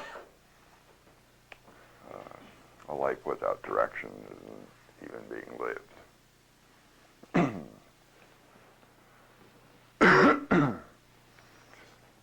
I think I'm going to digress on for a little moment and maybe remind you about this, okay? That when a person doesn't set a direction for their life, it's very hard to stay awake. I mean, you're kind of, in a sense, almost setting yourself up to say, what I'm going to do is react to everything that comes along, right? If you ain't going nowhere. It is difficult when there's no aim right at this moment to remember to pay attention and look for ways to do whatever it is you said you're going to do and all that stuff that kind of helps a person to stay conscious, right? One of the first things I noticed when I started taking on little aims for the life was that as soon as I did, something happened that stopped me pretty much immediately. And so then you kind of deal with that obstruction or whatever it is and then start again and something stops you. That was terribly disappointing for a while. Of course, 5 jumps up and says, "Look, you can't do anything." Until finally one day it kind of occurred to me that maybe this was going in that direction, that if you take second force into account, that's the aim, isn't it? To set off in a direction, you run into some reason why you can't go, some obstruction, you deal with that, and you continue on. Then I don't get why that wasn't the journey.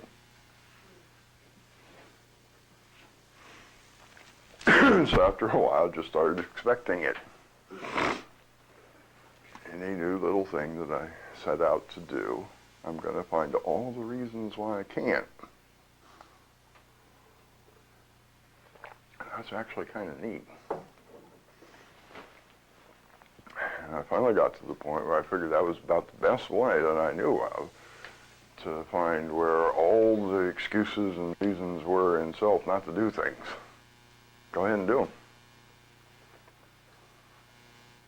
them. Look into each obstruction as it came up. Find some way to remove it. And have a good time. So at this point, just about every time I do anything, that's exactly what I expect, is that there will be some reason not to shortly after I start. And I have a sneaky suspicion that when it comes to, just like I said, remembering that this is what I want to do. I don't want to get caught in this world anymore and stuck here and forget that I am a spirit. And I have another life besides the dependency on sensation that's going on in this physical world. Right? I have a whole other life. And I'd like to take care of that life.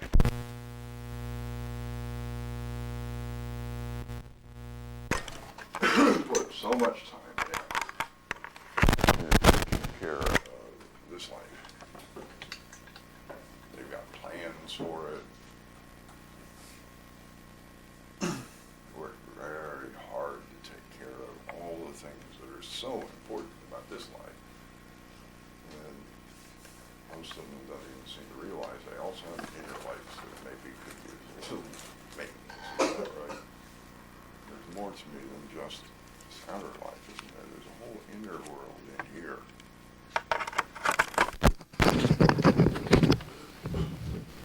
But so that's the first one, is just remembering that that's what I want to do.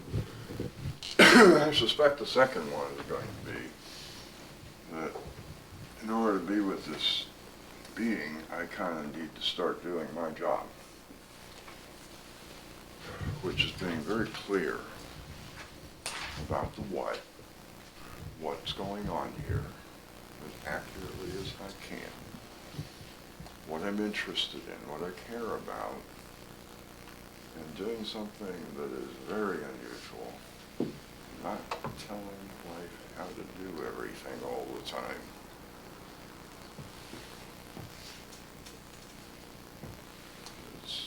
It's difficult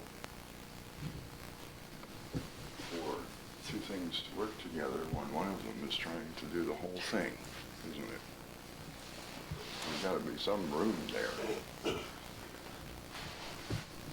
for both of them to be involved. It'd be an interesting marriage, wouldn't it? If one of the parts of the couple decided they're going to do everything. I have a feeling that after a while, the other person in this couple, unless they just completely want to be taken care of and haven't grown up past the age of 2 yet, is going to get bored. Don't you think?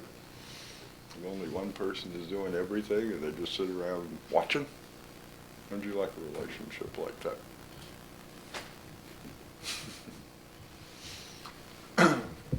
So that's probably about the first obstruction that we'll meet, huh?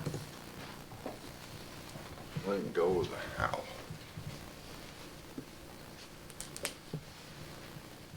That'll be an interesting one to observe. All the different reasons that come up why I have to know how before I can do anything. It might take a little bit of playing around, just trying for a while to say the what and leave the how off and just see what happens. See if I could notice that the how really will be taken care of somehow without my doing all my little things that I normally know I have to do. I have to have a plan, right? I have to, like somebody told me, they play all their golf games 3 times. That's what somebody told me last night. First, they go and they walk the course. And then they go and they visualize the entire game. And then they go play it. I don't know about you, but by then I'd be so bored with golf, so I don't know if I'd want to play the actual game. This is a serious golfer, huh? Gotta win. But I'm sure that's a very workable thing. I wonder if it's actually necessary. It'd be an interesting thing sometime to say, I'm going to play a game of golf and I'm going to see how far under par, is that the way they say it in golf? You can see I know nothing about this, but my understanding of golf is that you can, if you want to, not play against anybody, which I do find rather interesting about the game. You don't have to compete with nobody. You can play against the course, I guess. Is that correct? That's what I understand. Yeah. That's So you can say, I want to see how far under, that thing I get. And I don't know how I'm going to do it. See what happens. It'd be an interesting experiment, wouldn't it? Don't have a clue.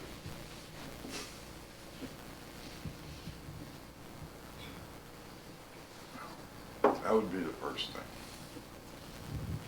Dealing with that obsession that we human beings have for the how. I always have to know how to do everything. I have to research it. I have to get training. Everything but be here now and pay attention and be aware. a spirit. The second thing I suspect that one is going to have to deal with, I don't know if they'll come in this order, of course, but is a little bit of noticing that I'm not even good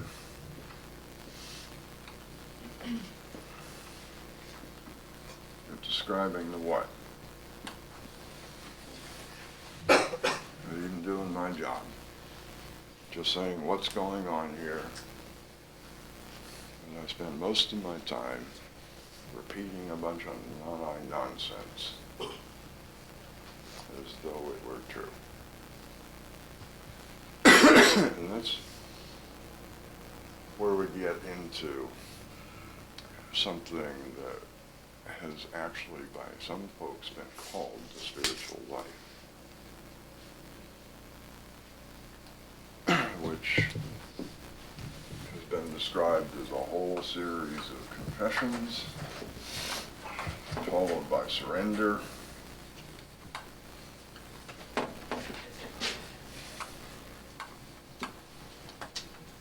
and a releasing of the thing, and then a cleansing.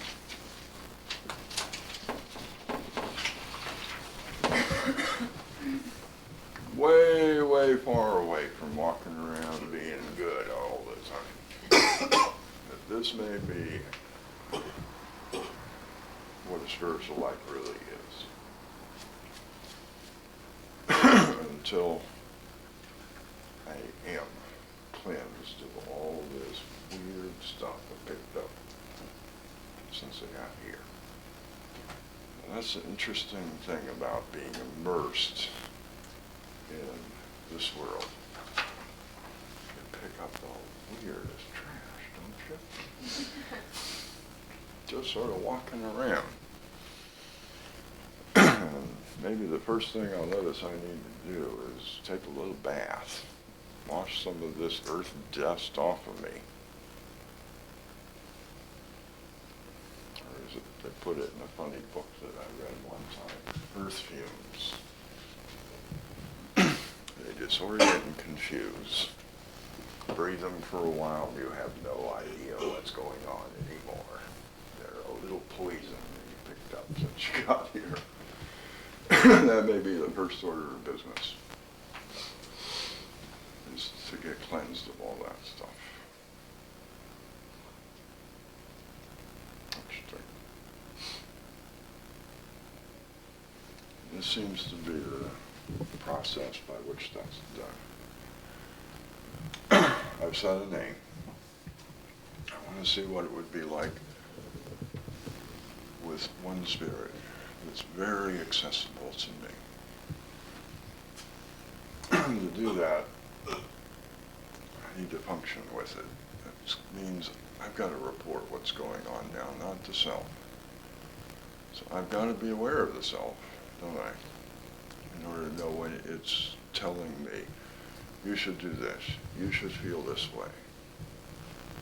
You need to do such and such, all those things that it does all the time. And then on the occasions when I fall asleep and I go ahead and pass that on to that spirit, and come when I wake up and notice and say, oops, I hate to tell you this, but everything I said for the last 5 minutes was just a load of garbage. It wasn't me. I was asleep. You can just kind of ignore it if you want. And then so you can move on to surrender instead of shame. See if you can do something besides now let 5 kick off and start telling you what's wrong with you. Just say, this is just what happens to people who come to Earth. They get a little befuddled, they get confused, and they forget everything. It's no big deal. I've just decided I don't want to do that anymore. And look at the things that were being reported and see that somewhere in there, there's still something I want. Do you understand that? when you fall asleep, what's happened when you're making efforts to wake up, when you're not even trying to wake up, you're just asleep. Okay, that's the way it is. But when you fall asleep like that, when you've been making efforts to wake up, much of the time that means that the not eyes found something that you still wanted. And so you're suggestible on that subject. You get it? You cannot give a suggestion to somebody about something they don't want. They're not even interested in. You can, but it takes tremendous effort. And a lot of guys don't work that hard. They've got a whole list of things they know you're a sucker for. Okay? It takes a lot of work to give somebody a suggestion. Why don't you go eat when they're not hungry, for instance? It'd be hard to suggest to somebody that they have this particular steak when they're not even hungry. You got to have something to work with to give them a suggestion, and that thing you work with is point of view. The suggestion always has to fit the person's point of view. If you give them a suggestion that is way outside the way they look at things, it won't work. And there's always got to be something they want, or it don't work.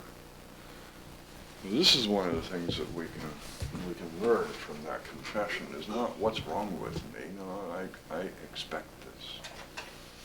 I expect that if I set out to do something, everything that will prevent it will come up, so I can take a look at it and deal with it and get it out of the way and do what I said I was going to do. That's just what I expect to happen. I think that's part of it. I don't think that's something wrong, although I still get that from people. Every time I set up a name, I never do it. All I do is deal with obstructions. Okay, then that is doing it. I don't see anything wrong with that. Except for you're complaining that there are lots of obstructions. Okay. I don't know what you're trying to do. Maybe it's something really rough for all I know. But look at those things and say, what is in this that is still really enticing to me? See if you can see the illusion in it. You don't have to be stuck in that for the rest of your life. You understand? The suggestions from the self are pretty goofy, aren't they? They're suggestions about reasons to feel really sorry for yourself. I don't want to. I don't care how good a reason there is to feel sorry for yourself. I just don't want to.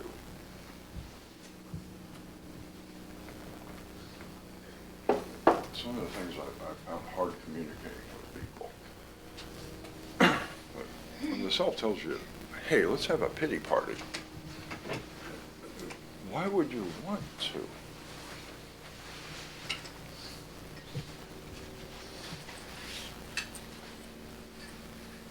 And that's what needs to be looked at, isn't it? Why did I buy this suggestion to feel sorry for yourself? Why is it I still want to sit around and self-pity? What is so enticing about that? See if you can see the illusion in that. That there's something good or valuable about feeling sorry for self. As for instance, okay? And I see the illusion of something. I may find that I just don't care about it anymore. It's a lie. It's a dream. I'm not interested. And then I can maybe look around and say, well, what else would I like to do? Go all the way through this little process where I say, here's an illusion that I'm still dealing with. I'm willing to let it go. I see it as an illusion. Allow X to do the surrender, because that I cannot do. But I can do the next little part, which is to start thinking a little bit about, well, if I'm not going to do that, what am I going to do instead? Because I can't just sit here like a lump. That is one of the things you really, a lot of times, need to do, isn't it? Is find something else to do, or else the suggestion will just keep coming back up because you don't have anything to do. Humans are not very good at sitting around doing nothing anymore, are we? Even when you're depressed and miserable, you don't sit around doing nothing, do you? You sit and wallow in thoughts and feelings, don't you? There's a lot of activity going on. It's just no physical activity. Think about what I'd like to do instead, and then see if there isn't a cleansing of that, where it just goes away. I may not have to deal with that one anymore. It's gone. Any questions or comments about that?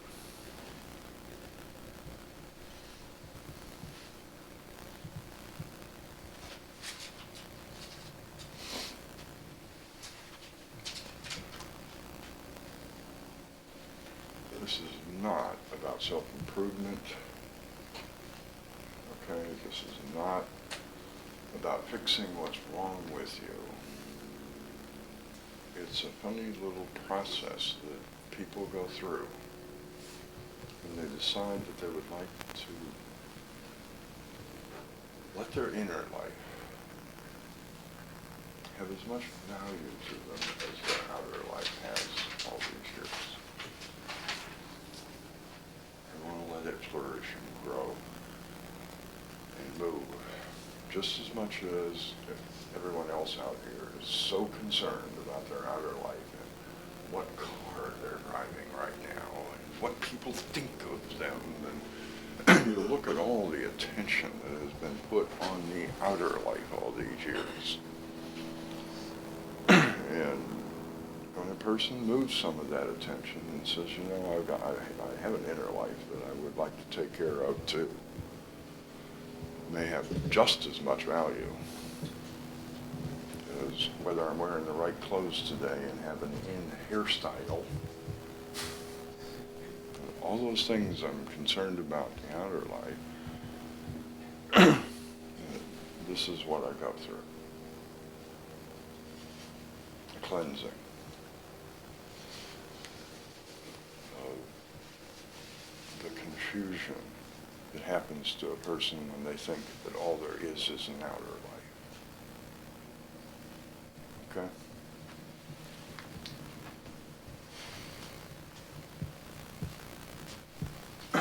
It's not about self-improvement or getting better or feeling sorry for self or ashamed of what a mess I made or anything. It's just going through a cleansing process. That's really all it is. I do believe that those other funny little things, trying to fix it, being ashamed of it, are actually not being willing to let it be taken away. You understand? If I'm ashamed of something that I did, I gotta keep it right here next to me and hold it next to my heart and treasure it. So I can play that game with it, huh? No, I'd rather just let it go.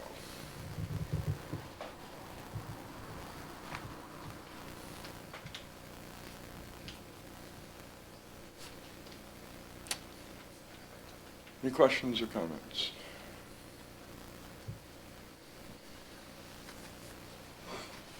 This is one of those things I do where you just really have to do. I don't really feel like talking about it like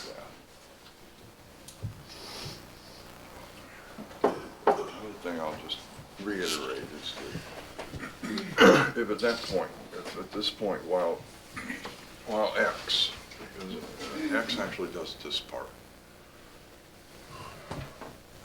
have something to say about this, because this is back to what again, isn't it? What would I like to do instead? I want to go somewhere else. I'm not interested in going towards this thing that I've now seen as an illusion again. I get to determine that. This is, again, I have absolutely nothing to do with the last part. I have no clue how,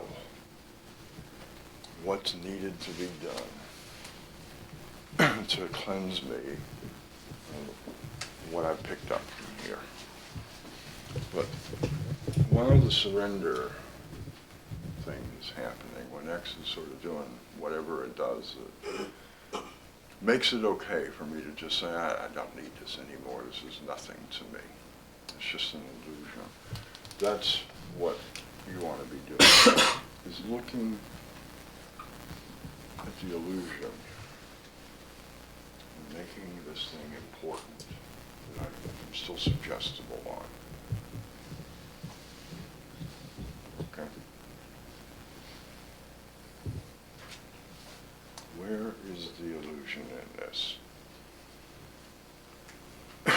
If it's really something valuable, why do I have to fall asleep and let not eyes report to life for me about it? Somewhere in here there's an illusion.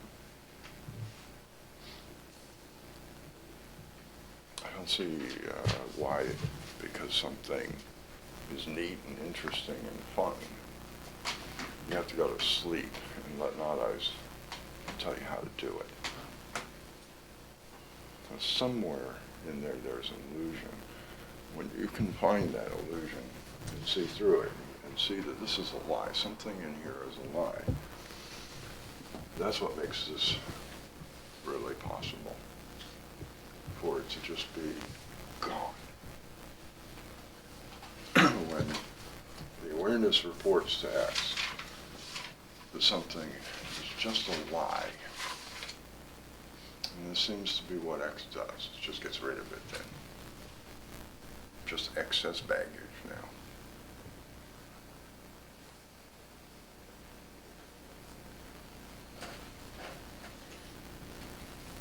Question?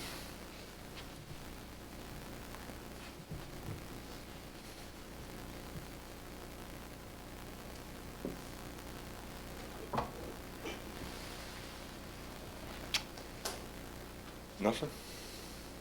Okay. Just take a little breath. I'd like to start taking care of the money now, so if somebody still wants to make a donation, now would be the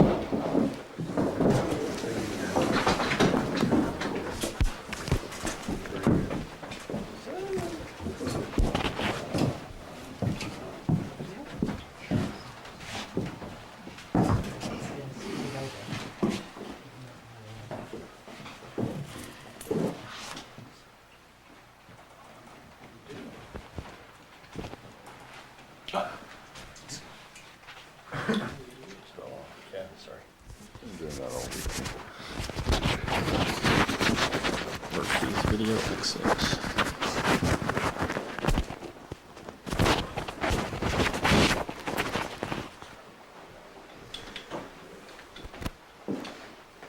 Any questions or comments? Anything you folks want to talk about?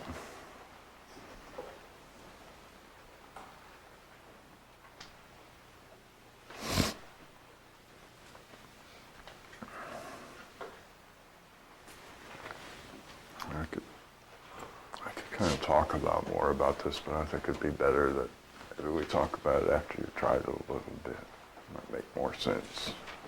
I'm just going off. I have talked about this before, but going off on it theoretically, I think it'd be a lot more interesting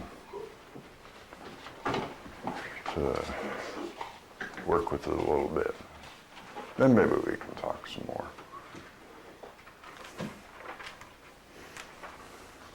So I'm sort of open to anything you want to bring up and talk about today. Does the work ever become effortless? Everything becomes effortless, not just the work. where does where does effort, the idea that things take effort, come from? That it's hard. Where does that come from? Experience of second force. All right. I don't think that's quite accurate, so I'm going to change what you said a little bit and see if it makes sense to you, okay?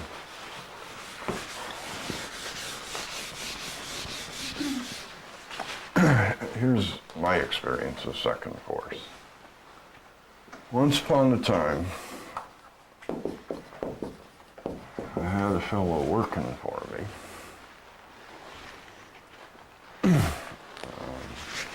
I can't remember exactly what it was anymore, but something started really bugging him. And he came in one day and said, I quit. So my initiative was to get somebody else to do some jobs that I just didn't have time for.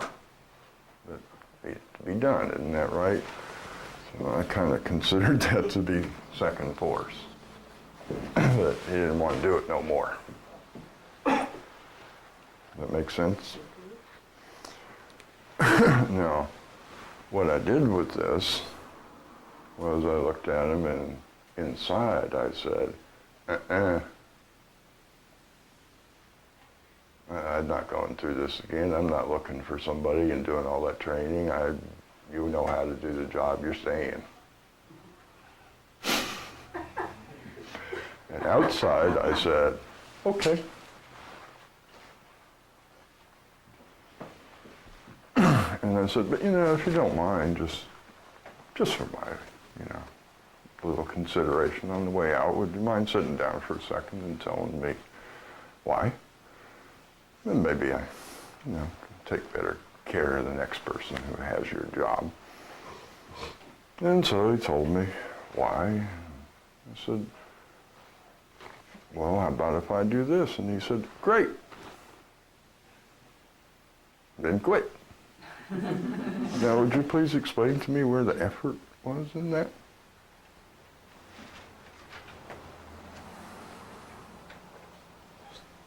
It was the simplest thing I ever did. I made up my mind. I was willing. If the guy really wanted to quit, I was willing for it to happen. But inside the head, I pretty much said, if there's anything I can do to stop this, I'm going to. But I don't want to do what's necessary to deal with this. I did not resist the resistance. I just said, good. What was so hard about that? And then I kind of got exactly what I wanted, and oddly enough, apparently so did he, because he worked for me for quite a while after that, and everything went along fine. So I'm not quite getting why second force would tell me things are hard. So if your experience of second force is that it makes everything hard, I don't think you understand second force. I don't think you've looked into it enough to even get what it is. That is part of it.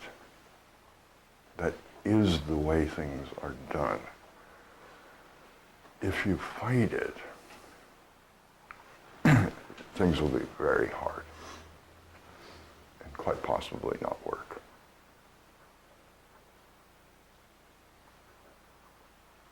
I have always enjoyed that particular story because after the whole thing was over, I kind of had to leave the office and go outside because I work at home and have a hell of a belly laugh out of the whole thing. I just thought it was the funniest thing I'd ever seen.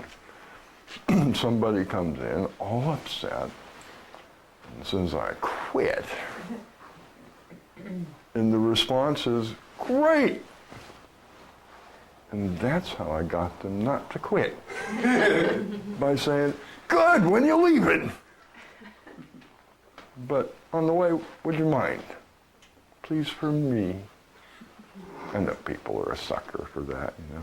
They always want to help you out. I figured if I'd sat down and said, oh, I don't want you to leave, tell me what you want, and so on, that there'd be a list of demands this long, you know. Now I'm a sucker.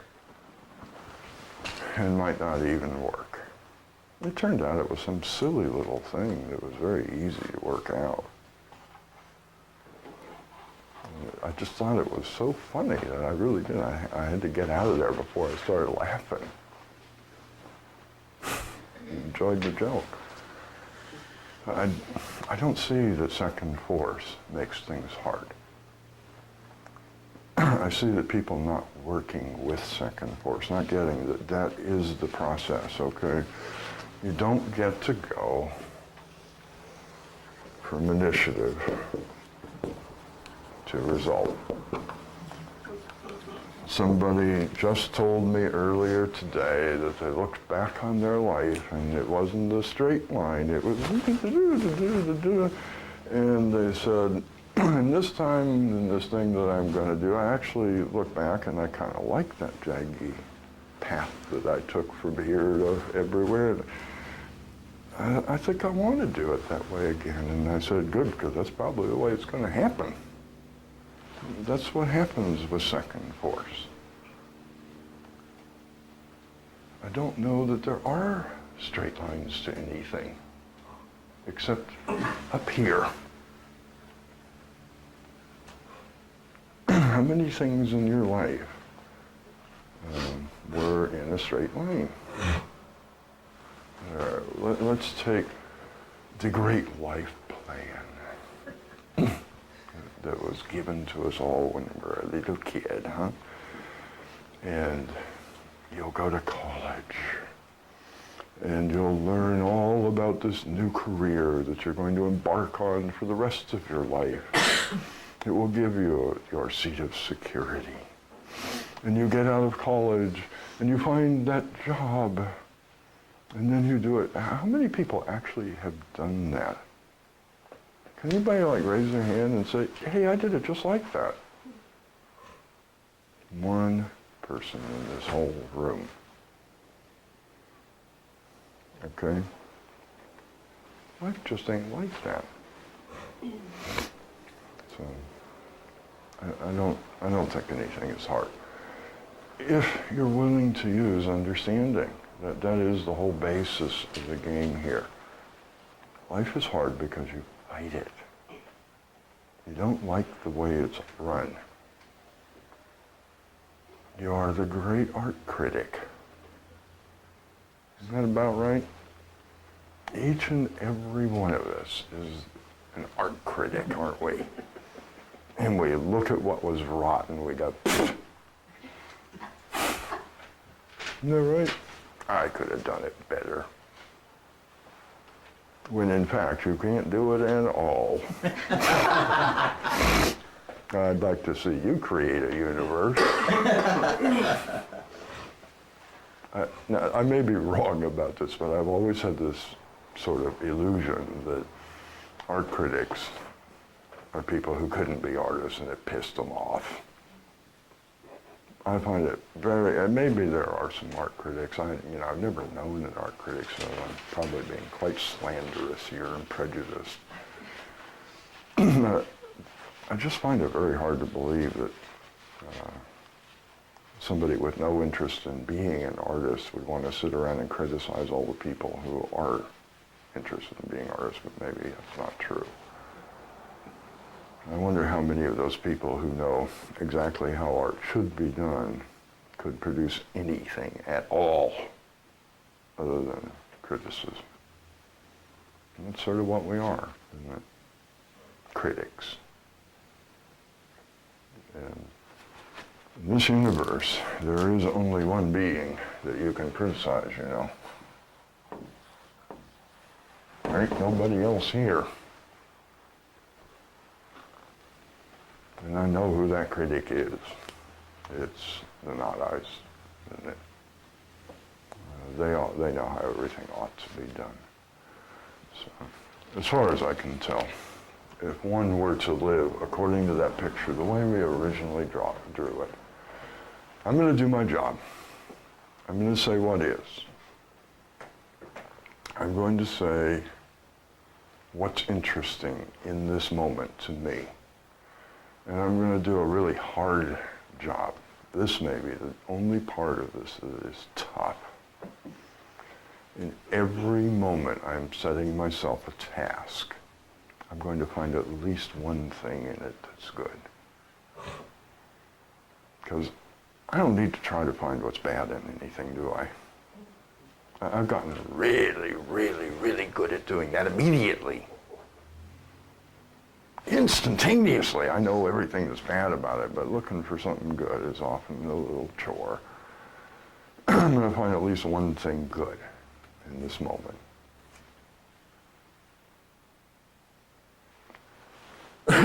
And that's it. That's what I'm going to do. I'm going to leave off all the rest of the stuff I feel compelled to do that I think is hard. Coming up with plans and hows and so on and so on. And if I can live that way, and life does the rest, where is my effort?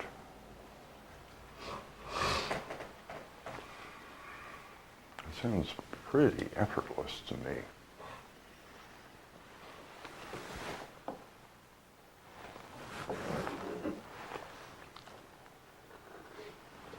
To answer the original question, which is, does the work ever become effortless? Yeah, it does. When you finally confess that living by the master decision is 100% absolutely, completely destructive to my well-being. And you say, I'm done with it. It's okay if you disturb me. My purpose is not to be non-disturbed, so if you want to disturb me, that's okay. Things disturb me, it's okay. Because trying to make that not happen is destroying me. I'm done with it. Then the work becomes effortless too. All the effort, I suspect, that's put into doing the work is because you still want to find a way to be non-disturbed. Okay? So you don't just say it intellectually, when you can viscerally feel it in your bones. When I see that every time I put a piece of effort, whenever I try to stop things from disturbing me, what actually happens is it hurts me.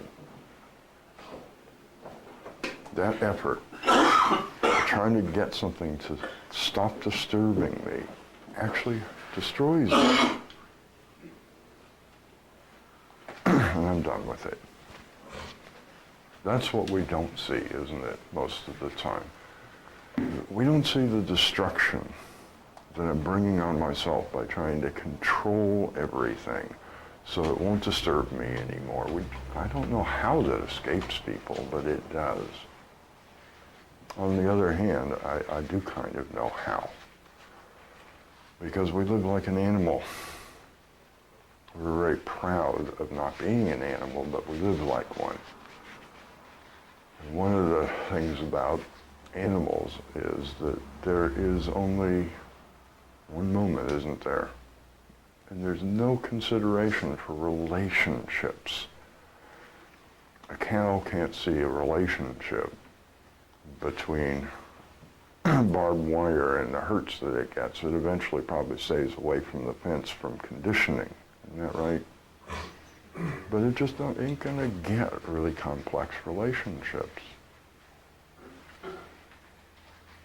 That takes a little bit of consideration to see that this thing that I did, trying to get you to stop bugging me, a few days later had a bunch of consequences.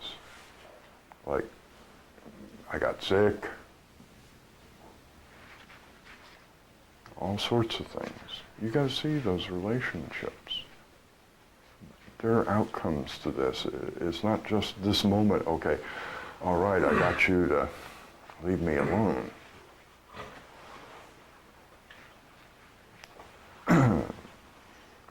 What do you think about while you're driving your car? What are your fantasies? How many of them are sitting and rehearsing old grievances for year after year after year after year? That's what you want your inner life to be, huh? Nursing old grievances year after year. That's not a consequence of wanting to be non-disturbed. Sitting around and fantasizing how you're going to deal with something that happened 20 years ago again and again and again. That's destructive to the inner life, isn't it? Most of us really don't have a very pleasant inner life, do we? When you see that, you don't have any problems just forgetting about it. I don't know that anybody will ever want to be disturbed.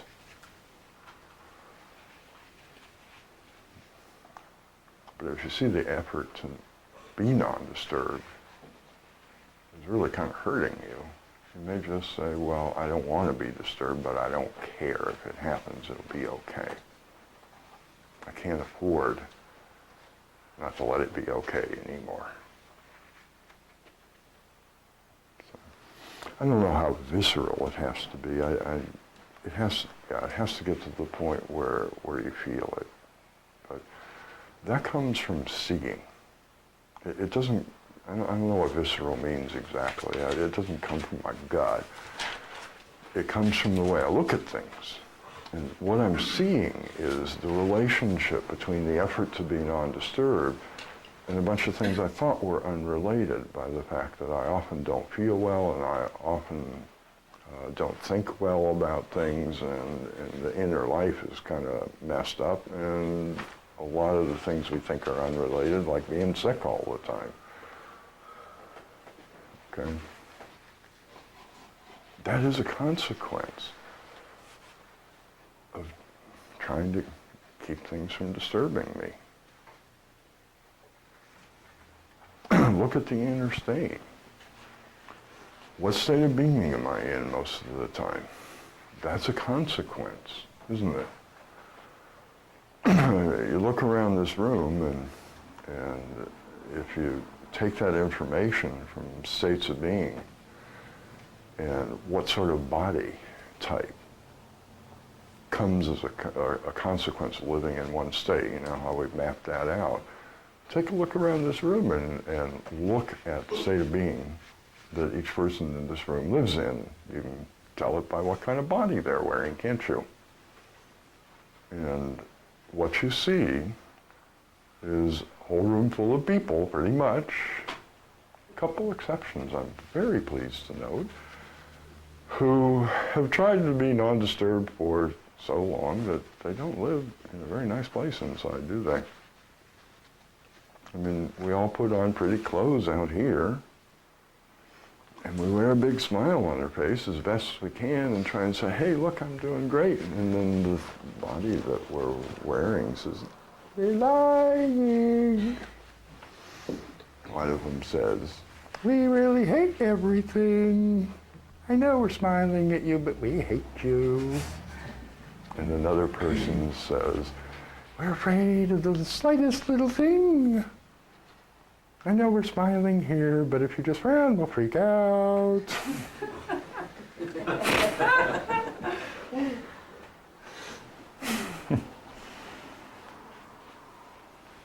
That's a consequence, isn't it? What would you be afraid of if you were okay with disturbance?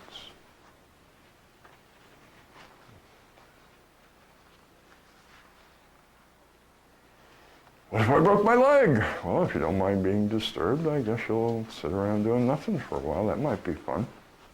I often like having an excuse to sit around and do nothing. Why would you be afraid? if you weren't concerned about being disturbed? What would there be to be afraid of? That's a consequence, isn't it? I don't like living in all those states of fear. I don't want to do it.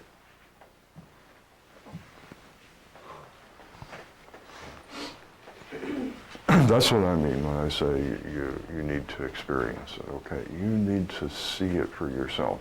You need to just look at various things and see the relationships with them so they're real to you.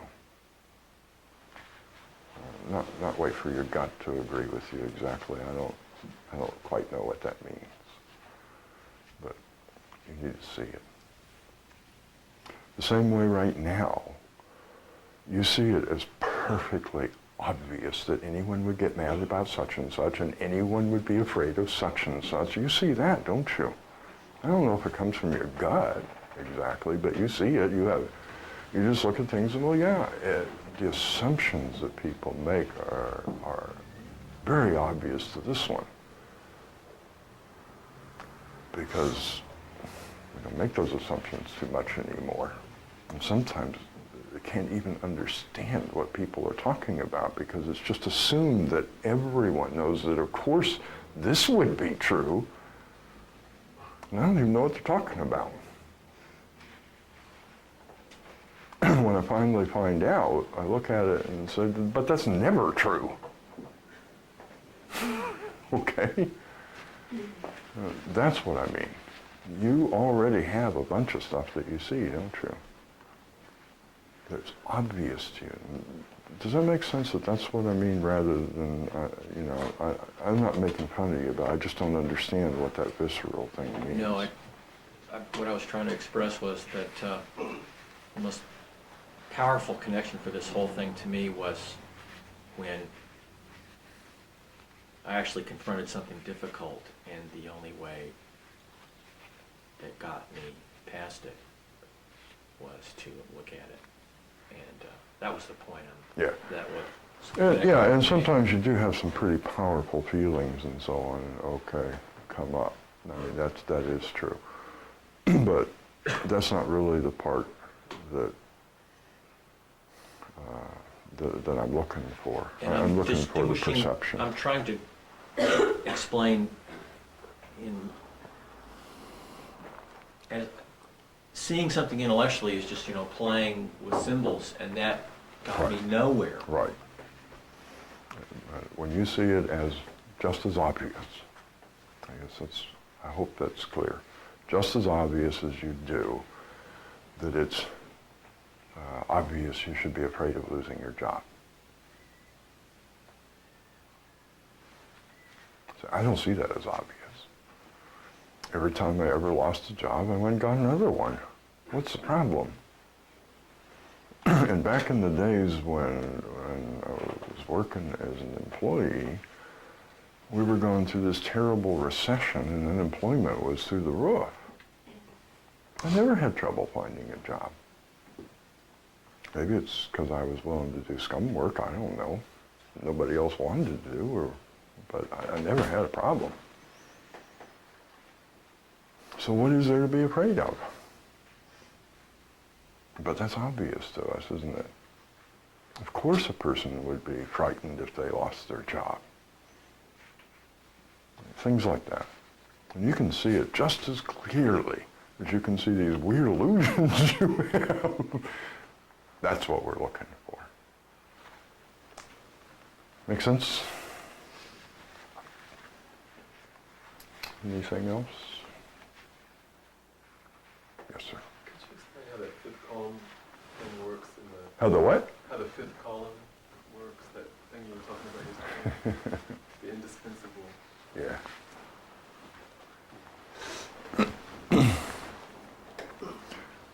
Don't fight with them. Don't ever fight with the not eyes.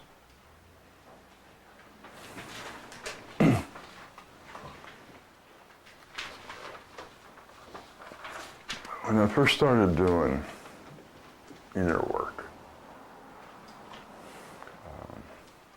did a lot of fighting with them. You know, they'd come up and have all their silly little nonsense things they wanted to tell me, and I'd argue with them and try to prove them wrong. And if they wouldn't admit they were wrong, then I would just start bashing them is really what it came down into inside, you know, like, leave me alone, shut up, go away. And then one day I woke up in the middle of one of those fights, and I said, you know what? Right now, you are identified with 5, who is really ticked off that 1 and 2 have been complaining and sticking up for their rights for a second. And you're not fighting at all. They are. And you already lost. Because you didn't know that this was actually a fight between 5 and 1 and 2. You weren't even here. And I started watching for that, and I noticed that every time I got involved in their little inner turmoil about what was right and what was wrong, that's what I was doing, was identifying with one side in this battle that they've been having ever since I got here practically, certainly since I made decision 3, and thinking I was doing something. And so every time I fought with them, I had already lost. Isn't that a hoot? They'd already won. So of course, they were having a great time with this battle, pulling the wool over my eyes. We got him again. He thinks he's fighting with us.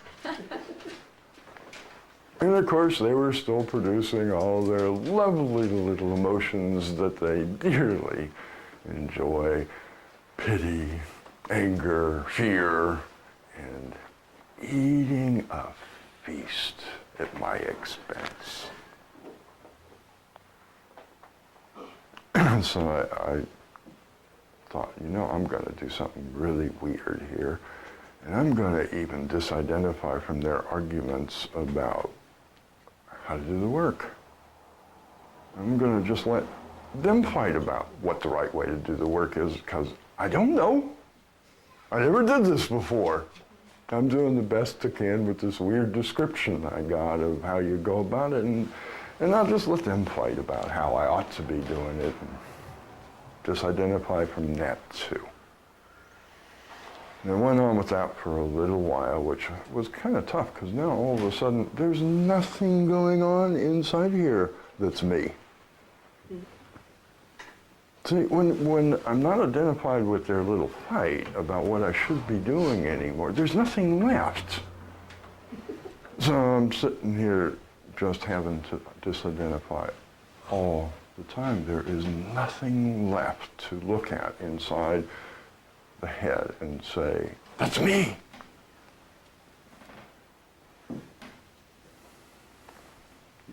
And then I got this other weird little idea one day. And I said, on those times when they were just really besieging me about, you've got to do something. There's something you just got to do. And I just didn't feel like it.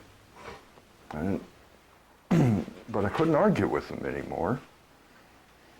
I got this weird little idea, and I said, I'm going to start telling them that they're right about everything. I'm going to agree with them. Because I already started doing that with people out here. When people bugged me about what I ought to be doing and so on, I got so tired of fighting with them because they never understood a word I said and just wouldn't shut up. And I finally just started saying, oh, you're right. I'll start tomorrow. And it shut them up. They left me alone and usually forgot by tomorrow that I was supposed to be doing it. Never checked, you know, as long as I was really fervent about it and thanked them and all that kind, you know. So I thought, I'm going to try that with the self.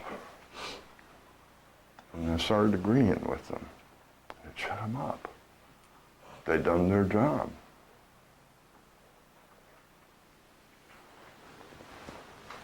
So that worked so well.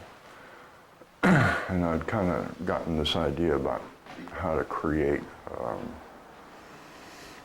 how to get X to make not ice for me that would do a particular job out of building the observer itself. That if you practice something for a little while telling X, I'd like this to be a habit, he does whatever he does, it turns it into a habit. And I said, I'm going to build a little not I, whose only job is to pretend to be me and agree with everything they say, and see if I can trick them into thinking that they're arguing with me all the time when I'm actually gone. I have no interest in what they're saying. I'm not listening any more than just to know what suggestions so that I don't pass it on to X, and that's it. And that's what I did. I made a little nod eye with them that they thought was me. They're kind of dumb. It was really just an animated puppet, a little machine that agreed with everything they said, and then they now were doing everything all amongst themselves. Well, I went off and had a cup of coffee.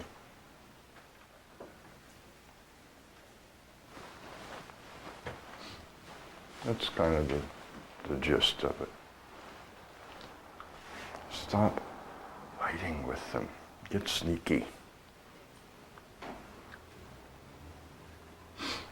If you fight, you've already lost.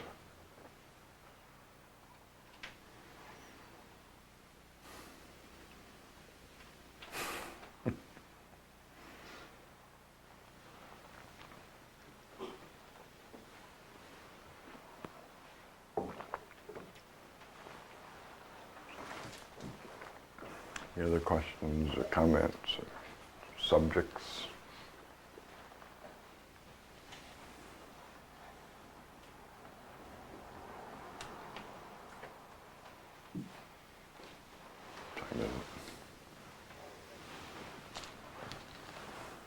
All right, let's take a little break.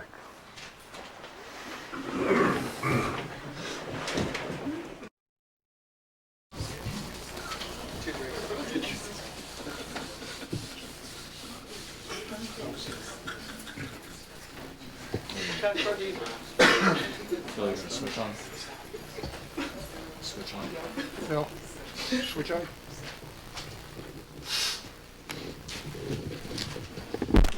Okay, somebody during the break asked a couple things, so we'll start with those. I've said a few times that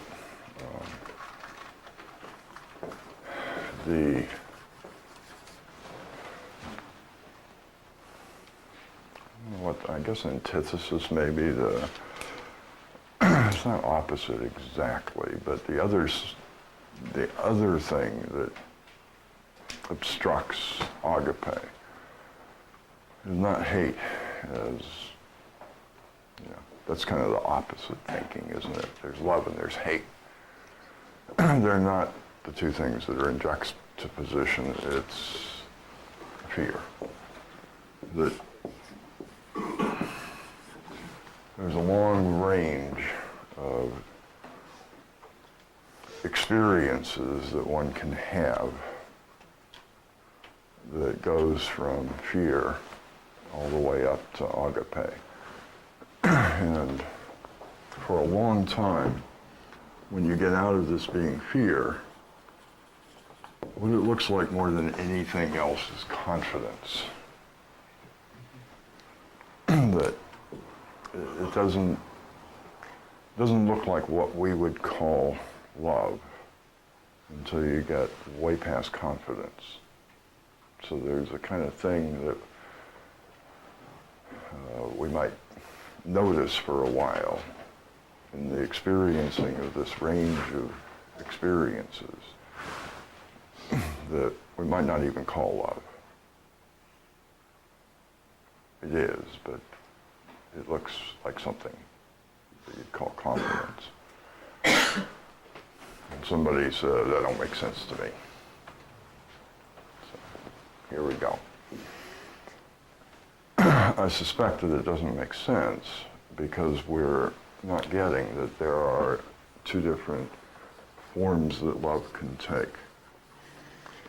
There's personal love and there's impersonal love. And the personal love looks very different than impersonal love does. What's personal love? That's that stuff. It's really about taste, isn't it? It's what can be called approval. And it's about me and you, isn't it? I either find you to the taste or I don't.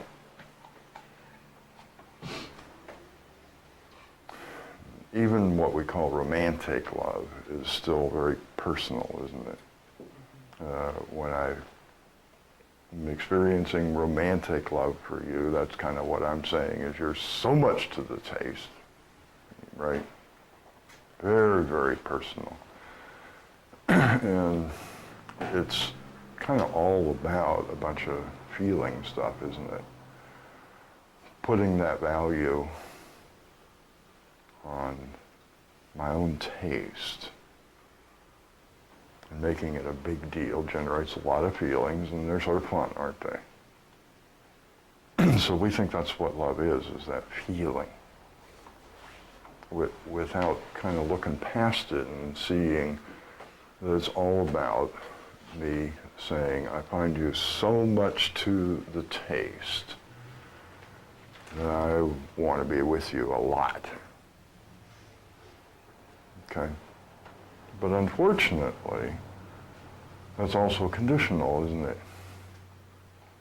Because if I am with you a lot, what is one of the things that I quite quickly discover? You're only sometimes to the taste, aren't you?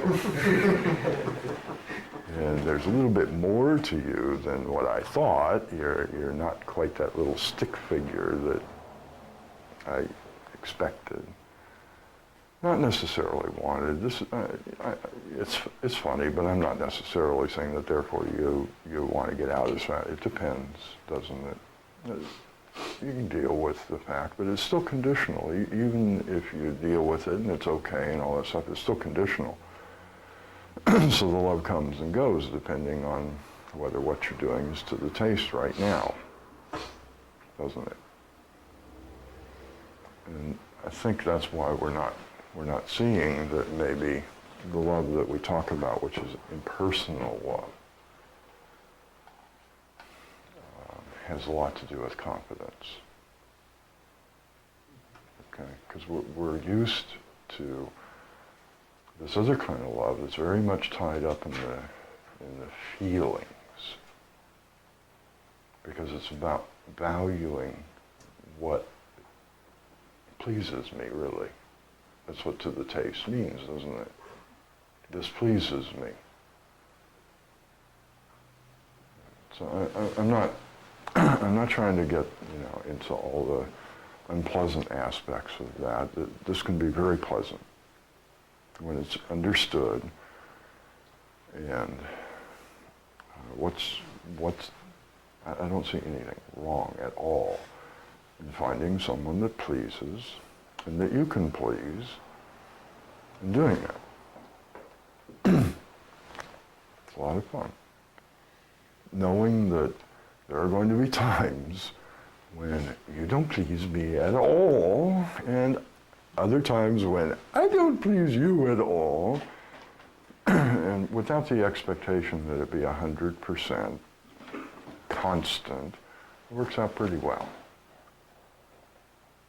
Okay? Do you two mind if I share that funny thing you told me about arguing? I just got such a kick out of this. We were talking during one of the evenings about how people seem to feel that if you won't fight with them, you don't love them. Have you noticed that? When you get into a relationship, it is an utter and absolute requirement that you have a fight every now and again to prove you love them. And if you won't do that, you don't love them, which I find a little bizarre. So I asked a couple that was sitting there, do you fight? And they said, oh yeah. which is what I expected. And then they said something totally unexpected. And they said, but never at the same time.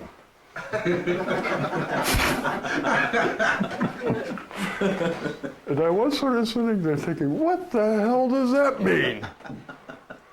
And they said, what happens is that when one of us finds the other one, I suspect this is what they meant. I'm adding some words here, and I want to embarrass them by making them explain it. But when one of us finds the other one not to the taste, we sort of figure that we have something to deal with, and we're really pissed off and all upset, and we sit there and work with the illusion of it, and then forget all about it, and then the other one gets upset because they're not to the taste, and they sit and do that, so it never turns into anything out here. But apparently they both know about it, so a few days later they'll go to the other one and say, okay, it's over with now, even though it never got expressed. I thought that was a hoot. Yes, we fight, but not at the same time is the answer, and that makes sense, doesn't it? So apparently, if one does kind of get this idea that personal love is conditional and is about taste, and is willing to work with it instead of, I've never met anybody else who's willing to do that with me. I've always kind of done that myself. I figure that's my job to take care of these things. I don't need to even tell you about it, really. But I never met anybody who would go along with it. So it's kind of interesting to see that if two people are willing to play that game, they don't ever actually have to have the fight and prove they love each other. Isn't that a hoop? It's kind of good news to me. I've wondered about that for a long time. But I think that's why we're having those who asked the question. The difficulty with this is what we know, is this personal love. It says, I will love you as long as you please me. And when you're not pleasing me, it's very hard for me to still give you the approval. I don't see any value in you not pleasing me, which can be worked without it turning into anything ugly at all. Okay? And like I said, that's been demonstrated now. It's not a theory. But there is another kind of love that is impersonal.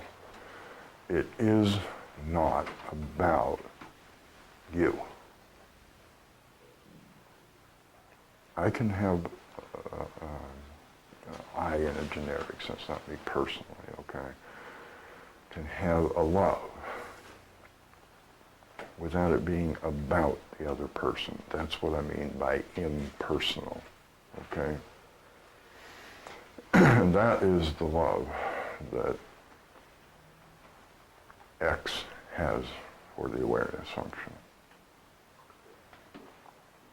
And the nice thing about that is that you can do just about anything. And that love will never be taken away.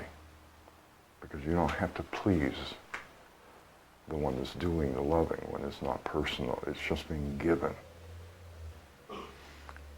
And it just doesn't have all those lovely chemical things that go along with it. So you don't have the kind of feelings that you can revel in that are really, really, really, really pleasant, that make the personal love so much enjoyable while it's there, because you get to revel in all those little chemical feelings that happen. It just doesn't seem to have that in these bodies. It doesn't generate those kind of feelings. There are feelings that go along with it, but they're not as outrageously, powerfully pleasurable, okay, as the ones that are associated with things being to the taste. Because that's kind of what being to the taste means, isn't it? Is that I experience a whole bunch of pleasant sensations when things are to the taste, and that's what I care about. That's what that means, huh? So when we get into this, let's kind of look at that for a second. To be able to extend that understanding and consideration for another under any and all conditions, no matter what they do, no matter how much something they do hurts you personally for a moment. What does that take? Doesn't that take a tremendous inner confidence that I can handle and deal with any situation? Could I do it any other way with anything else but confidence?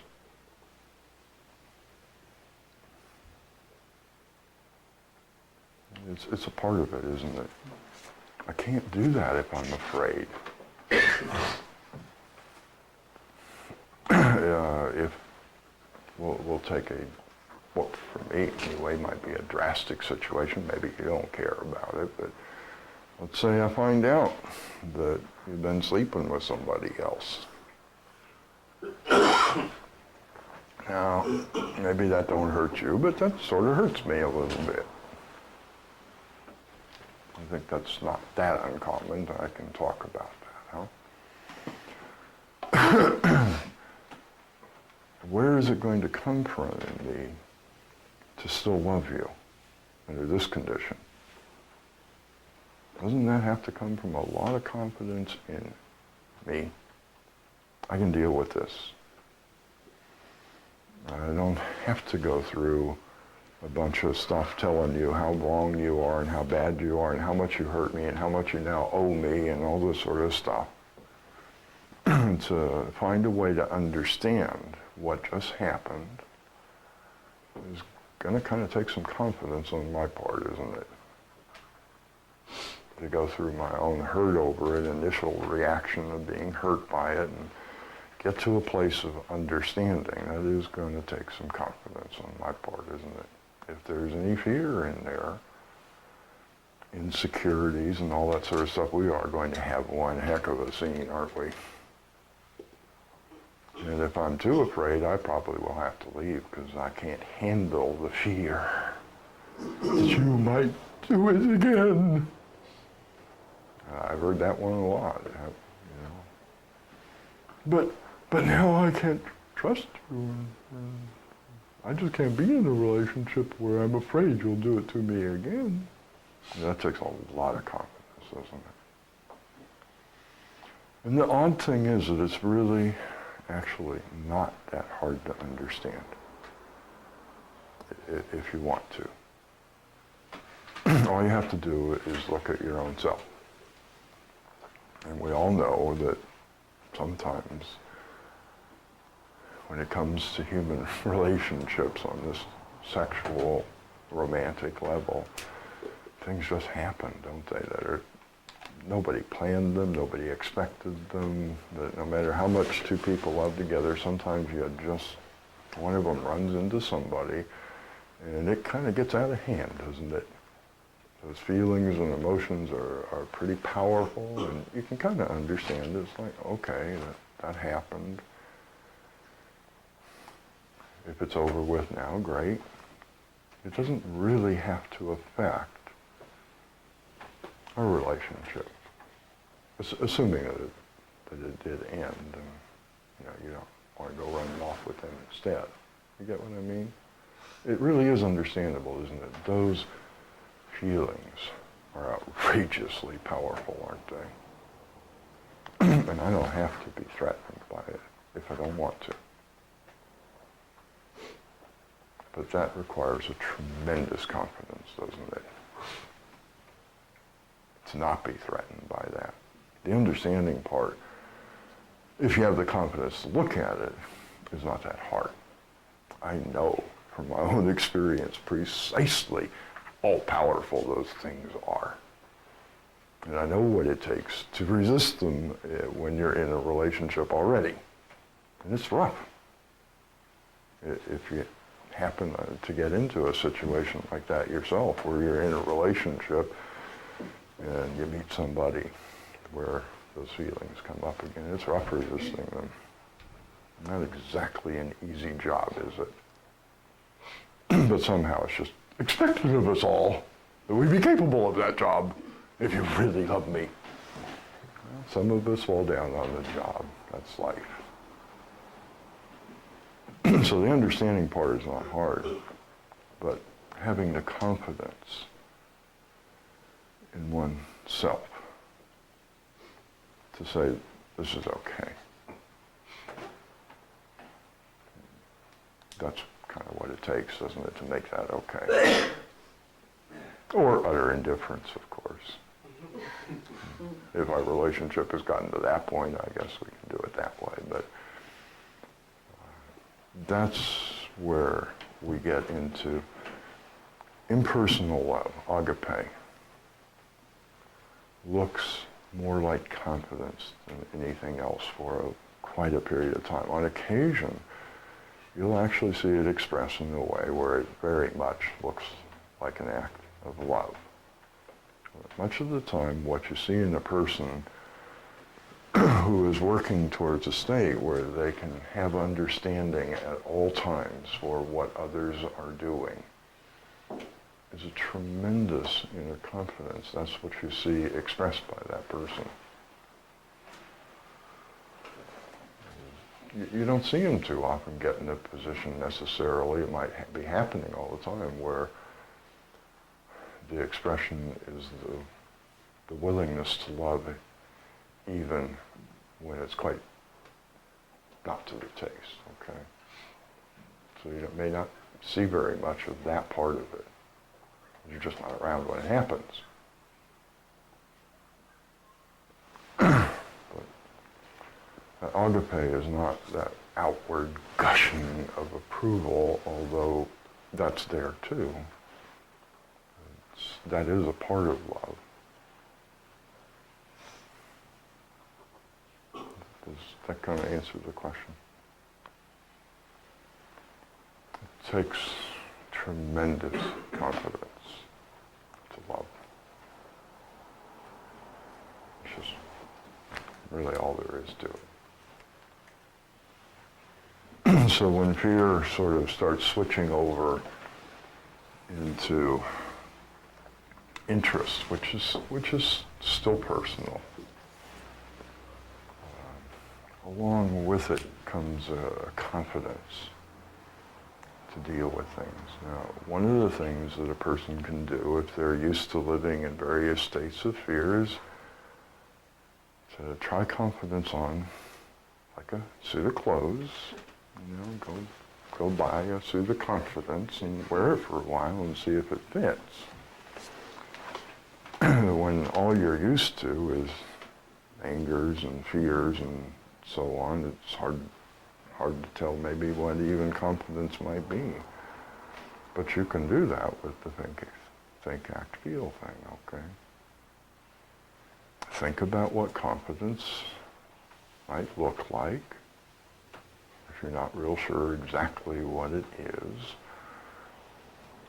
see if you can find some examples of it and see how that person behaves that is confident.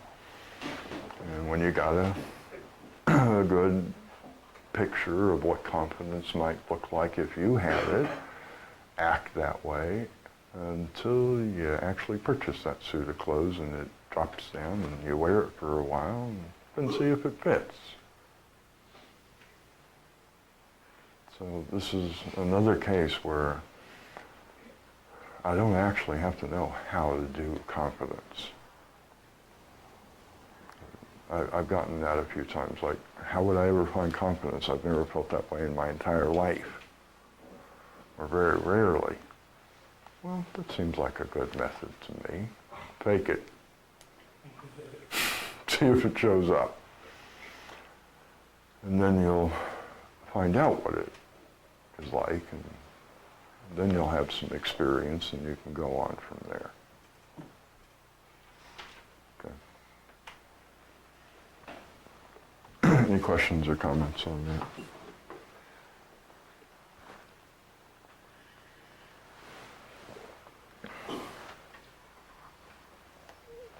So the other thing that somebody asked to talk about was how the heck would I initiate without knowing how?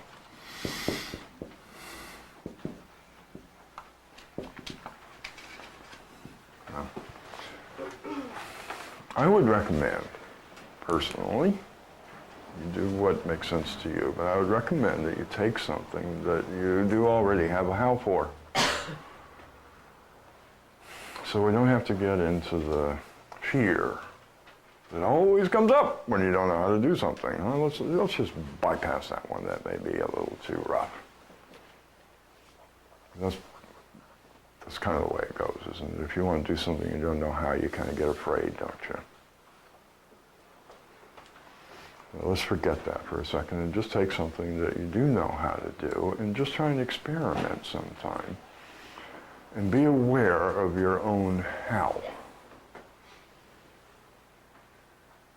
I want to go to the store, something goofy and simple like that. You know how to go to the store, don't you? And look at how you know how to go to the store, so you're aware of it, and then don't do it that way. You get it? Just set that aside. And initiate going to the store some other way than going and getting in the car and driving off to the store. Maybe go tell somebody you're going to go to the store. Or, I don't know, picture going to the store or something that would initiate it for you, and then just wait and see if you get to the store some other way than the way that you're used to. Something as silly as going to the store, it's probably a heck of a lot easier to just go get in the car, but this is an experiment. This is not to make it easy to go to the store. This is just to see if how will show up. That's one way I would do it. Is just be aware of my own how, and then stop thinking about this. Okay, I know how to do this, but I'm going to see if there's another way to do it. What says there's only one way to do everything in this world? Everything I've done, there's usually been 3 or 4 ways to do it. I just kind of picked the one that suits me best. It's not the right way to do it, it just suits me. Then maybe you can tackle something that you don't know how to do. And it's kind of the same on that one. So you watch the obstructions come up, the belief that you have to know how in order to do it, the fear, and so on, and just pick it up and set it aside. And say to X, this is what I want to do, and this is what's going on. Boy, I'm terrified because I don't know how to do it.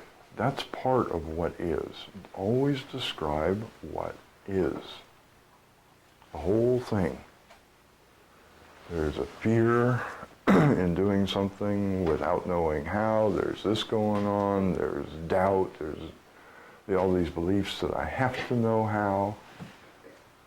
We'll see. Now that you know what's going on, I'll sit here and I'll wait and we'll see what happens. And treat it as an experiment, okay? I don't know what the outcome will be. If nothing happens, well, okay, I don't know why, but I might get interested in finding out. If something does happen, that'll be interesting. Treat it as an experiment, okay? But the part that kind of works in all this is to describe everything that's going on. If you decide to set aside what you already know as how, then say that. This is what I'm doing. I'm initiating doing something when I already know how on purpose to see if there's another way of doing it. I mean, that's part of the description everything that's going on, not just the part that you think needs to be said. That's your job, to say all that is going on in this moment. Does that make sense? And I want to see what happens if I can get to the store without doing what's obvious to me. It's just curiosity. I want to find out what happens.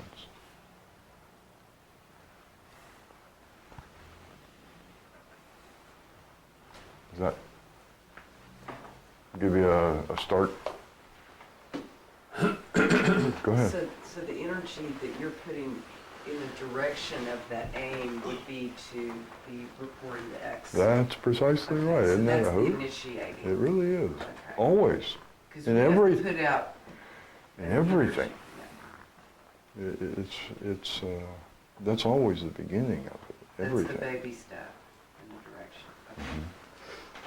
Okay. Yep. Even if I know how to go to the store, the initiative starts when I tell X, go get in the car, I'm going to the store. And then when that starts turning into action,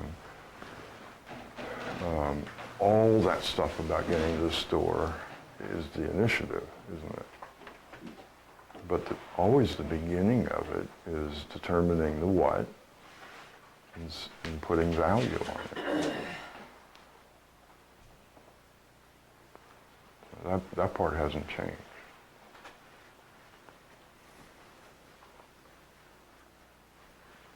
Yes, sir. Can you get a really big result without a really big second force? You know, it's really odd, but I haven't seen any great correlation between the result and the second force. It's correlated to the initiative. More effort you put out, these first and they're gone, I erased them, but first and second force, they would interact. So if I do some trivial little thing, but I put a ton of effort into getting it done, I get a lot of second force, even though the result may be fairly trivial.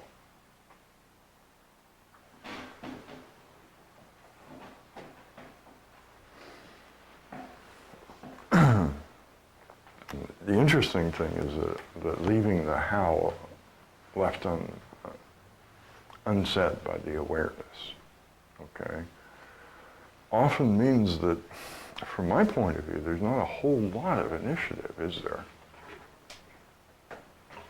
Because part of doing that is saying, this is what, and I do really value this. And then just going around acting as if it is already done. Even though, of course, it hasn't happened yet. And that's about all the initiative there is. There's not a whole lot of second force that's necessary because there wasn't a whole lot of energy put into it in the first place. I suspect that all the rest of the initiative and the rest of the second force may happen in a place where I don't even see it. And yet that can create powerful results. I mean, we all know the famous example that Christ said that if you had the faith, you could say to that mountain, be uprooted and fall in the sea, and it would be so. Now, I think that would be kind of a spectacular result, don't you? Pretty kind of, that sounds like it would take a bit of energy to do. I'm not sure how that would get done, never having tried it. Boy, wouldn't that miff people, huh? I'm sorry, I was checking out to see if Christ was right. I misplaced error at. What can I say? That'd be a hoot, wouldn't it? Kind of make probably a little news sensation, but what's the initiative that would go into that, you see? So I don't know how much second force I'd really get to it. because most of the rest of the initiative and second force in the form of that, which I can't even imagine, like would it fly there? Would it just teleport? How would that occur? I don't know, not having done it. Really wouldn't have a whole lot to do with me, wouldn't it? So I don't know if I'd get the second. You see what I'm saying? So it's really hard to say that. Some things that we do, we put a lot of initiative into it, and normally what I've seen is we do get a lot of second force back for that. And some things we do, we don't put a lot in. And it's not always proportionate to the result, is it? It's weird. And sometimes just cleaning the house has been a difficult task because of circumstances. All these things kept coming up. You don't get to clean the house today. That's not exactly a big thing. But sometimes it is.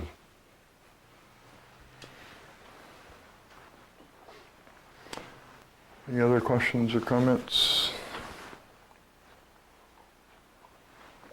Get pretty close to flyaway time. I don't know why I run to show flying away. So what's the relation between form and result? What is the distinction between that? Well, I kind of just said with that little thing about the mountain, like I don't know what the form would be. How would that, what would that look like? A mountain being uprooted and planted in the sea? I don't know. That's the form. I mean, I can kind of picture the beginning where the mountain's kind of put in a place where I sort of expect to find mountains, but then I can kind of picture it and see. I guess it kind of looked like an island now, wouldn't it? But what it would take to get from here to there, I don't know.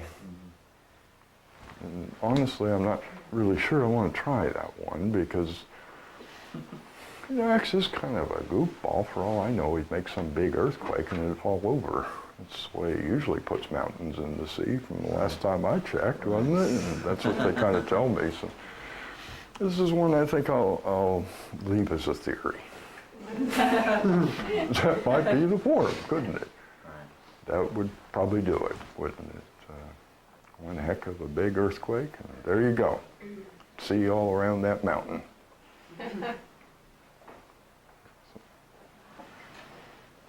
That's form. The way that it ends up expressing here physically, okay, that is the form. Getting to the grocery store, the form is the drive, isn't it?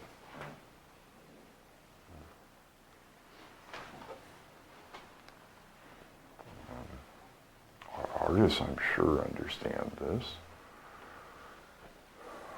When you write a book or you write a song, I mean, the form is what you're doing when you write it, isn't it?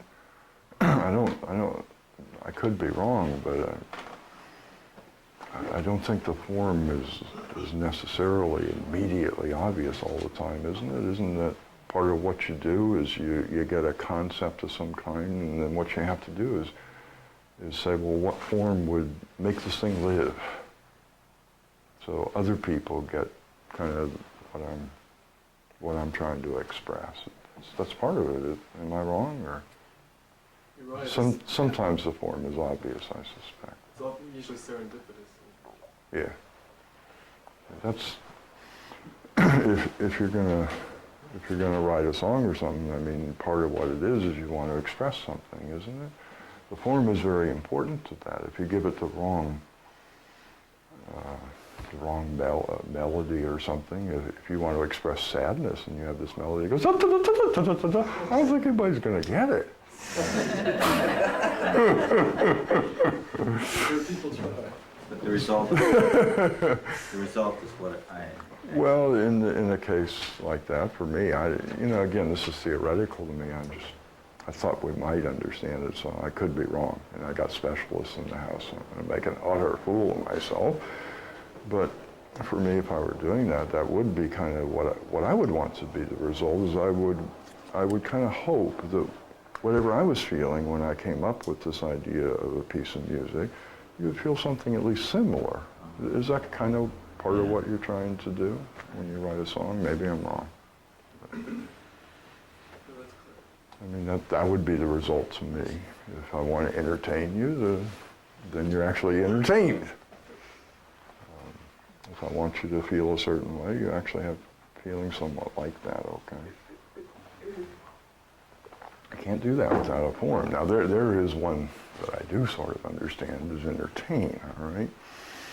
If I would like to entertain you and I stand up here sort of deadpan and talk about things you have utterly no interest in whatsoever, or I mistime every joke that I tell, that's the form, isn't it? I don't suppose I'm going to get the desired outcome, am I? It probably will be sort of moving me off the stage after a while, won't you? Because I don't have the form. I may have all the neat ideas about it all, but that's what you sort of work at when you're an entertainer, is getting the form down so you actually get that happening. And God knows we've all seen some comics who couldn't quite get that form down, haven't we? They're not too much fun. What's the second force in that example? Which one? The one you just did. Entertaining? Yeah. Depends on all kinds of things. Stage fright has a lot to do with it, doesn't it? That's always a good second force from what I understand of actually getting up on a stage in front of, you know, it's not so hard for me. I know you, I'm not particularly afraid that if I don't do it well, you'll hate me, or whatever. So I don't get much stage fright, but I understand that comes up just about every time people perform, huh? That's a great second force to work with, I would think. You know? I want to go out and entertain them, and something inside says, I want to run and cut this Working with that second force probably gets you out there, and that's what I've heard from people who do this for a living, is that dealing with that fear actually gets them ready to do it. Isn't that a hoot? I heard a quote from a famous classical musician, I forget which one, I think it's Segovia. This lady said she never got stage fright, and he said, mad at me, I'm not fine. There you go.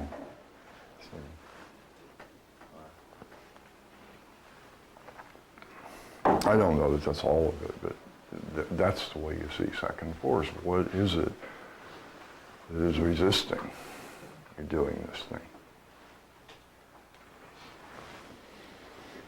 Any other questions or comments? I suspect it's just about time to go. So it'd have to be, forget it. You're out of time. Okay, folks, we'll see you again.